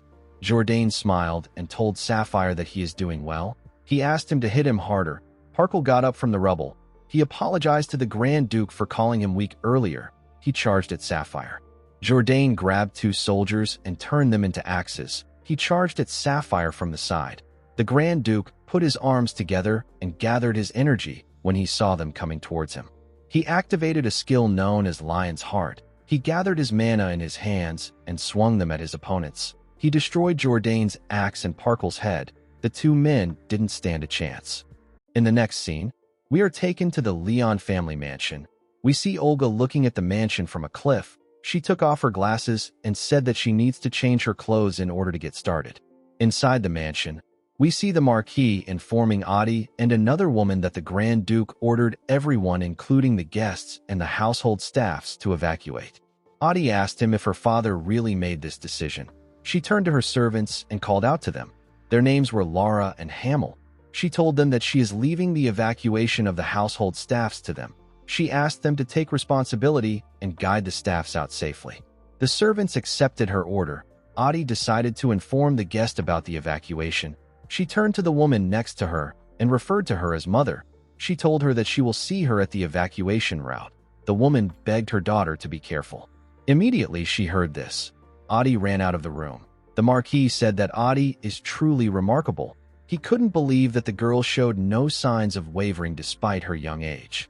The Grand Duchess said that this is natural. She explained to him that Adi knows that this decision was made by the Grand Duke, and it concerns the survival of the kingdom.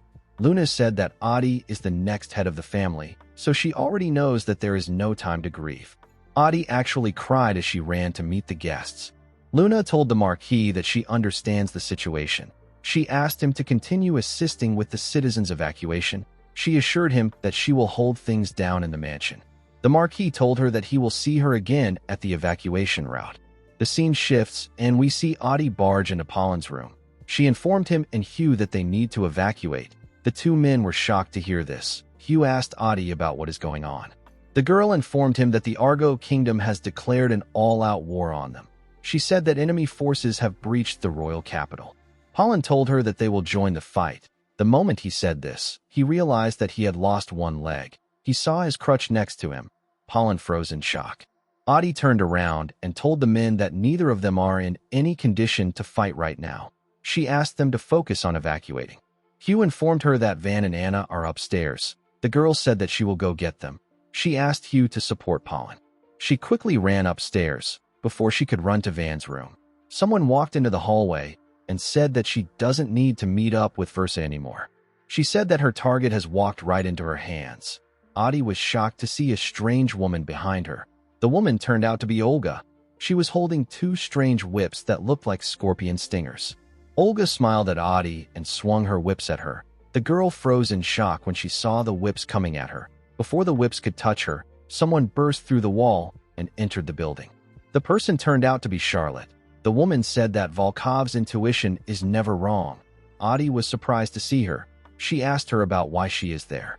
Charlotte ignored the question and asked her if she is hurt.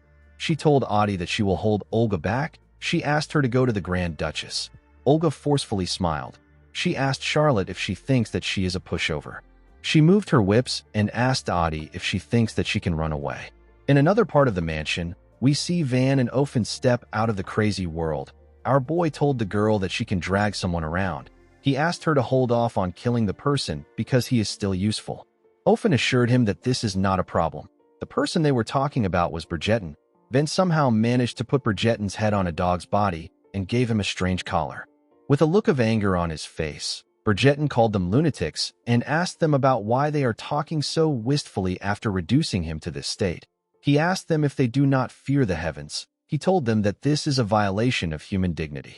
Van was able to put Bridgerton in a dog's body with his ninth armament, which is known as the obedient shackles. It is a restraint that forcibly fuses living creatures together.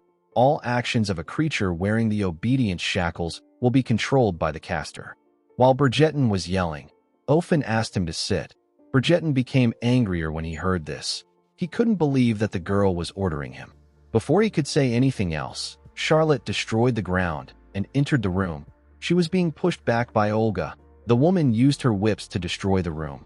Van grabbed Ofen and Bridgerton and jumped out of the room. He wondered about what was happening. Charlotte was able to take Adi outside too. Adi turned to our boy and told him that he needs to evacuate. She said that it is an enemy attack. Charlotte asked Adi about who the children are. The girl informed her that they are her father's guests. Olga stepped forward and told Charlotte that she has a good pair of eyes. She didn't expect the woman to dodge all her attacks. She smiled and said that it has been a long time since she felt this excited. She told her that she will be seriously coming at her now. The moment she said this, she pushed out several stingers from her back and thrust them at Charlotte. She asked her to try to dodge the attack. Olga possesses the bone explosion rune. It allows one to extend their segmented bones outside the body and manipulate them freely. Charlotte knew that her lady and the other children will be in danger if she dodges this attack. She needed to block everything. She raised her hair and activated her rune. Her eyes released a red glow. Charlotte possesses the Crimson Eye rune. This rune is limited to targets in sight.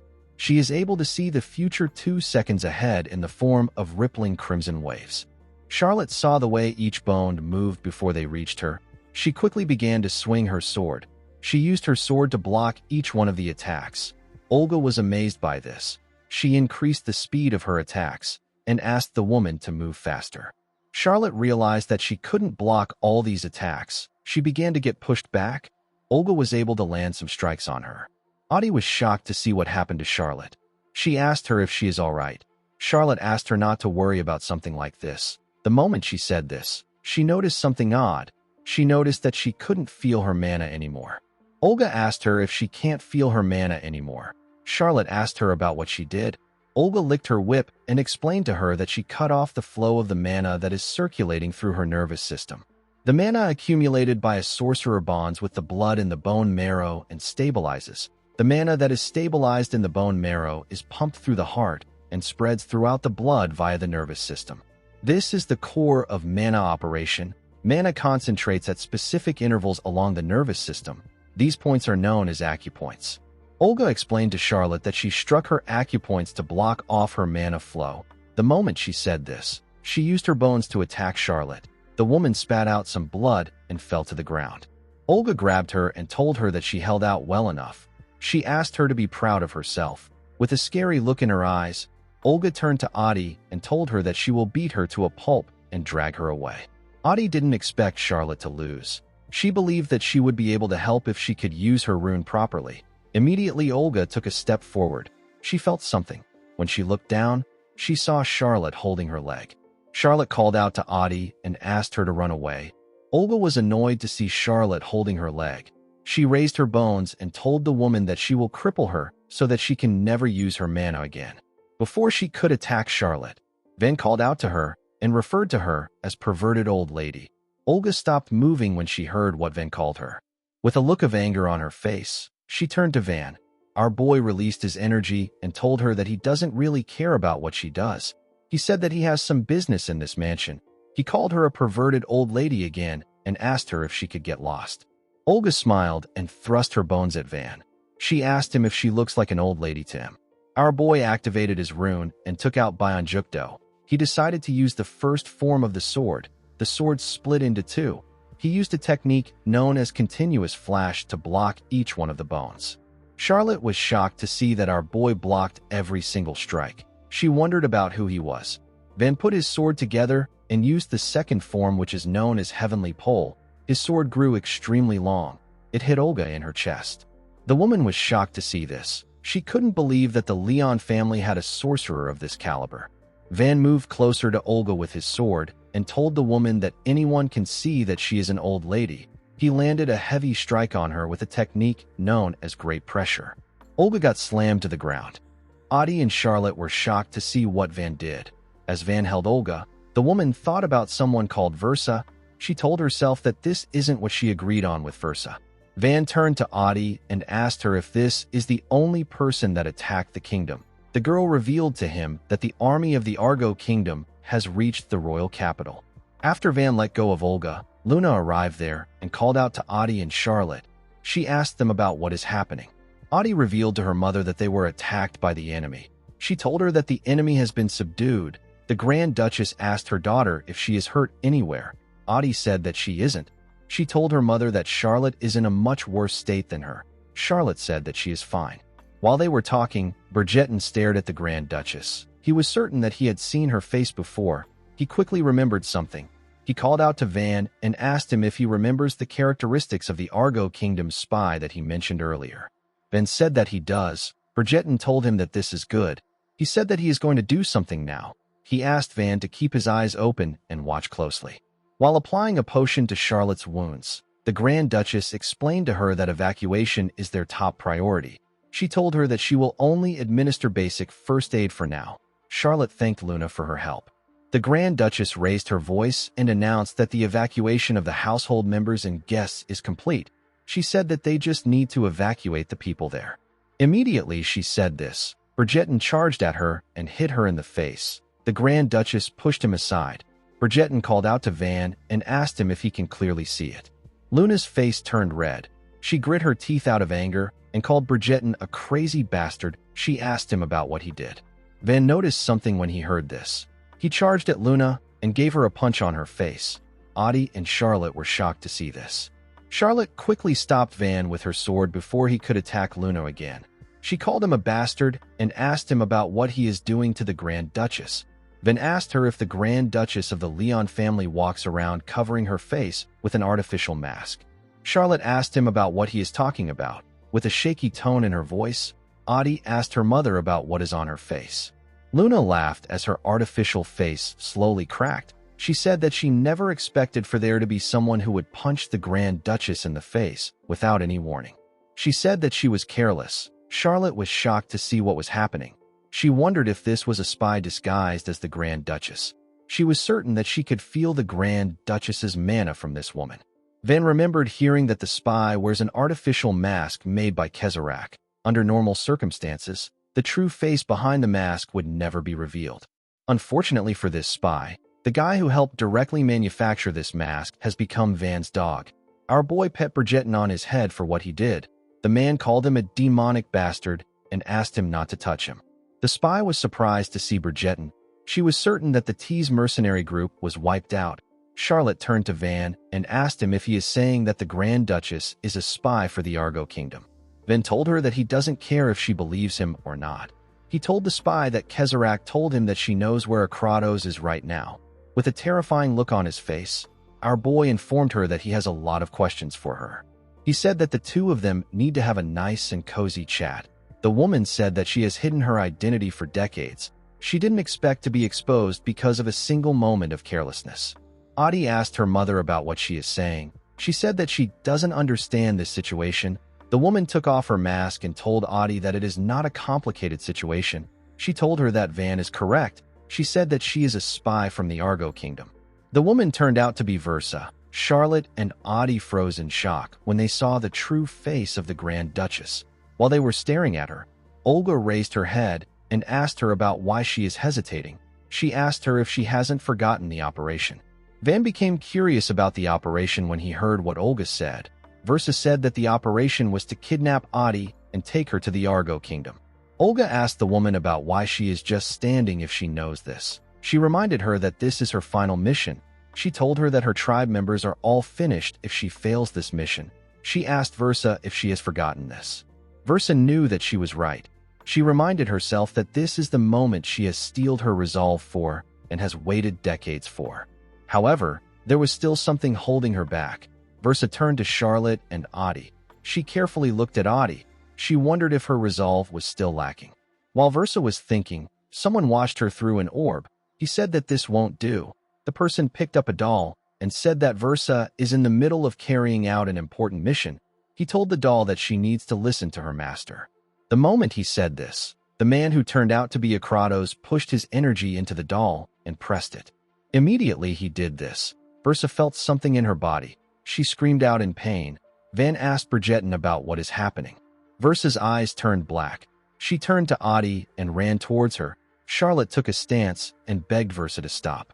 With an odd tone in her voice, Versa ordered Charlotte to stay away from Adi. Charlotte jumped out of the way by herself when she heard the order.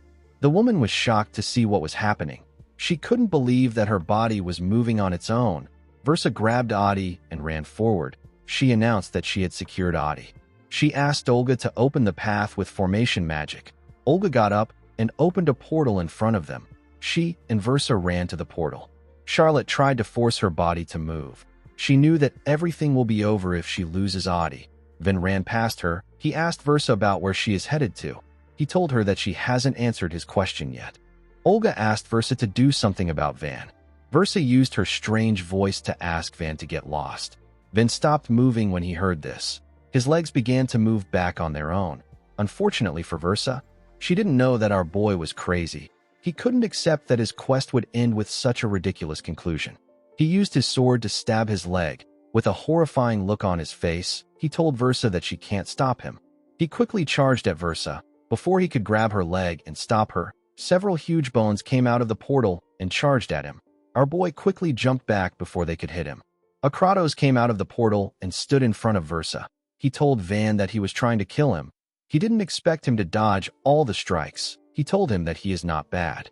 Van froze in shock when he saw Akratos. He couldn't believe his eyes. Akratos told him that he cannot allow him to carelessly lay his filthy hands on his toy. Van lost his cool and raised his voice. He called out to Akratos. He activated his Annihilation Fist and Black Heaven Kick. He charged at Akratos. He began to use his fist and sword to block each one of Akratos' attacks. Akratos didn't seem bothered by Van's defense. He simply increased the speed of his attacks. While he was focused on fighting Van, Anna watched him from a corner. She appeared behind Akratos and touched Versa's shoulder. She quickly disappeared before her presence was noticed. She was relieved to see that she was able to leave behind a rune as insurance. While she was thinking, Van swung his sword at Akratos' legs. He was able to cut off his ankle and knock him down. Even though he was down, Akratos didn't seem bothered. He asked Versa to take her leave first. The woman entered the portal with Adi. The portal slowly closed up when she went in. Van raised his sword and told Akratos that he doesn't have time to look away. Akratos told our boy that he doesn't know who he is, but he had a fun time. He said goodbye to Van.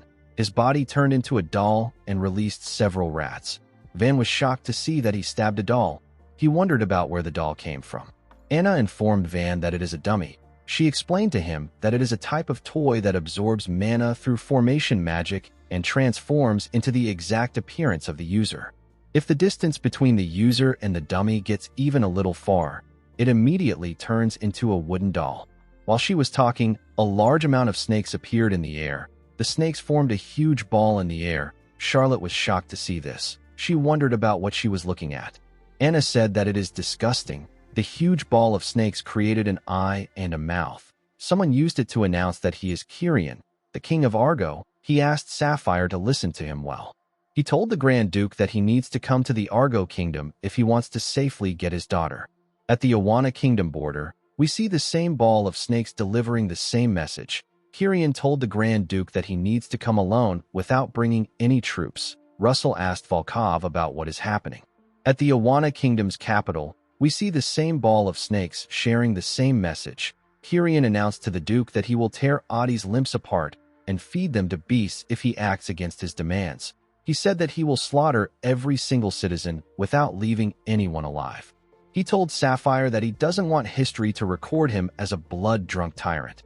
As the ball slowly disappeared, Kyrian told Sapphire that he is looking forward to meeting him.